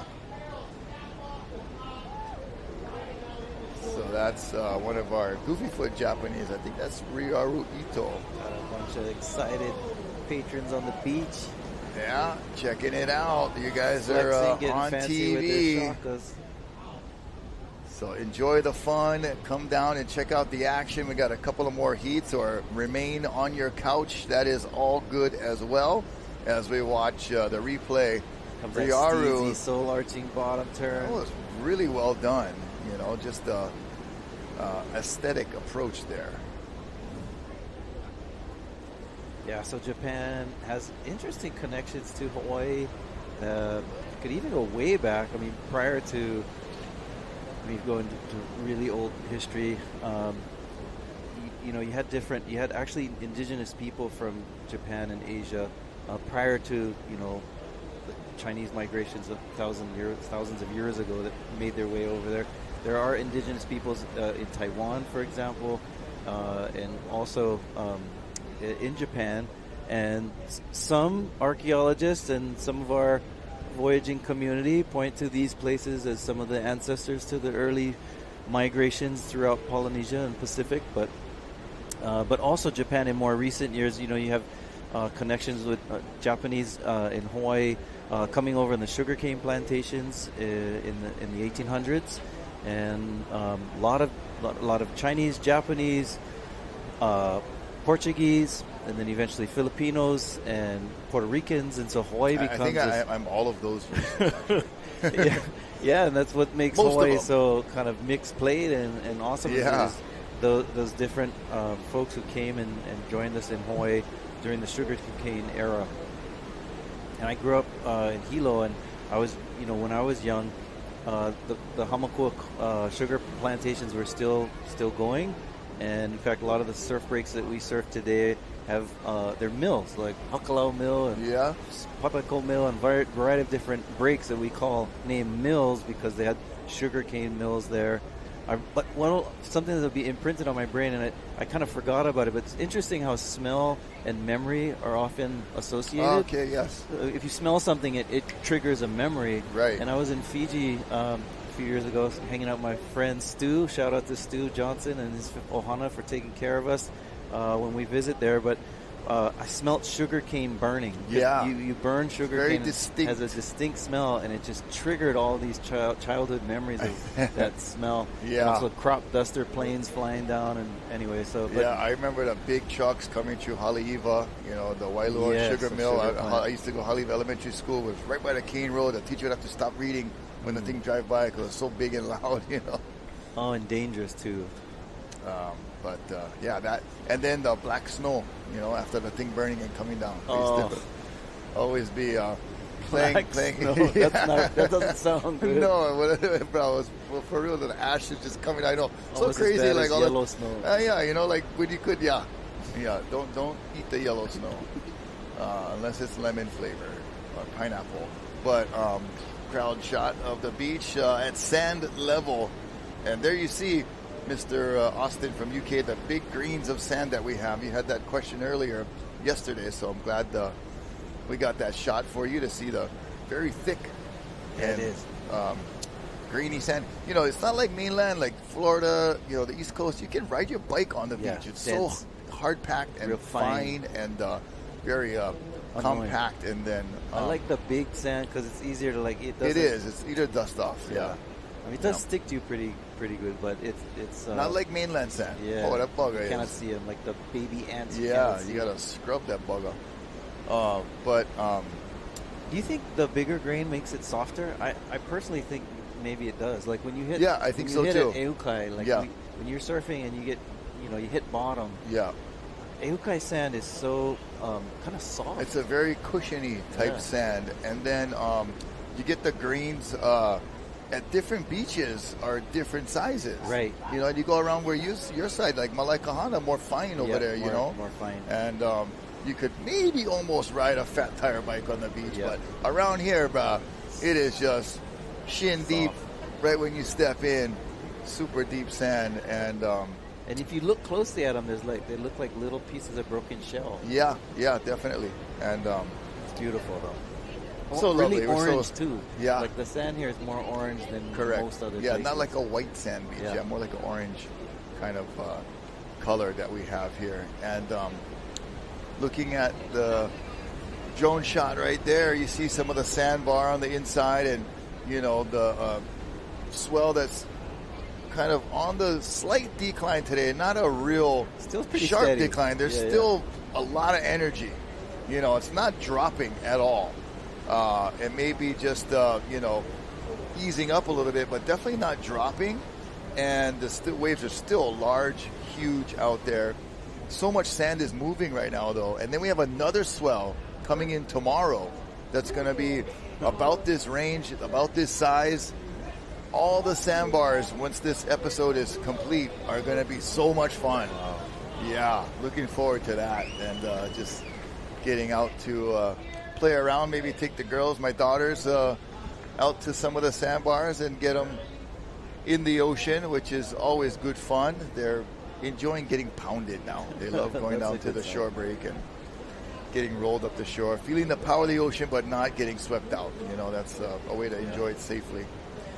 So, since Japan is in the water, Team Japan, I like to kind of make some references to Japan. We talked about kamikaze wind and also earlier I was talking to Ezra. Oh, no, actually that was with you, Roger. We were talking about the 442nd regiment that Gopher broke that was in World War II, and of course also we're right here on the North Shore, and this is where the planes that bombed Pearl Harbor flew right over where we are now. Yeah, that's right. So we also have, I think it's interesting in many ways after World War II. So Japan during World War II. You had this Kanto army that was kind of ruling Japan. It was very militant. And Japan, speaking of some bombs here. Oh, wow, yeah. Not bombs from Pearl Harbor, but bombs at Pipeline.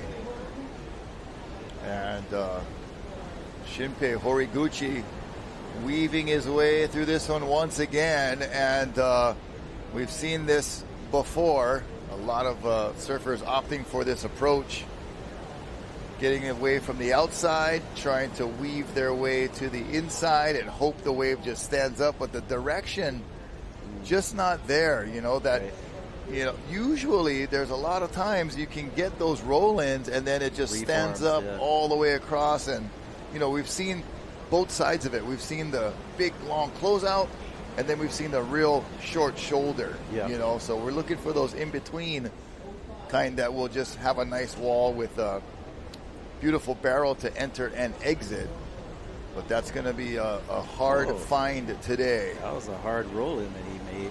Yeah, that wasn't an easy roll-in. That was a tall wave, too. Kind of like he's going down a waterfall. Waimea Falls right now. Pushed him, too. I don't know if you've hit this yet, but you get to the 50-plus age group. The pop-up standing up to the feet isn't... Oh, man, that was... Somebody just got dosed. Great attempt, but getting donuts. I'm surfing a lot on a 11.6, big sup with a dog and a kid. So sometimes, Is that a broken board? Yep, looks like a broken board. That is... Hopefully he's okay. No longer usable. But yeah, popping up on a shortboard. that's still a task, and it's. Oh, let's see this replay here. Under the hood. Oh, Kite tries to sneak out a little bit of an exit. I've been coming to terms. I rode this 6'2" Sino that was live action here. Water Patrol doing an excellent job. Mahalo, you guys. Thank you so much. The camera crew getting reloaded there. I had this 6'2" Sino, beautiful board. I got it maybe like 8 years ago, still in good shape. And I got on it like maybe a week or two before the Menehune Surf Contest. Had all these visions of vertical snaps. As we look on the outside, a vision of a rider on a second reef, third reef bomb. Is this one going to cooperate? Is this the one, Isaiah? I hope so. Yo. Shuts down. And when you're walking down to the shore, you're envisioning your session, and it didn't go as planned. I was in a very, state of shock of how hard it was to catch waves, and I was getting hung up at the top, and I had to come to terms with, I need more foam. And so instead of, Sino's made so many good boards, and I have my relics that I keep as collectors after he passed. But this one would be perfect for a young kid step up. So I took it to the Menehune and released it as a giveaway. Like, this 6'2" has done so many cool things for me, and it still needs to get ridden. And actually, I got a story, or I got a message from the kid who won it, was actually looking for a step up to get off of a soft top, and just wrote this really nice message. And my friend called me and he said, Rocky, oh my God, tell him. It ended up being like this perfect, cool story. And, and there was a part of me that was like, I don't know if I want to give this away. I don't want to hold it. It's my dad's board. But it is continuing to get ridden, which is what it's meant to be, right? That's awesome. That's a great story. But the way I found out about it was horrible at VLAN. Just like, oh my gosh, I just dug a rail. Oh my gosh, I can't get into this wave. I'm getting hung up at the top. Like, just a total barnacle. Well, I love that, giving boards away at the Rail Sun. That's something they've always been doing. Is making sure, because access to surfing is increasingly more difficult for our native Hawaiian community. Is a lot of people getting priced out of paradise, or equipment is not, as affordable, and you get a lot of folks who are moving to Vegas, which we sadly call our ninth island now. Seriously. I did notice on New Year's Eve there was about $50 million worth of fireworks that we could have probably put into like some affordable housing. I'm like, bro, how you guys get this much money? You start doing the math like, wait a minute. For all those bombs, choices. Yeah, bro. But anyway, it is a full circle community we have in surfing. So, and the Hui has also been very active in giving to the community. They've, over the years, have had things like Easter egg parties and where they so much fun. Backdoor! Oh my gosh! No way! It's gonna happen. Come on. Please come out! Oh my gosh, that was so incredibly courageous. That's our first backdoor. Where in the world was it? Did they film it in a mirror? Was that backdoor for real? Oh my gosh, what an effort! And now he's gonna be turn tail and run for your life. Oh my gosh, what a great effort! That was a huge backdoor wave. So shallow in that section too. It is actually more shallow than Pipeline. Pipeline goes off the reef into sand. Not the case for backdoor. It goes from reef to more reef, and then more shallow reef. Yeah, and Japan has.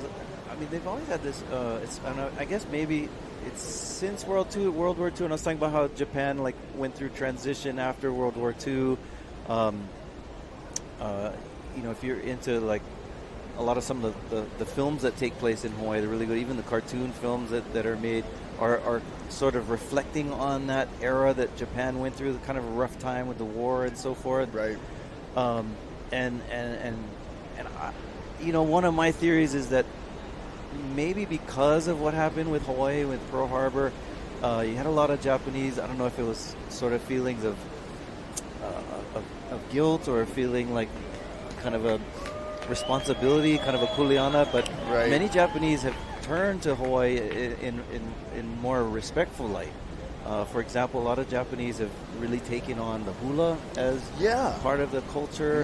And the surfing, ukulele, things like that. Yeah, and a lot of like kumuhulas from Hawaii will spend time in Japan, where they'll go and meet with halau, and many of the Japanese halau or hula groups will come to Hawaii to perform. And I was at a keiki hula. We hosted keiki hula last year at BYU Hawaii.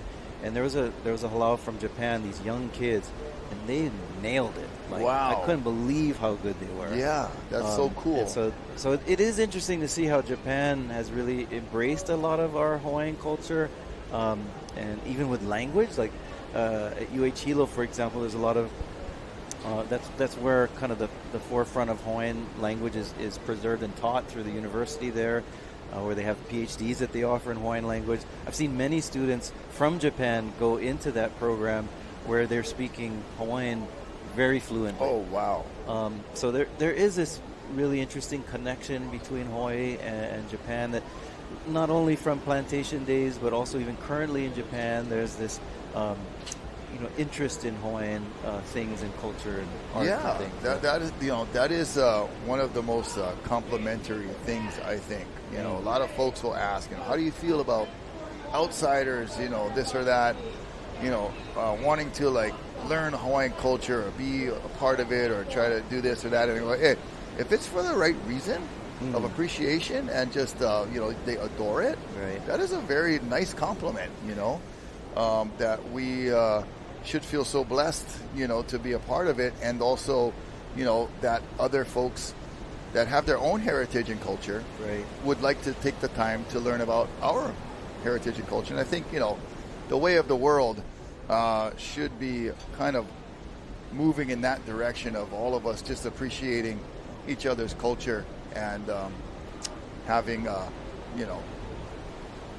nice learning experience, with other cultures, as we're moving another chair into our booth right here. And I guess there is a fine line between respecting culture, other cultures, and then appropriating them, and it's really just a difference of how you approach it. Like it is about respect, right? And so if you're like we're talking about Japan respecting Hawaiian culture, and then approaching it with that way is definitely not offensive. We're watching some more whitewash. Tons of waves coming in right now, almost too much swell. So there are not going to be any rides at this particular time. With 9 minutes remaining, it is survival mode for Team Japan at the moment. And we'll try to get an ID or at least a visual on where our competitors are. We see them. And in the midst of all the soup, the bubbles, the turbulence, the crazy jacuzzi bubble bath right now with not too much relaxation out there. Right. And 8 minutes, 30 seconds remaining. The waves have really deteriorated the conditions.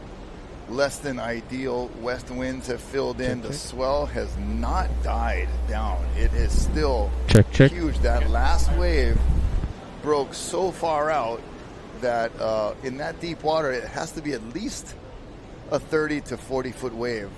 That would be face value. So still tons of swell. The wind now filling in, and Team North Shore Surf Shop, like, do we have to go out there? Team Volcom, like, oh man, we picked the wrong number today. Do they pick numbers out of a hat? I saw a koa bowl Okay. in the competitors area with folded up pieces of paper inside. Okay. So I believe that is still the method of picking your surf time. And I've seen it before where you pick it and then that's the order for that day, and then they just kind of will like not flip it because the middle heat still get the same time of day. It would like just kind of stagger it and then move like half the field up of heats up here and then shift it down. So there is a rotation at some point. Okay. Yeah. Back to our Japan, another influence that Japan has had on Hawaii is our food. Oh my gosh, that's some of my favorite food. Saimin, but I'll eat that 3 meals a day if I could. Funny, I mean, most people call it ramen. We still call it saimin. Yeah. Some good ramen, saimin here in Hawaii. Also, of course, are amazing. Rice. I mean, every dish we have, even our lunches right now today, have rice. It's part of our staple diet. And that comes from Japan. Yep. Yeah. And China. China also, yeah, Asia Chinese in general. Japanese in Hawaii on the plantation days. People would just share food. Yeah. And as you get that exchange of food, we get some innovation in the dishes that we have. And the Portuguese, too, brought a lot of stuff to us as well, including malasadas. Oh, you malasada. That's if you want to, replace your profanity. If you don't know what malasada is, it's basically a donut without the hole.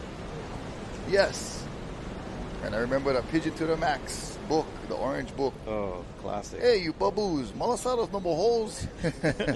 All they get was poking holes in the malasada at the bakery. Oh, baboos, that was a good one. I never hear that one in a long time. Yeah. Baboos. It means like an imbecile or like a, yeah. Dummy. Oh, somebody, bunch of baling boards here getting mowed. Oh, Yikes. yeah. Yikes. That is a big whitewash. And these guys, like we said earlier, they don't ride big boards these days besides Mason Ho and a couple others. So if they're bailing those boards, those whitewaters are huge because they normally will just be okay duck diving. But the wall of whitewater that was approaching was much too big for duck diving and opting for the bailing leash test technique. It's also interesting, going back to the 442nd, when they came back from the war, and they're celebrated, I said, as some of the most decorated in World War II, and the 442nd was those that weren't with us, joined us earlier, was talking about how there's this Japanese-American group, most of them from Hawaii, that went and signed up to fight for the United States in World War II, went to Europe, fought right on the front lines, and came back as decorated soldiers. One of those was Daniel Inouye. Our airport today is named after Daniel K. Inouye.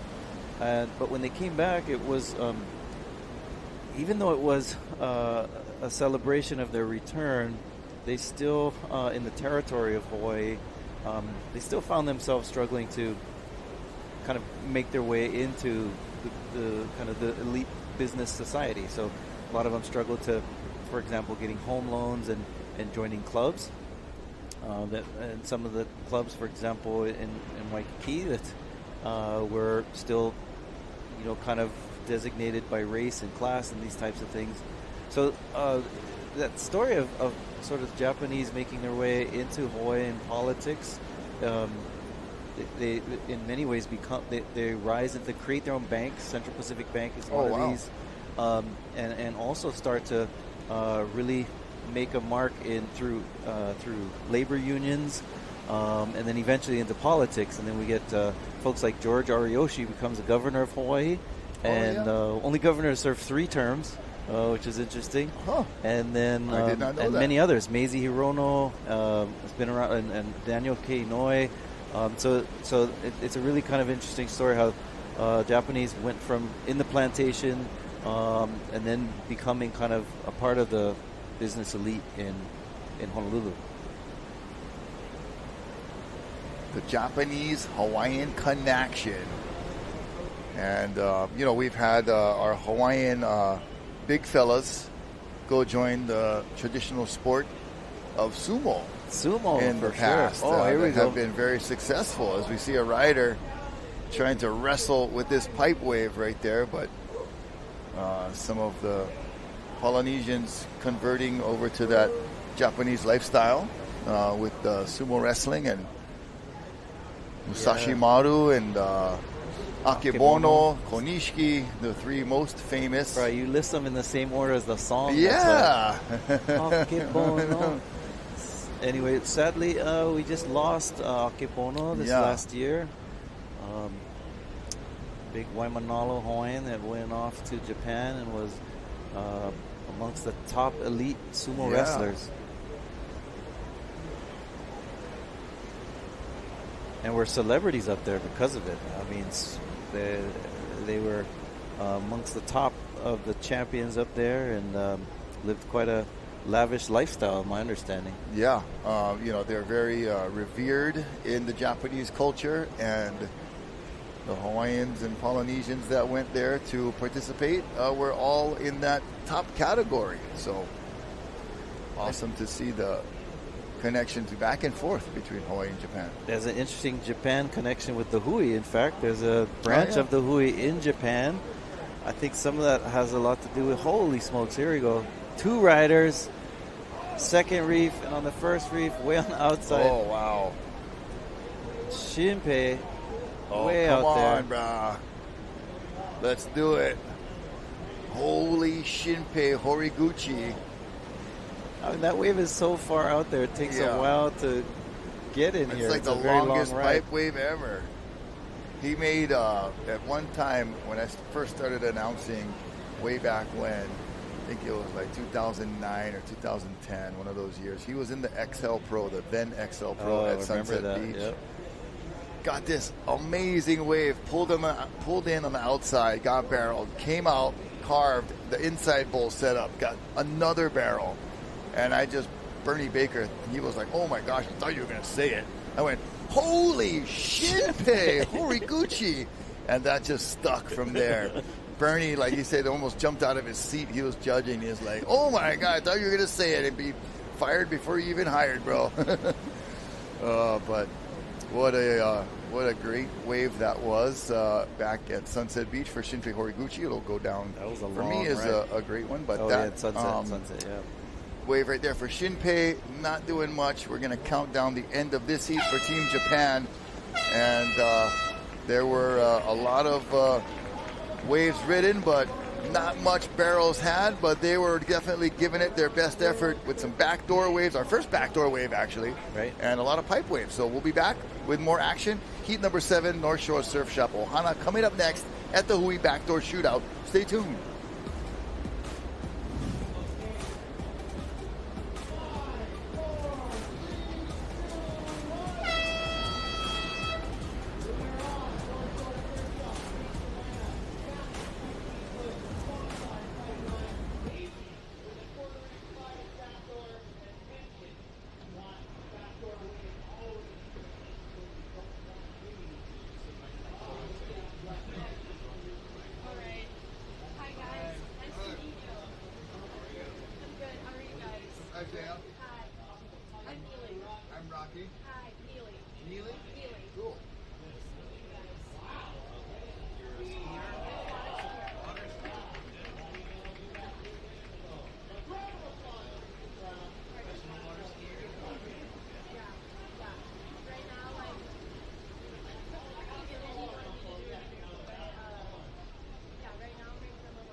Allow us to help you grow your brand and expand your business by reaching Hawaii's giant outdoor sports and ocean enthusiast demographic. Zone Media Advertising specializes in television commercial production and campaigns, social media content production and distribution, drone and video production, cutting-edge live productions, and more.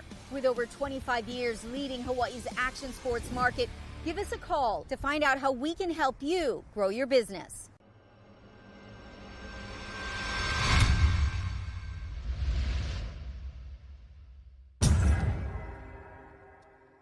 Aloha, welcome back. That is the Hawaiian flag flying proudly over the Hui BackDoor Shootout 2025, presented by Keiki Beach Bungalows in memory of Duke Kahanamoku. I'm Rocky Cannon. This is Dr. Isaiah Walker, and we have a special guest, Neely, who is here.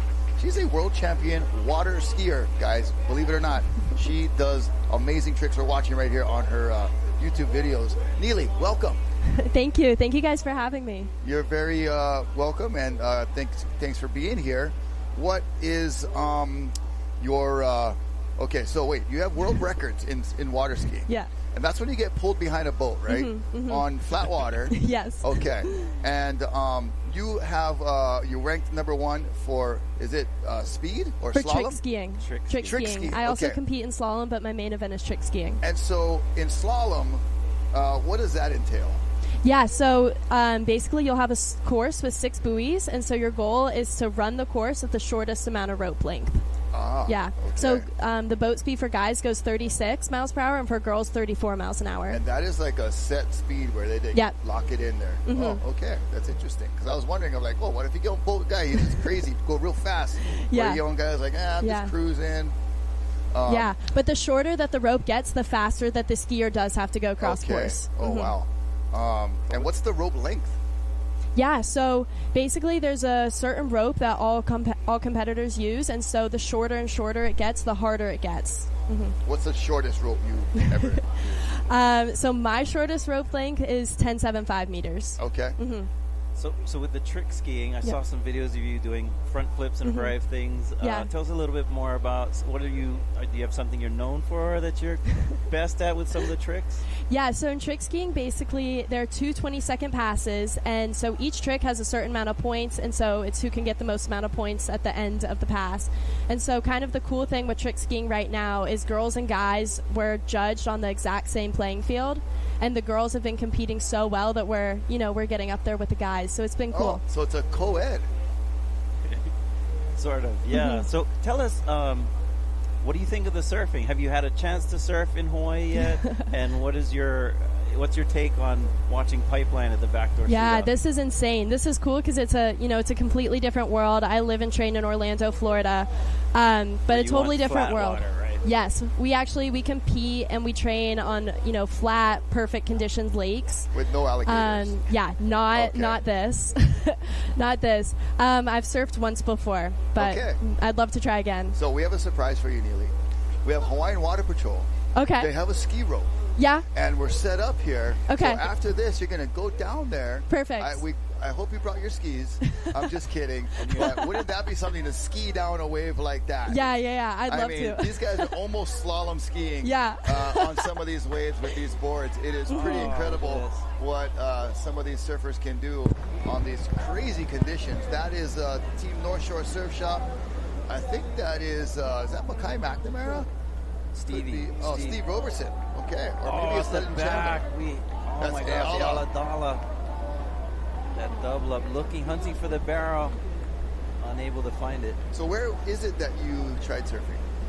Sorry? Where did you try surfing? I tried in Bali. Okay. Yeah, a few years ago. That's a lovely place. That's like my favorite place besides Hawaii to surf. Yeah, it's become like the Disneyland for surfers. It's so consistent. Right. It's crazy how good the waves are every single day. What's your what's the hardest trick that you think is to complete for you? For me, in order to break my world record, I had to put together a run where I could put all 3 of my front flips in a sequence that made sense. So I would say that. Putting so it's a all series 3 of of tricks flips. that front flips. Yeah. I'm so scared of being upside down. I can't imagine. Are all of your tricks launched off of the wake, or do you go off of ramps? So in water skiing, there's 3 different events. There's slalom, tricks, and jump. So jump would be off of the jump ramp, but in trick skiing, it's all off of the boat wake. What do you think of this as you're watching this? Does that look like fun? We're going to take you down to the beach. We've got an interview with Team Japan. We'll see who's standing by there. Take it away down on the beach. Aloha guys, this is Mahi here on the beach with Riaru Ito. Riaru 最後の波結構やばかったと思いました自分が。でもその1本目の波はジョシュ・モニーズが声かけてきたって言ってて、どういう波ですか？沖着いた時にちょうどチームジャパンスタートして、そしたらスタートしたから乗っていいよみたいな感じで言われて、乗ったらちょっとだけバレル入れたから最高みたいな。まあチームジャパンはそのチーム的に日本人チームでバックドアシュートアウトで選ばれたことはどういう気持ちですか？もうそれはもう素直に嬉しい気持ちと、このパイプラインでそのジャパニーズ5人だけでやれるのがもうとても嬉しいって感じです。やっぱりその日本ってこのちっちゃい波かビーチブレイクの波だし、どういうふうにその練習できたんですか？もうそれはもうハワイに通ってずっとパイプラインやるみたいな、毎年そんな感じです。次も頑張ってください。Just want to translate a little bit. He did mention that Josh Moniz did actually holler him into the very first wave where he got the first solid score. So he's very grateful to have a different guy that's aside from his own heat to get him into that wave. But I wish you all the best. もう次のヒートも頑張ってください。Thank you. Back to you guys. All right, thank you, Mahina. And live action happening right now. One of our surfers pulling out of that wave. But it was really cool to hear that Josh Moniz was cheering on, another person from another team. That surfing, ohana, camaraderie, right. Definitely alive and well. I want to say thank you to Neely for joining us. What a nice treat to have a fellow water sport person, just in a totally different realm. Right. But, man, I was hoping she brought her skis, and it would have been Water Patrol just tow her into one. That would be crazy. I mean, do you ever see a video of that guy who would ski tow in out at, like, Mavericks and stuff? Yeah. That's kind of random. Yeah. I've seen that's like snow skiing. Skis on water, here we go, for replay. Sure. Stevie Robertson. Maui boy. Definitely second-generation Charger. His dad, Kaleo, doing so much great work here at Pipeline. Ayala Stewart looking for a little pocket ride, but doesn't find anything much more than that. And Mackay McNamara. So we got Landon out there as well. Steve Roberson, Legend Chandler. Legend had a really good showing at the Pipe Masters, won a few bags of cash, courtesy of Uncle Steve Van Doren and the crew. And then Landon, obviously the huge win, December 22nd, the Eddie Aikau Big Wave Invitational at Waimea Bay. Steve Roberson, we mentioned, second-generation Charger. Mackay has had some magical moments here at Pipeline over the years, as well as Ayala Stewart. So strong team for North Shore Surf Shop Ohana. I just wish they had better conditions, but, we're plugging along here, trying to get day number 2, round number 2 under our belt. And along the way, some surfers have found some keepers. So we'll, kind of hang our hat on that as we approach the end of day with this heat number 7. Heat number 8, Team Volcom, coming up next. And the waves just continuing to be very large and in charge with no break in the swell as far as decrease. Consistency has been there as well. We've never seen the lineup without those bubbles. It's been constantly turquoise, whitish, murky with all the bubbles that by the time it starts to dissipate, the next set's coming in already. Yep. So very turbulent day number 2 of the Hui BackDoor Shootout. Yeah. A lot of white water, but still it's fun to see different phases of Pipeline. It's interesting. Yesterday morning, we were first starting, it looked like this size right here. Right, on this exactly. inside. Yep. And we were talking about like, oh, watch, it's going to change its face. And sure enough, we went from 4 feet to 12 feet yesterday.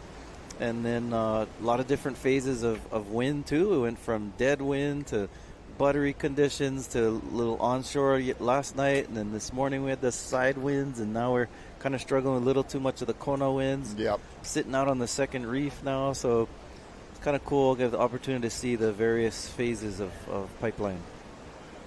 Yeah, and still barrels to be had. We saw Ryoru Ito get a nice little Japanese team barrel, and even saw our first backdoor wave open up, at least for a moment, but not a completed barrel. Still impressive that somebody was even thinking about a right today. Yeah, so Makai and Landon are brothers, and they would also call Ayala Stewart sort of like their Hanai brother. Yeah. Quite a few Hanais over there at the North Shore Surf Shop. Yep, I think this is Legend. Oh, my goodness.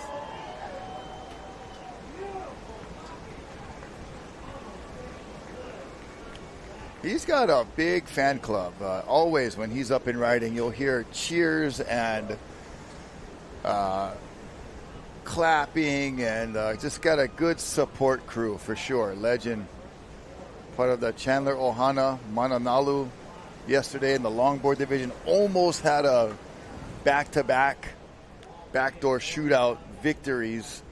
Was last year's champion, but Nalu DeSoto came up and snagged that away. Yep. Beautiful technique right there for the young man. So when we say Kona winds, referring to coming from the Kona part of the island. So Kona is not just a town like Kailua Kona we talk about in Big Island. People say Kona, they think it's on the Big Island, but Kona is also like a district or an area of an island. So most islands have a Kona side to it. So even Oahu, Kona would be on the town side, the southwest side of the island, and the winds are blowing from that direction. So, yeah, which is quite opposite from our normal. Oh, was it Kamawa'e? Yes, yesterday. good one. Yeah, so that come from the east-northeast, the normal trade winds. I would have said Makani Regula, something like that. But it is Kamawa'e, the trade wind, and then Kona, the opposite. And you can see, really the reason we are not fond of Kona winds here on the North Shore is the surf gets really jumbled up. And I explained to a lot of guests, they're so curious of why this place is so special when we're talking about the North Shore as we watch a special rider right here. Legend. Wow. This one looks like it has promise on the inside. Standing up here, see if it works out for him. Come on. Just to kick out.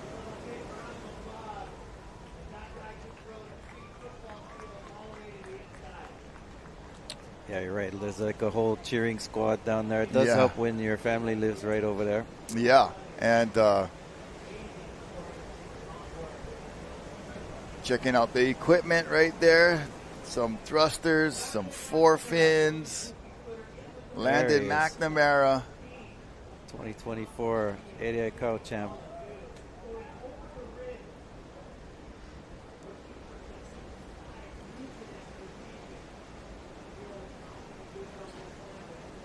Carving that one quite nicely, but it just fades into the channel.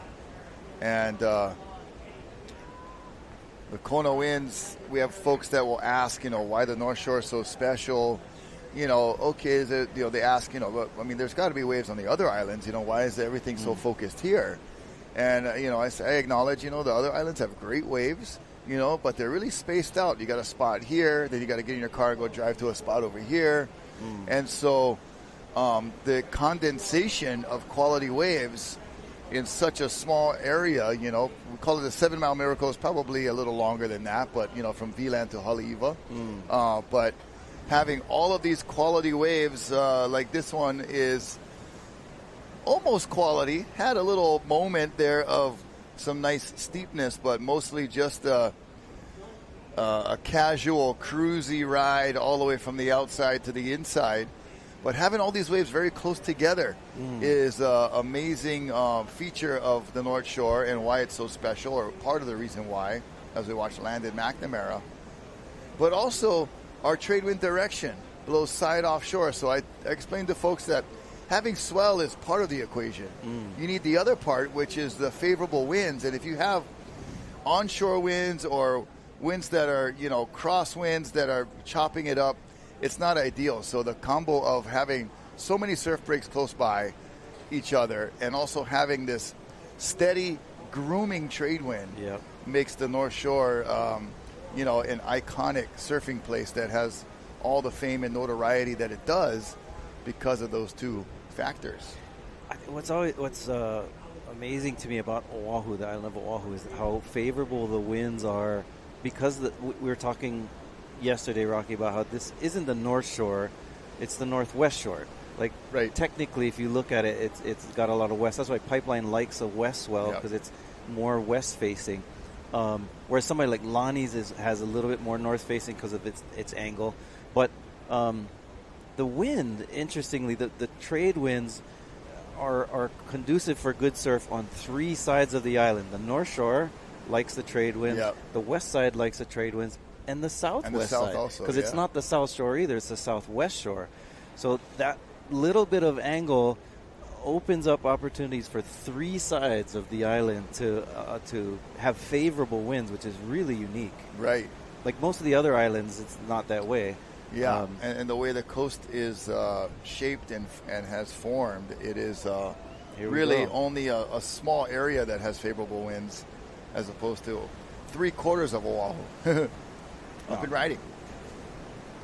Is that Legend again, or is Stevie and Legend similar in their they boards? look like they're almost dressed and surfing alike. Whereas, like, Maui or Big Island, it's not as favorable. With the kind of the angle of the breaks and stuff, it's usually pretty windy. There's a replay of this one. Just bottom turning, looking for the double up to emerge. Yeah, these kids are just having fun, bro. They got nobody out there. Jet ski assist ready to help them, just all smiles, like they don't care about the wind. They don't care about, lack of barrels. They're just like, oh, it's so fun being out here with, like, free rides if I need it with a jet ski, and then, like, nobody out. I can get whatever wave I want. People cheering on the beach. And people cheering us on. It's like a little kids in a candy store right now.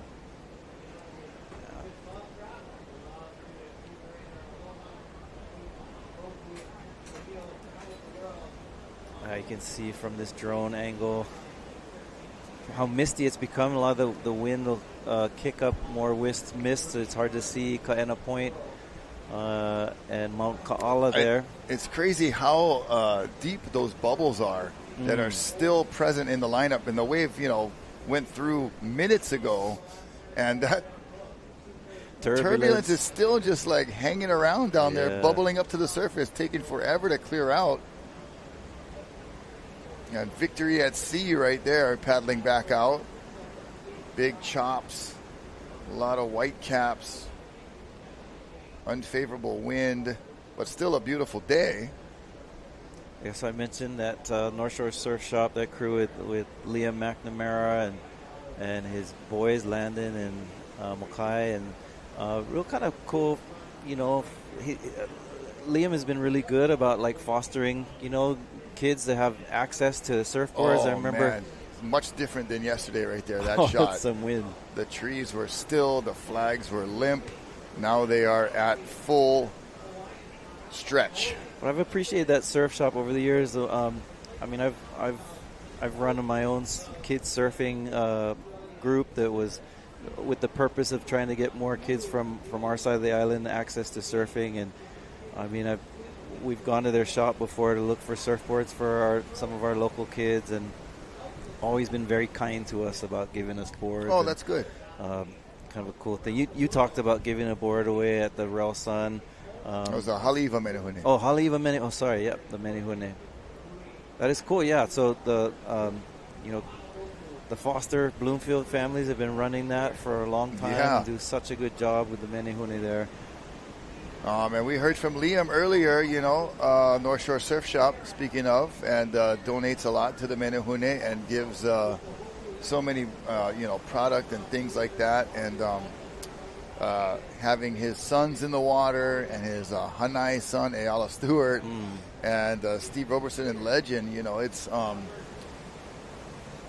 was nice to hear from Liam telling us a story about his grandson's uncle, great uncle, being the guy with the dog on the surfboard from that old school picture. So yeah, the Auna family, still there's quite a few of them out where we live in Hauula. Okay. And I know the family pretty well, and it's interesting though that it's most of the Beach Boys had all these fancy nicknames. Yeah. So like there's like Colgate and Steamboat and Ox, and so many different cool, fun names that they would have these kind of playful alter egos, I suppose. Yeah. Interestingly, I don't know Duke went by Pa'oa, which was his middle name, which was also his mom's family's name, their surname. For some reason, I'm not aware of him having one of those Beach Boy nicknames, but most of the other guys did. Yeah. Blue, Makua. Anyway, so there's just some really kind of fun names that they would have. Scooter Boy, and anyway, kind of the list goes on. There's a shot that's from straight on, looking out to the water, and not a day you'd normally want to paddle out to. It is daunting, to say the least. As you said, having the jet ski assist really helps to eliminate some of the difficulties of getting back out to the lineup when you've got these third reefers washing through.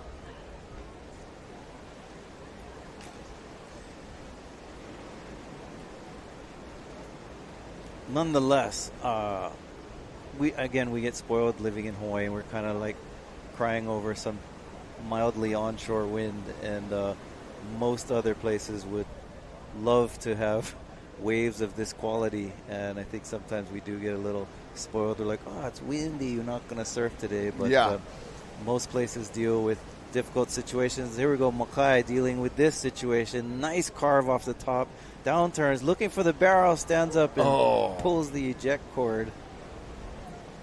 Yeah, that was a big closeout on the inside. Here's his brother Landon coming to that same inside section, fading, waiting, seeing what's going to happen. Come on. And pulls Goes in. for it. Coming Come up. on, Landon. Come on. Oh, my gosh. He was in a cavern that just pinched shut. The fans like it. They love it. Landon seems to be up and okay, thank goodness.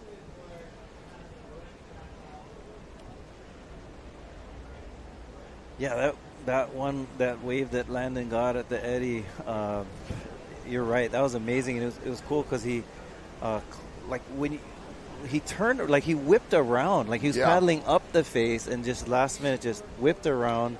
You don't see that very often at Waimea. Almost like under the lip, turned around and just I call went it for it. Steep, deep, and underneath.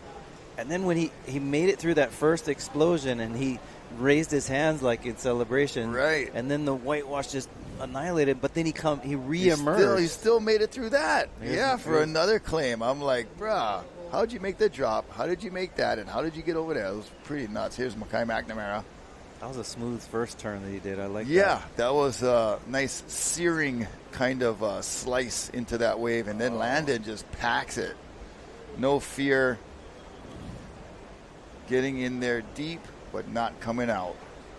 I want to say mahalo to our coverage crew, the folks at Zone Media that bring you Ocean Paddler TV and bringing this event, the Backdoor Shootout, live on Spectrum Surf Channel 1020 and on surfline.com. And also thank you to all of our team at Zone Media, Alex and his crew, Marcus, Jake, Nick, Graham, and the entire surfline.com ohana, Evan, La'a, and the entire Spectrum Hawaii team. Thank you guys. course, our CMC Productions, our social media crew of the Backdoor Shootout, Chance, Eli, and the rest of the crew. They'll be filming for the social media, Instagram, at the Hui Official, Hui O'Hi'enalu North Shore. You can follow them at CMC Media Productions. Mahalo to all of you guys and folks that are working hard behind the scenes as our surfers are working hard in front of the scenes and not getting much in the way of barrels today. But there have been some keepers, like we said, early on. But this wind really just kind of caught us by surprise and really moved in the last couple of heats and has not let up like it did yesterday. It came and went yesterday. Then finally the last heat or so gave a really, strong presence. But today was big, burly, wild, crazy. Yeah, the North Shore Surf Shop right now in the water. I love the word that they use the word ohana, and we've used the word hanai, and it is, these terms describe the, Hawaiian family. Ohana is not your typical type of, like we would define the nuclear family with, like, it was like the 2 parents and 4 kids or whatever. Ohana is extended family, so it usually includes. Like with the North Shore group here, they have a hanai brother. Hanai is another word of like to feed or to bring in and to care for. Okay. And it's a very cultural thing, not just in Hawaii but in the Pacific, where the definition of ohana or family is more inclusive of extended people. Okay. And so it was very common for someone to be hanai'd or to brought in and raised by someone else. I was talking about Kamehameha as one of the first king of Hawaii, and when he was young, he was hanai'd by a guy named Naiole, who raised him in back of Kohala, and it's common in tradition to have someone else raise your kid. And I mean, not to say that parents didn't take care of their own, but let's say you had a sibling or an auntie or an uncle who couldn't have children. Okay. And you would gift them with one of your kids to help to raise, and that concept, it takes a village to raise a child, is a very literal concept in the islands of that, you bring people in. So, Liam and the North Shore Surf Shop have hanai'd quite a few different people, and they've gone on to do great things. And we've seen that kind of element even with the Hui. And one thing I really appreciate about the Backdoor Shootout is this sense of community and helping surfers from Hawaii to get some exposure and to get some access to surfing, which is increasingly difficult if you don't have the funds to do it. Right. Especially these days, sponsorships are harder to come by. There's so many people that are surfing on a high level. Yep, and if you know Moka and you got to catch bus, you can only bring boogie board. And not just that, but qualifying for events and so forth, you have to travel quite a bit, and entry fees are costly. It's becoming quite an expensive ordeal. Right. So and some folks who have the privileges of maybe families with the financial ability to support, that helps a lot. But with those who don't, we're fortunate to have like the Hui and others who are working to provide the support for some of those who have that talent and not necessarily the financial means to deliver on it. Yeah, and so important for our local shops, our small businesses and company representatives to kind of identify where those needs are and to step up and fill some of the gaps there. And I feel like our North Shore community and as a whole, Oahu does a good job. And Hawaii in general, we really aim to look after each other. One of the great things about the Haliva Menehune is like you can just turn your kid loose. You have plenty of aunties and uncles watching, and they're all having fun, playing together. You don't see them for a couple hours. It's like, you're not even worried about them.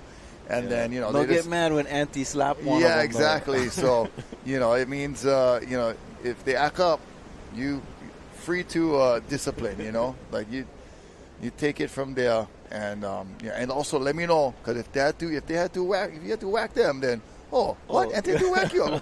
Whack you too then. What you did.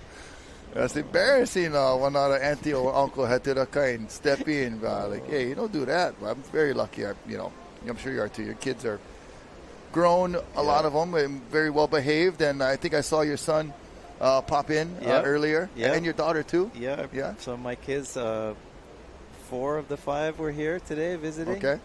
So it was kind of cool that got to bring them into the house, show them the operations, how it goes, and it's been really cool. So thank you for staying with us. Thank you for joining us, the Backdoor Shootout.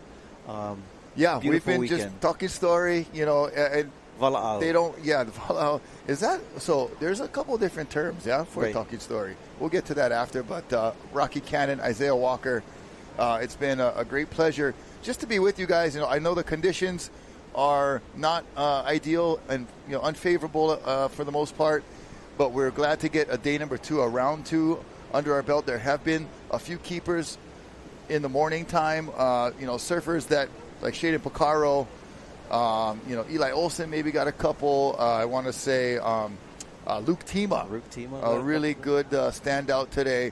They're happy that it ran because they got scores that they could tuck in their belt.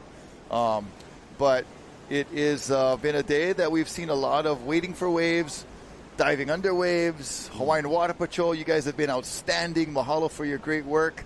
Definitely the heroes of the day for taking care of our surfers and photographers.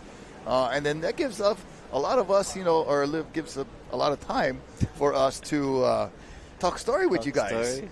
I'm getting all tongue-twisted and tongue-tied already because, it's been a long day. It's been a long day. We started at 10 o'clock, but we're going on our third heat coming up in a row that Isaiah and I are, we're kind of sharing duties, but Ezra Rodriguez helping us out, also doing some beach announcing too, so our crew is multitasking, if you will, today. And I enjoy Isaiah, sharing the history of not only of Hawaii, but, he teaches other kinds of history too. Right. So it's a great day of learning, talking story, sharing. Some of you have been chiming in on our Instagram, Rocky Cannon. I think it's Moonwalker808. Yep. So Isaiah Walker is Moonwalker808. I still have yet to see him do a moonwalk. Or maybe we'll get him to do one after. But I'm Rocky Cannon is my Instagram. You can hit me up, and if you guys got questions, shout outs any kind, we can get to that because we got plenty time for the Vala'au, brah. So Vala'au is more like a slang. Yeah. For talk story. Or conversation. And sometimes you say kuka is more like to talk to each other. Okay. I've heard that one before. There's other where ho'oponopono is when you get together and you talk more serious and venting things or resolving issues and things like that. So there are different forms of communication and talking. Then you got stuff like where you're singing with each other. You got the, Kanikapila, Just so you kind of get together and sing and talk story and hang out and good fun times. And so another Hawaiian word or another slang that we've used all throughout our lives. When I took my first year of Hawaiian language at Lelehua High School, from Kumu Daniel Ao, I was, he said, what is the word for eat? All of us in the room said kaukau, which is incorrect. Which I think comes from a Chinese term. Okay, I'm like, what in the world? So it's ai, Okina ai. Yep. And I was so, I felt so betrayed. Like I just found out, about, I won't spoil anybody's the kind, but it was like, what? When you feel like you've been lied told something, you're like, oh my gosh, like what? That's not it. And I probably would have bet my house on it. And when I was that age of, we used it so much. Got a roll in here from way outside. It could be Eala. Wow, I got a water shot. Oh, going for the barrel. Eala Dala. I gotta say, Ezra Rodriguez is doing a fabulous job on the beach microphone. These conditions are subpar, but he's blowing it up. He's got the crowd engaged. They're yelling and screaming, and it's so amazing. Ezra Rodriguez, nice job, my brother. And we're looking forward to more fun, good days here at the Backdoor Shootout. But we'll get a replay of Eala just rolling in, super casual, kind of laid-back style that he has. Just kind of exudes calm and coolness, you know. Nice. Stalling here. Just tucks under, like, yeah, might as well, bro. Such a good surfer. Comes from a good surfing family. His brother Caniela is one of the best longboarders. Oh my in gosh, the world. he is so incredibly talented and fun to watch on a longboard. And mom and dad, good job. The Waikiki Ohana. Yep. The Stewarts from Orea, and now Ayala Stewart making himself from Ohia. Yep. Yeah. That's cool. You get families that grew up in Waikiki but have made a name for themselves on the North Shore here. And even the Monizes are that same story, right? Like, yeah, running the beaches down there, and even they do surf lessons down there, run the surf scene and shops, and so. But to come out here to the North Shore and make a name for themselves too. Yeah, and we've seen different surfers from different eras come from different zones. The host from Waimanalo, right, originally coming out this way. Everybody thinks of them as North Shore. Of course they've mastered all these waves and have had amazing success. But originally from Waimanalo, and even the fellows from different islands. Andy and Bruce from Kauai, and all the folks from Kaimana Henrys and those guys from Maui, and then you got Shane Dory and those guys from Big Island. Yep. But all throughout the Pai'aina, all of the Hawaii Nei, all of our island chain, we're one ohana. Brother Aaron Stone from Molokai. I think there's not many surfers from Lanai. My friend Nick Palumbo, I think he's from here, but he's moved there. There's not many. I've been there before. Beautiful island, but I have too. No I surf. surfed there. What? Oh yeah. Manele Bay, right off of. There's a little left there. Yeah. I was just starting to it has to be like a big swell or some kind of freak, South. Big swell. But there was Lopa Beach. Oh, okay. And there's almost like a little mini ali'i kind. Is this by the hotel? No, it's way around.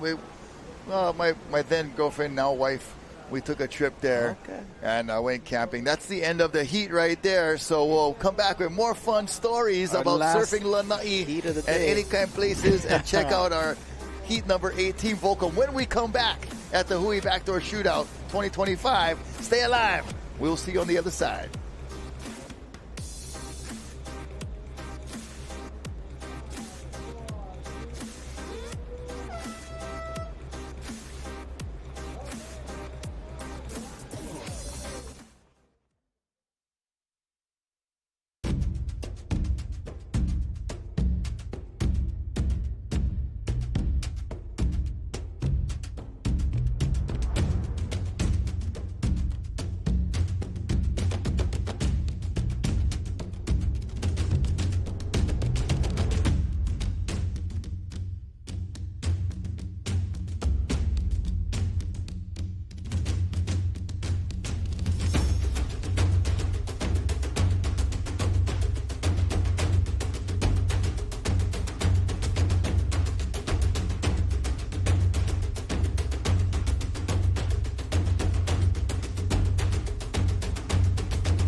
The 2025 Hui BackDoor Shootout is presented by Keiki Beach Bungalows. Special mahalos to the members of the Hui Ohe'enalu and these great sponsors: North Shore Club, White Claw, Hawaii Volcanic Water, Haleiwa Distillery, Saltwater Society, Na Menihuni Umi Kumaono, and Excel Haleiwa. This live broadcast is produced by Zone Media, creators of Ocean Paddler TV, Hawaiian Extreme Sports TV, and In the Zone.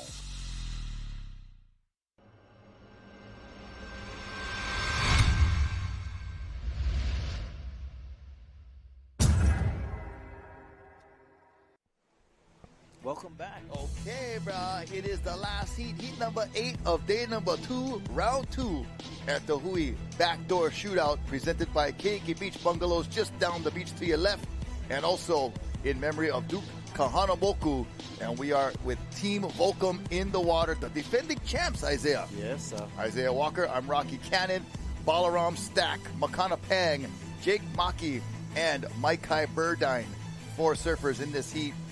We had Noah Dean, not able to make it. Moana, she surfed 2 heats yesterday. Probably looking at today going, I let you guys handle this one, boys. Yeah, it was a great day of surfing both days. It's kind of cool. We just went right off from day 1 and day 2. We've used the first 2 days of the waiting period. That always feels good. Yeah, I don't know if today counts as like a half day since we started a little bit late or not, but I know it'll be 10 a.m. to about 3:20 p.m. Hawaiian Standard Time. Right. So a solid day, nonetheless. We were here at 6:30, so it felt like all day. Thank you. You guys let me sleep in a little. Yeah, no, all good, bro. Take my family to church and stuff, and then showed up at 10. So thank you for filling in the morning. While I was here hanging around, Mr. Jeremy Rice downstairs in the Volcom house had his massage table laid out. You got the hook up. And so owner of Flow Performance Medicine, and that is located in Honolulu. And so check out Jeremy at Flow Performance Medicine. And we have a rider here flowing and performing. Yeah. And so that looks like I feel much better. Balaram, look at this fade. Beautiful. Going way deep. Oh, get into it. Come on, let's see it. Oh, like, no, thank you. Oh, it's almost like Waimea where you're like, show a break. Oh, Jake Maki, he's going to do something nuts. Oh, just when I thought he was going to go off the lip. Oh, is that Balaram just like did a frog dive? Oh, my Lord. Carnage and destruction. Oh, let's see. I don't Hopefully think he made everybody's it through that okay. one. Yeah, he did like his frog leg kick, like keeping an eye out for, I believe that might have been Balaram, broken leash. Swimming. So Water Patrol is going to scoop him. On it. Great work by Hawaiian Water Patrol. Thank you so much, Uncle Terry Ahui, Kamalani Ahui, Kavika Foster, and crew. Here we go, Jake Maki. Again.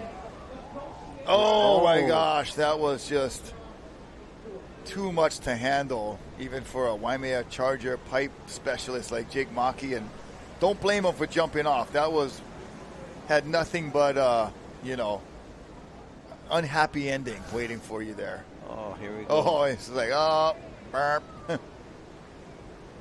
Yeah, Jake, awesome kid. I've known him since he was, young, and he went to Kahuku High School. Also, when he was little, he grew up in Kona, and kind of cool. He made his move over here to the North Shore and Kahuku, and it's really coming to his own. And it's impressive how he charges, not just at pipe, but at Waimea. I've seen him pulling a Marvin Foster and going left at Waimea.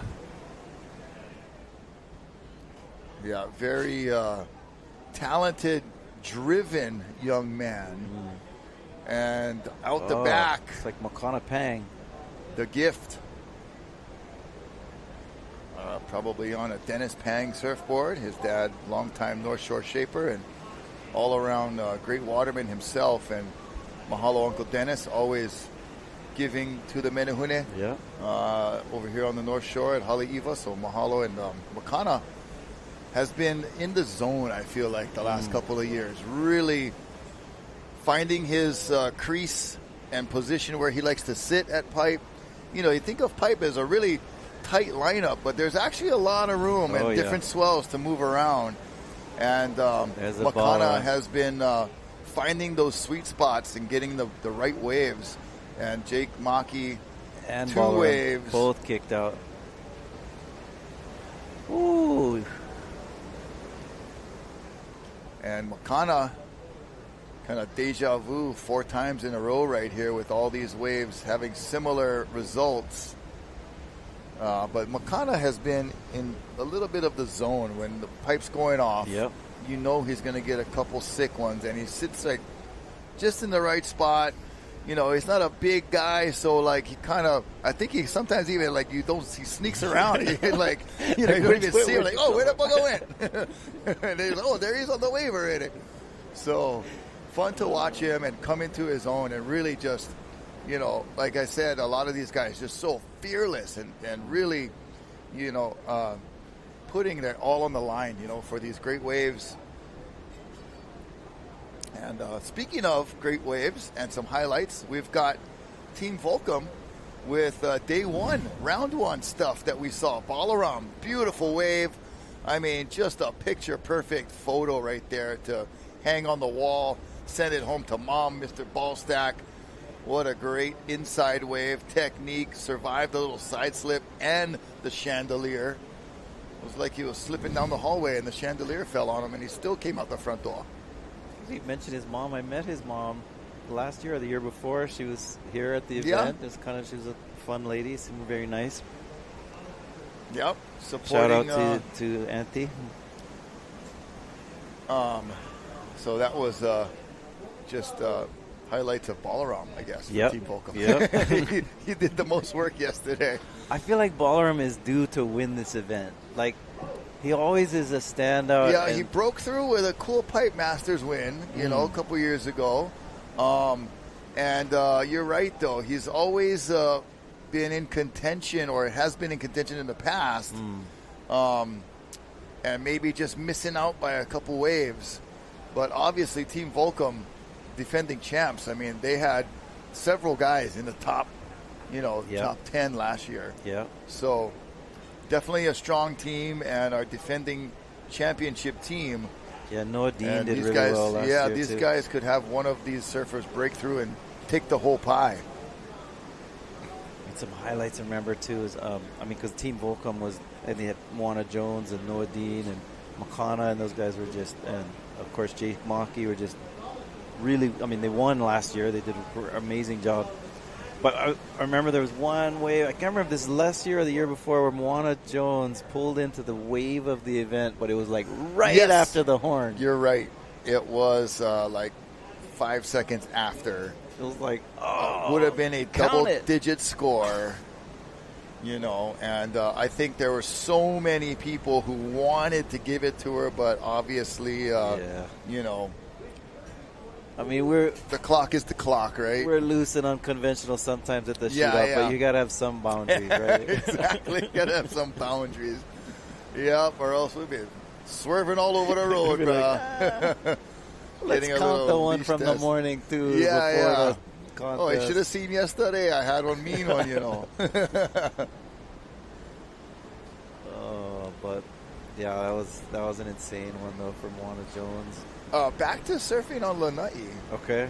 I borrowed a board from Nick Palumbo. Thank you, brother Nick. It's kind of like a little mini, longboard, 8.6 or something. And just in case, I've seen something. Sure enough, we're pulling in. You got to get full-wheel drive in the Jeep over there. It's so fun to drive. It's like a video game. Oh my gosh, so deer much fun. everywhere. Yeah. We could paddle here for Jake Maki. Jake got the longer board today, getting into those big chops, but not happening there. And Lopa Beach was a cool little spot, maybe 2.5 feet, just rideable for the board I had. And then me and my wife paddled out together on the board. We caught a wave tandem. It was so much fun. I'm like, we're surfing on Lanai. This is great.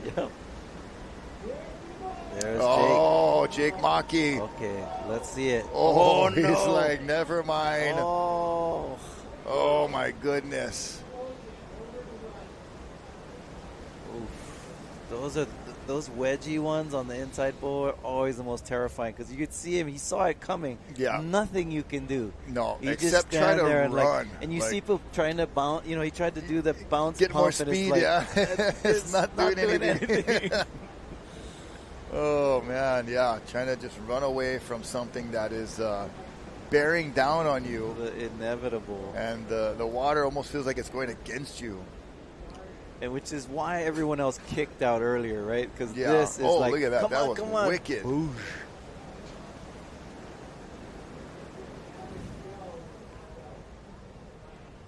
Oh, he's alive and well. These guys are warriors, man.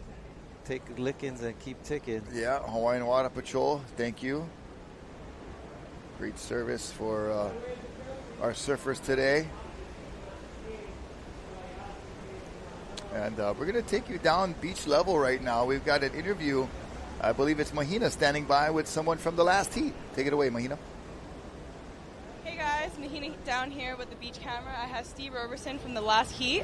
Obviously, the conditions have gone way more crazier, and was it just kind of like surviving and just kind of going through your runs until we have like one solid day? Yeah, it's definitely not your ideal pipeline, but it was fun to just be out there with 3 other guys and playing cat and mouse, trying to get caught inside. But yeah, it was really fun. It was like snowboarding almost. It's a bunch of big white waters. This must be kind of almost like pretty normal for you, just because you surf Jaws, and you know, it's definitely it's pretty unusual for a young guy like you to go out to Pe'ahi on such a big day. And do you use that same ability to bring it out here in this A game? Yeah, it definitely translates out here, just especially today, like open ocean, just kind of just wandering around. But yeah, it definitely felt good to like have some experience in bigger waves for today. And just recently, you did have a movie part come out. It was Stevie No Wonder. Yeah. Obviously, it's a mix of Pe'ahi, some great big slappy barrels and stuff. Yeah, tell me more about your movie. Yeah, it was just all over this summer. I went traveling all over with my friends, so just a bunch of clips from that, us messing around, getting barreled. And yeah, it's on YouTube, so go check it out. So everybody check out his new video, Stevie No Wonder, and then hopefully you get more barrels, obviously. I've been kind of telling that to everyone, but back to you guys back in the booth. All right, thank you, Mahina and Stevie. No wonder you're a Roberson. You entrepreneurial bugger. Wonder if Stevie Wonder does his soundtrack in that one. I just called to say I'm getting barreled. Oh, wow. Look at these frothy beasts of waves. Victory at sea. It looks like perfect storm kind action. Oh, wow. It's doing a floater? What is going on out there, bro? But, yeah, the Roberson ohana. I know Kaleo, really proud of his boy Steve, and he's got several others. And the Roberson ohana, you know, they're Kaleo's brother a long time ago, ripper, shredder, tragically passed too soon, Justin Roberson. Yep. But the Maui contingency came over, you know, with Ty Van Dyke, Kaimana Henry, that crew. Another person gone too soon, Eric Diaz. Right. Yeah, just good times with the Maui boys, and coming over here to surf pipes. Ty Smiley, another shredder from Billy Kemper, from Orea, and to the modern era of Billy, and just Ian Walsh, and so many great surfers from Maui. Kaileti too. Yeah. There's some beachgoers from somewhere outside of Hawaii, I'm guessing, probably, maybe. Not sure, though, these days. You know, we got all kind of mixes these days, you know. Right. We got folks, you know, that have moved here to be in our armed forces. I want to say mahalo to, we were talking about the 42nd Regiment. We're talking about Pearl Harbor a little bit with our Japan competitors. And just want to say a mahalo from me and all of our crew to our men and women in the armed services, you know, whether it be any department, whatever branch, you and your families, you guys really thank you for your service, and want to make sure we give you mahalos for that. And on the outside, a lot of folks, you know, still here from, like you said, from plantation days, all the mix of cultures. We get our fair amount of other Pacific Islanders as well, coming to Hawaii, so a good mix. Oahu's so great. Mix. We're biased, you know. You get a little bit of everything. You know, if you like get crazy, you can go Waikiki. If you like go concert, or you like make any kind of Orea, and then you can come, you know, out to the country and tuck in and get some waves, or go around east side, you know, see the beautiful scenery on that side. It reminds me of being in Tahiti when you go on that side, you know. With the lagoons and the waves being way out. And actually, I was surprised this summer. Mentioning how my son sails with various voyaging canoes. My oldest, Kahia, and he this summer went down on Marumaru Atua, which was a Cook Island canoe, double hull voyaging canoe. And took him 22 days to get from Hawaii to Rarotonga. flew down and joined them. Whoa, and we spent wow, that's cool, spent some man. time there, and I couldn't believe how it looked like Hauula and Ka'ava in that area.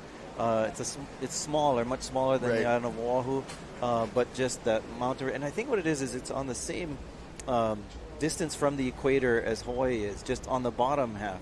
So all of the same plants, and just it was beautiful. We surfed there, some really like shallow waves. Yeah, some and reefy live coral.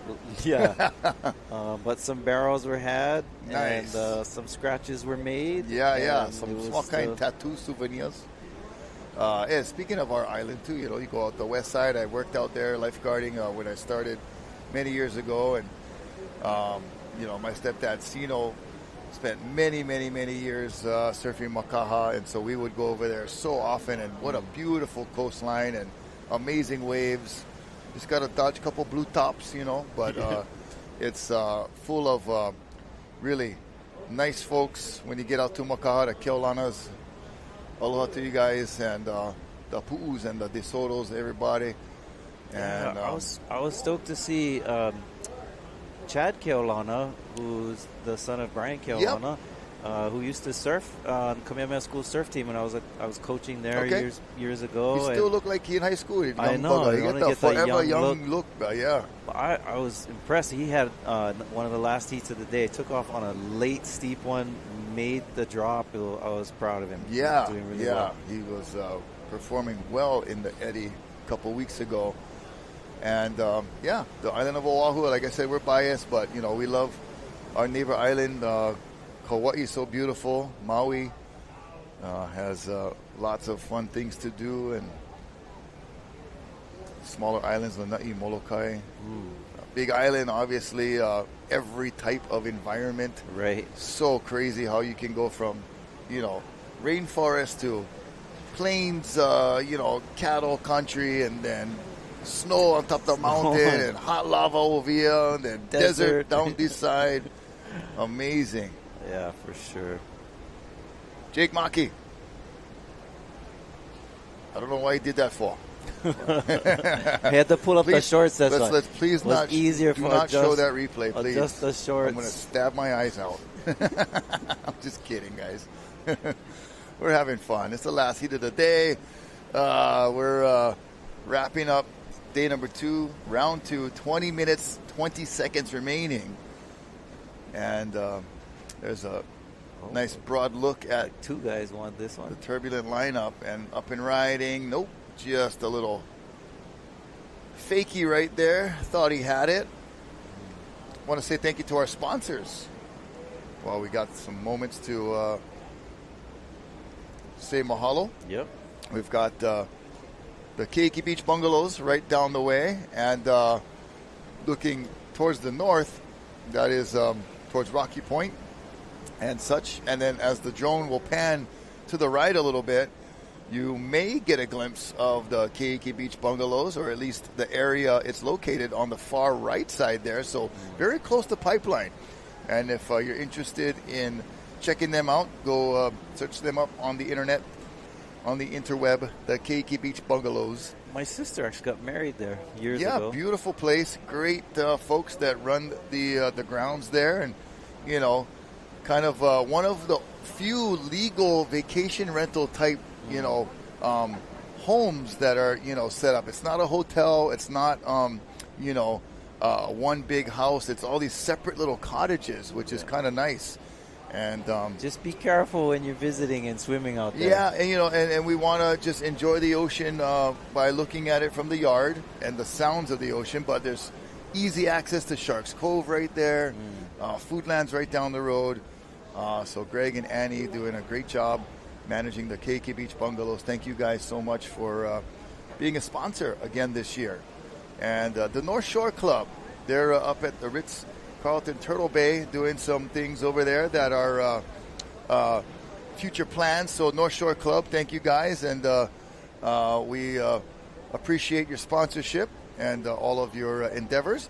White Claw, thank you very much. The Pakalolo Man. Oh, who that guy? What is that? And might be the drone. Looks like something under the water. It could be the drone reflection. That's a surfer. And then there's a surfer there, too. The lighting, a little tricky at this time of day. Mahalo to XL Haleiwa. Mahalo to Haleiwa Distillery. Saltwater Society. Hawaii Volcanic Water. And also Na Menehune Umi Komo'ono and Oahu Golf Apparel. Nice. For our nice get-ups here. I like how we've been matching all day today. Yep, it has been nice. We're twinning for sure. Twinning. I like this one. This one's cool. I didn't realize it until you look carefully, and the islands are in there. Yeah. And it's like the kind of it looks kind of camel, but also look maybe like currents flowing through the islands. Yeah, this is Oahu Golf Apparel. This is Rocky Cannon. That is Dr. Isaiah Walker. And we're bringing you the last heat of the day, the Hui BackDoor Shootout 2025, heat number 8 of round 2. So when the day is complete, we'll have 2 rounds under our belt. 2 days of the waiting period have had surfing, so yesterday and today. We still have until January 16th, so we can cherry pick a couple of good days to find who will win this year's 2025, the Hui BackDoor Shootout. Still a lot of surfing to go, though, Isaiah. Yep, and we still have a lot more days to go. Look like there's a lot of surf in the forecast. Definitely no shortage of swell. It's the wind, I think, that we're, got to keep an eye on. Like today, the afternoon winds sort of came in onshore, but hopefully, maybe even tomorrow, possibly. Yeah, we'll be on standby, that is the life of us folks who are involved in these surf events is your life on call. And, on call. Especially when the forecast has this much swell. There's times where you look at a forecast, there's nothing out there. You can kind of all right, I can go bank, I can plan a little bit here, I can do this, I can do that. But, when there's this much waves on the way, you just never know. It could pop off and turn on, at the turn of a dime. Wind direction can swirl around and switch. We've seen it go from, crappy to good and good to crappy all in within, couple hour span. So on our definitely on our toes. Yeah. I'm just happy it aligns with we're still on break at the university. Right. Okay. Although we have new students coming in. Welcome to our new students coming in. With some orientation stuff, I may have to step out. Yeah, that's okay. I'm planning things, to be here, so I was able, to always make that happen. Enjoy doing this for sure. 15 minutes remaining, and patiently waiting for one of those second reef rollers. And, they are sitting quite a ways out. Yeah. You just forget that pipeline. We're so used to seeing them on that first reef. When they're at second reef, it's like a whole different break. All on big boards, too. Yeah. Got Makana Pangs out there, has been stretching his leash out and getting some rays, putting his hands up.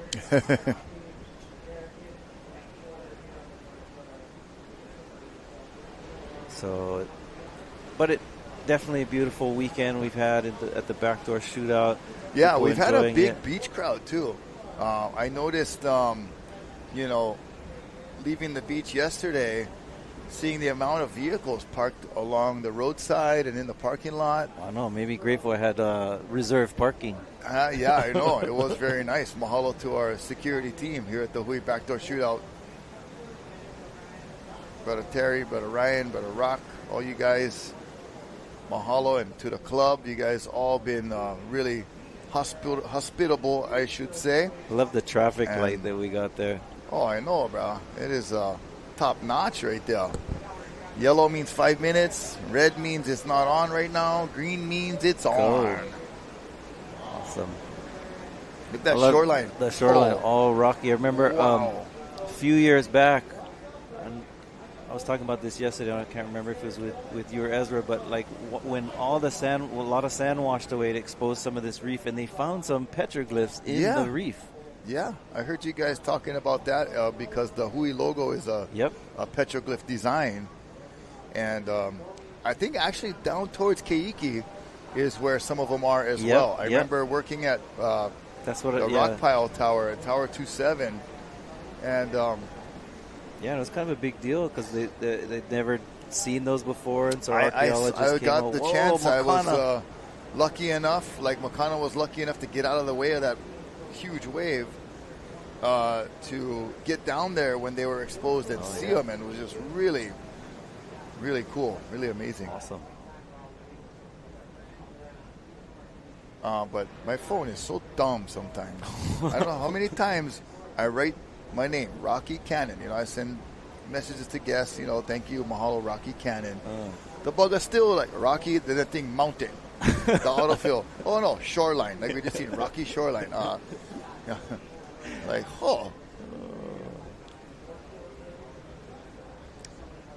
Yeah, you can see when the waves get big like this too, you get a current that pulls from left to right. And be mindful if you're a beach goer that it'll literally drag you off the beach. It'll knock you off your feet, and then once you're laying down, it'll drag you out and then pull you with that current. So yeah, we had 2 folks not make it back alive tragically in the beginning of the winter. 3 of them actually got pulled out, and 2 of them did not make it back. One of them did somehow. And then just like 2 weeks ago at Sharks Cove, right before the eddy, a snorkeler was inside the tide pool at Sharks Cove, somehow got sucked out of it, and ended up in like the craziest zone where you see the waves crash at Sharks Cove. And it was a day that was probably 15 feet plus. Jeez. And I think 2 of them got swept out. One of them didn't make it. So, a person in their, mid-20s or something. So far too premature to be leaving us. But that is the seriousness and the grave danger that is the North Shore during the winter or, any time of year. But obviously with these big waves, and mahalo to Hawaiian Water Patrol, all of our lifeguards, you guys always putting yourself in harm's way to save somebody else. That is the ultimate sign of sacrifice. Look so at this. You can lifeguards, thank you guys so much. Surfers paddling into this one from way up, bird's eye view. This is ball stack. He likes the deck pad and the tail pad. I am loving the retro kind of throwback, like full deck, front patch, tail patch. Yep. Got some kind of theory working, and he likes it. Christian Fletcher-ish. Yeah, exactly.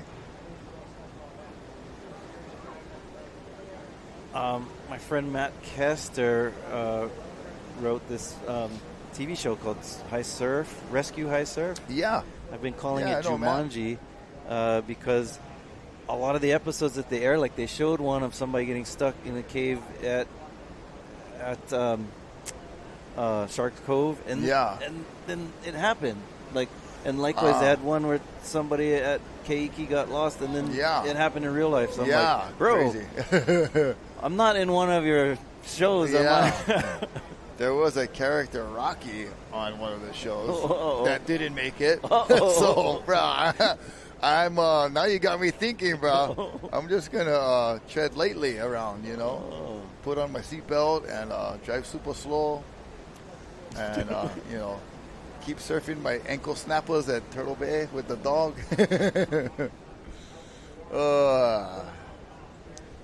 2-foot waves, 11-foot board. That's my style these days. Yes. But I do get a good workout, paddling a dog that's 70 pounds, a guest that's usually around 80 pounds, and myself as we see Maikai Birdine, excuse me. And not finding much there with 8 minutes, 50 seconds remaining. And then when I'm on the canoe, I tell the guests, paddling is optional. You guys cruise them. Wow, I nice do all the work you. from the back, and get my reps. That's nice. Canoeing is optional. Paddling. Yeah, we get nice and up close to the honu that live in Kavela Bay, where they're naturally hanging out there, and they actually come up to us, It's pretty cool that we don't really, aim to, go disturb them, but we'll just kind of float in the middle, and then next thing you know, boom, they're popping up left, popping up right. and interesting. Educate our visitors of the honu and the aumakua and different things about turtles. Yeah, and that's nice. You reminded me of a story. We were talking earlier about Laie Kawai and the rainbow that would follow her and so forth. Yeah. There's a story related to your canoe paddling. So there was a kind of like a priest guy that was living on Kauai, and he saw these rainbows and he realized like there was something different about them. Okay. And then he dedicated his life to finding. He knew that like something special was something going was responsible on. for So he kept it, yeah. chasing it. Went to Waiapuka Pond in Laie, where she was hiding under this underground pond with it. There was a lava cave inside that she was hiding from, because her father actually didn't want girls, and so and all the mom could have was babies. So it was lucky that Laie Kawai survived because she was hidden from with her grandma in Waiapuka Pond in Laie.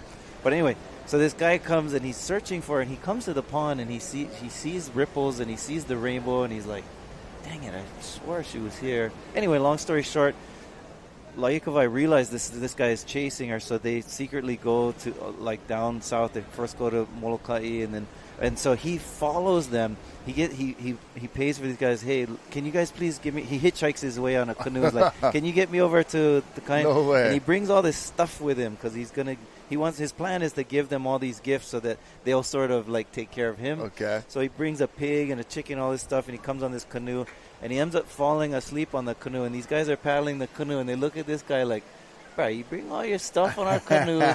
You're sitting back there sleeping. Not even helping. so they turn around and they start going the other way, and he feels the wind switch on his face, and he wakes up. He's like, whoa, where we going? They're like, bro, we're not going to take you. You know, it's not a free ride. Anyway, so most people don't like freeloaders. Yeah, I'm all about service, bro. But no, actually, there's a lot of folks that they love engaging. Maikai. Maikai Birdine, yes, come on, Maikai, let's end with a bang. Nicely done, Maikai, very well done. That'll get a response from the beach crowd and us too. All right, Maikai Birdine making it happen at Pipeline. Ballaram, Mr. Ballstack. Slaps the sack on that one. Oh, he just fell right off the edge.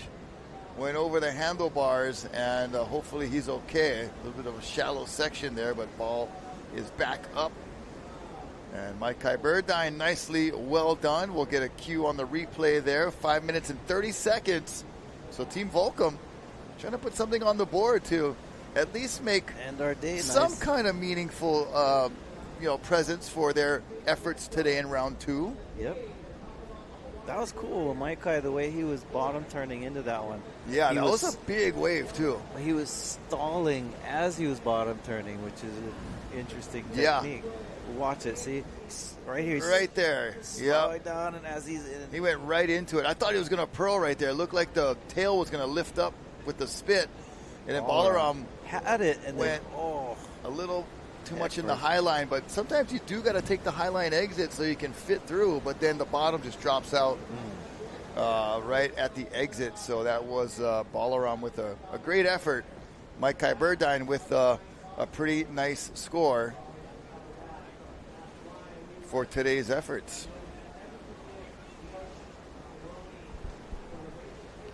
The young guys are out there in this heat. Yeah, so it's all the young Team Volcom.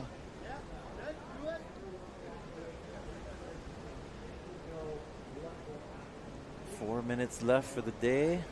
Thank you for sticking with us. And it's been a day of highs and lows, ups and downs. Some decent rides, a lot of paddling around, searching for that special treasure, and we've been happy to be with you along for the journey and the trek.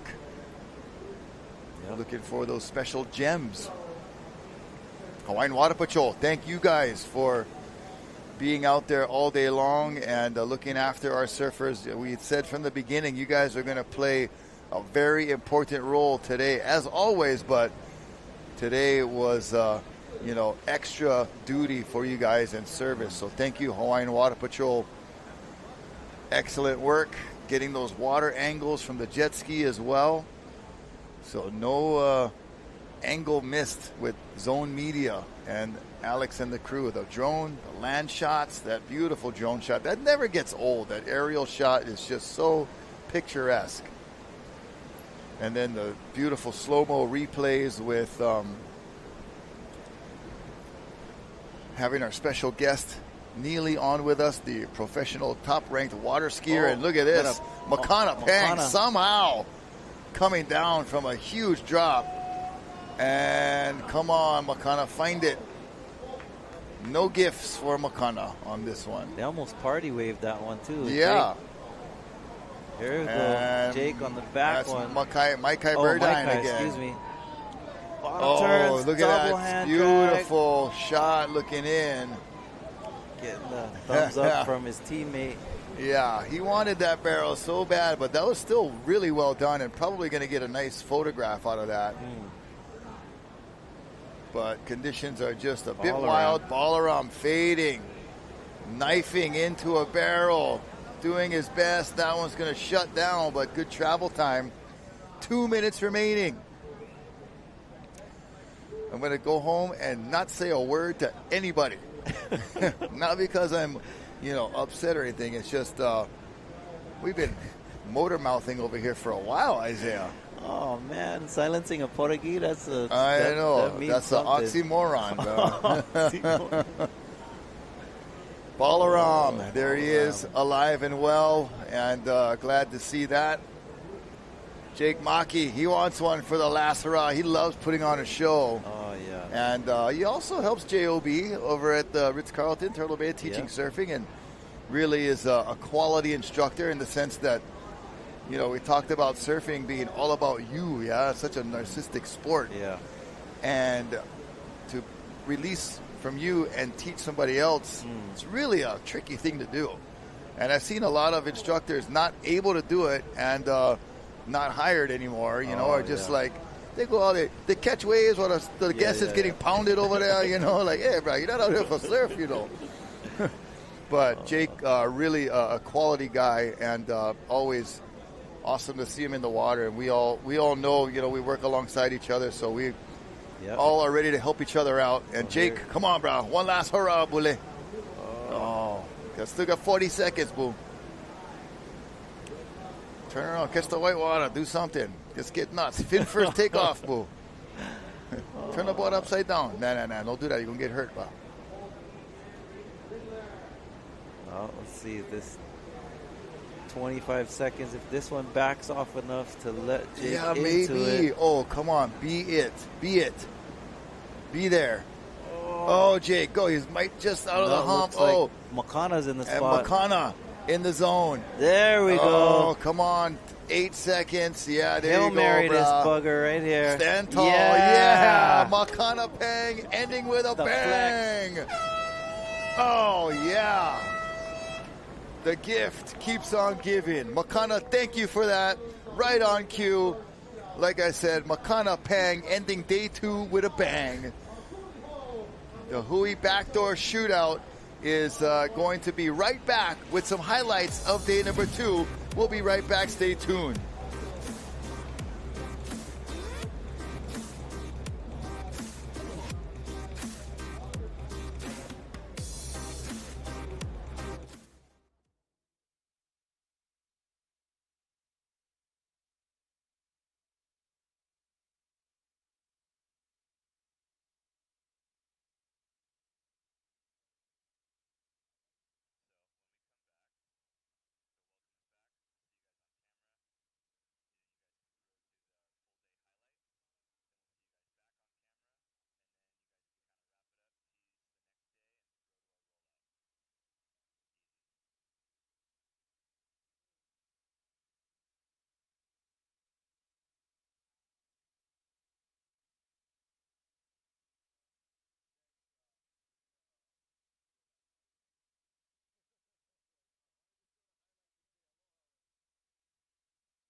The 2025 Hui BackDoor Shootout is presented by Keiki Beach Bungalows.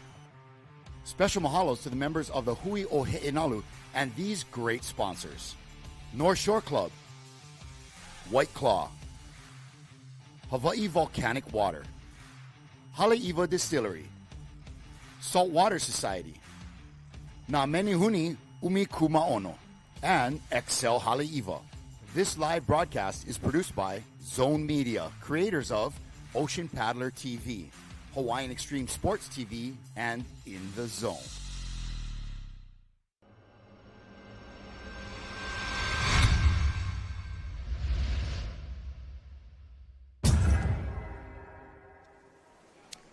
Hey, aloha gang, welcome back. It is the wrap of day number 2, round 2, the Hui BackDoor Shootout 2025, and presented by Keiki Beach Bungalows. I'm Rocky Cannon. This is Isaiah Walker. We've walked you through a very tumultuous day here in round 2, but there were some keepers. There were some moments. There were some moments, and I love that we ended with a moment, the bang there, Makana Pang doing a flex into a heavy closeout barrel right at the end at the buzzer. You know, that was spot on. We so appreciate all of our surfers doing a great job, and that was Ivan Florence getting it started, and that was the glimmer of hope that we saw for today. So he'll keep that one in his back pocket. And for round 2, that is a really great wave. And then Luke Tima was the star of his heat, really putting together a nice string of barrels.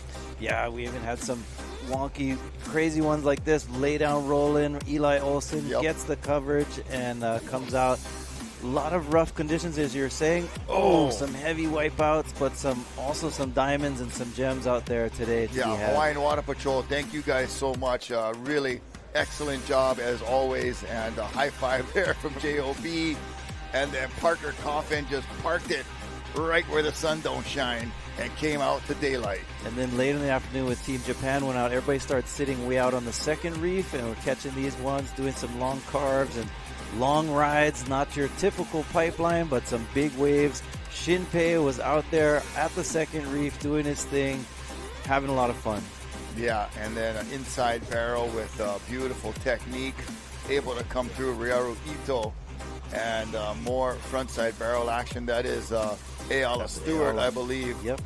So mixing up, seeing different heats, different highlights. Mike Kuiperdine, who we just saw, sat in the pit very nicely, a mature young man that has done very cool things here at Pipeline, including today with these beautiful bottom turns and just on these drops doing very well. And Isaiah, we'll be on standby for seeing what is happening for tomorrow. Yep. I'll be here early. I know you'll be up early.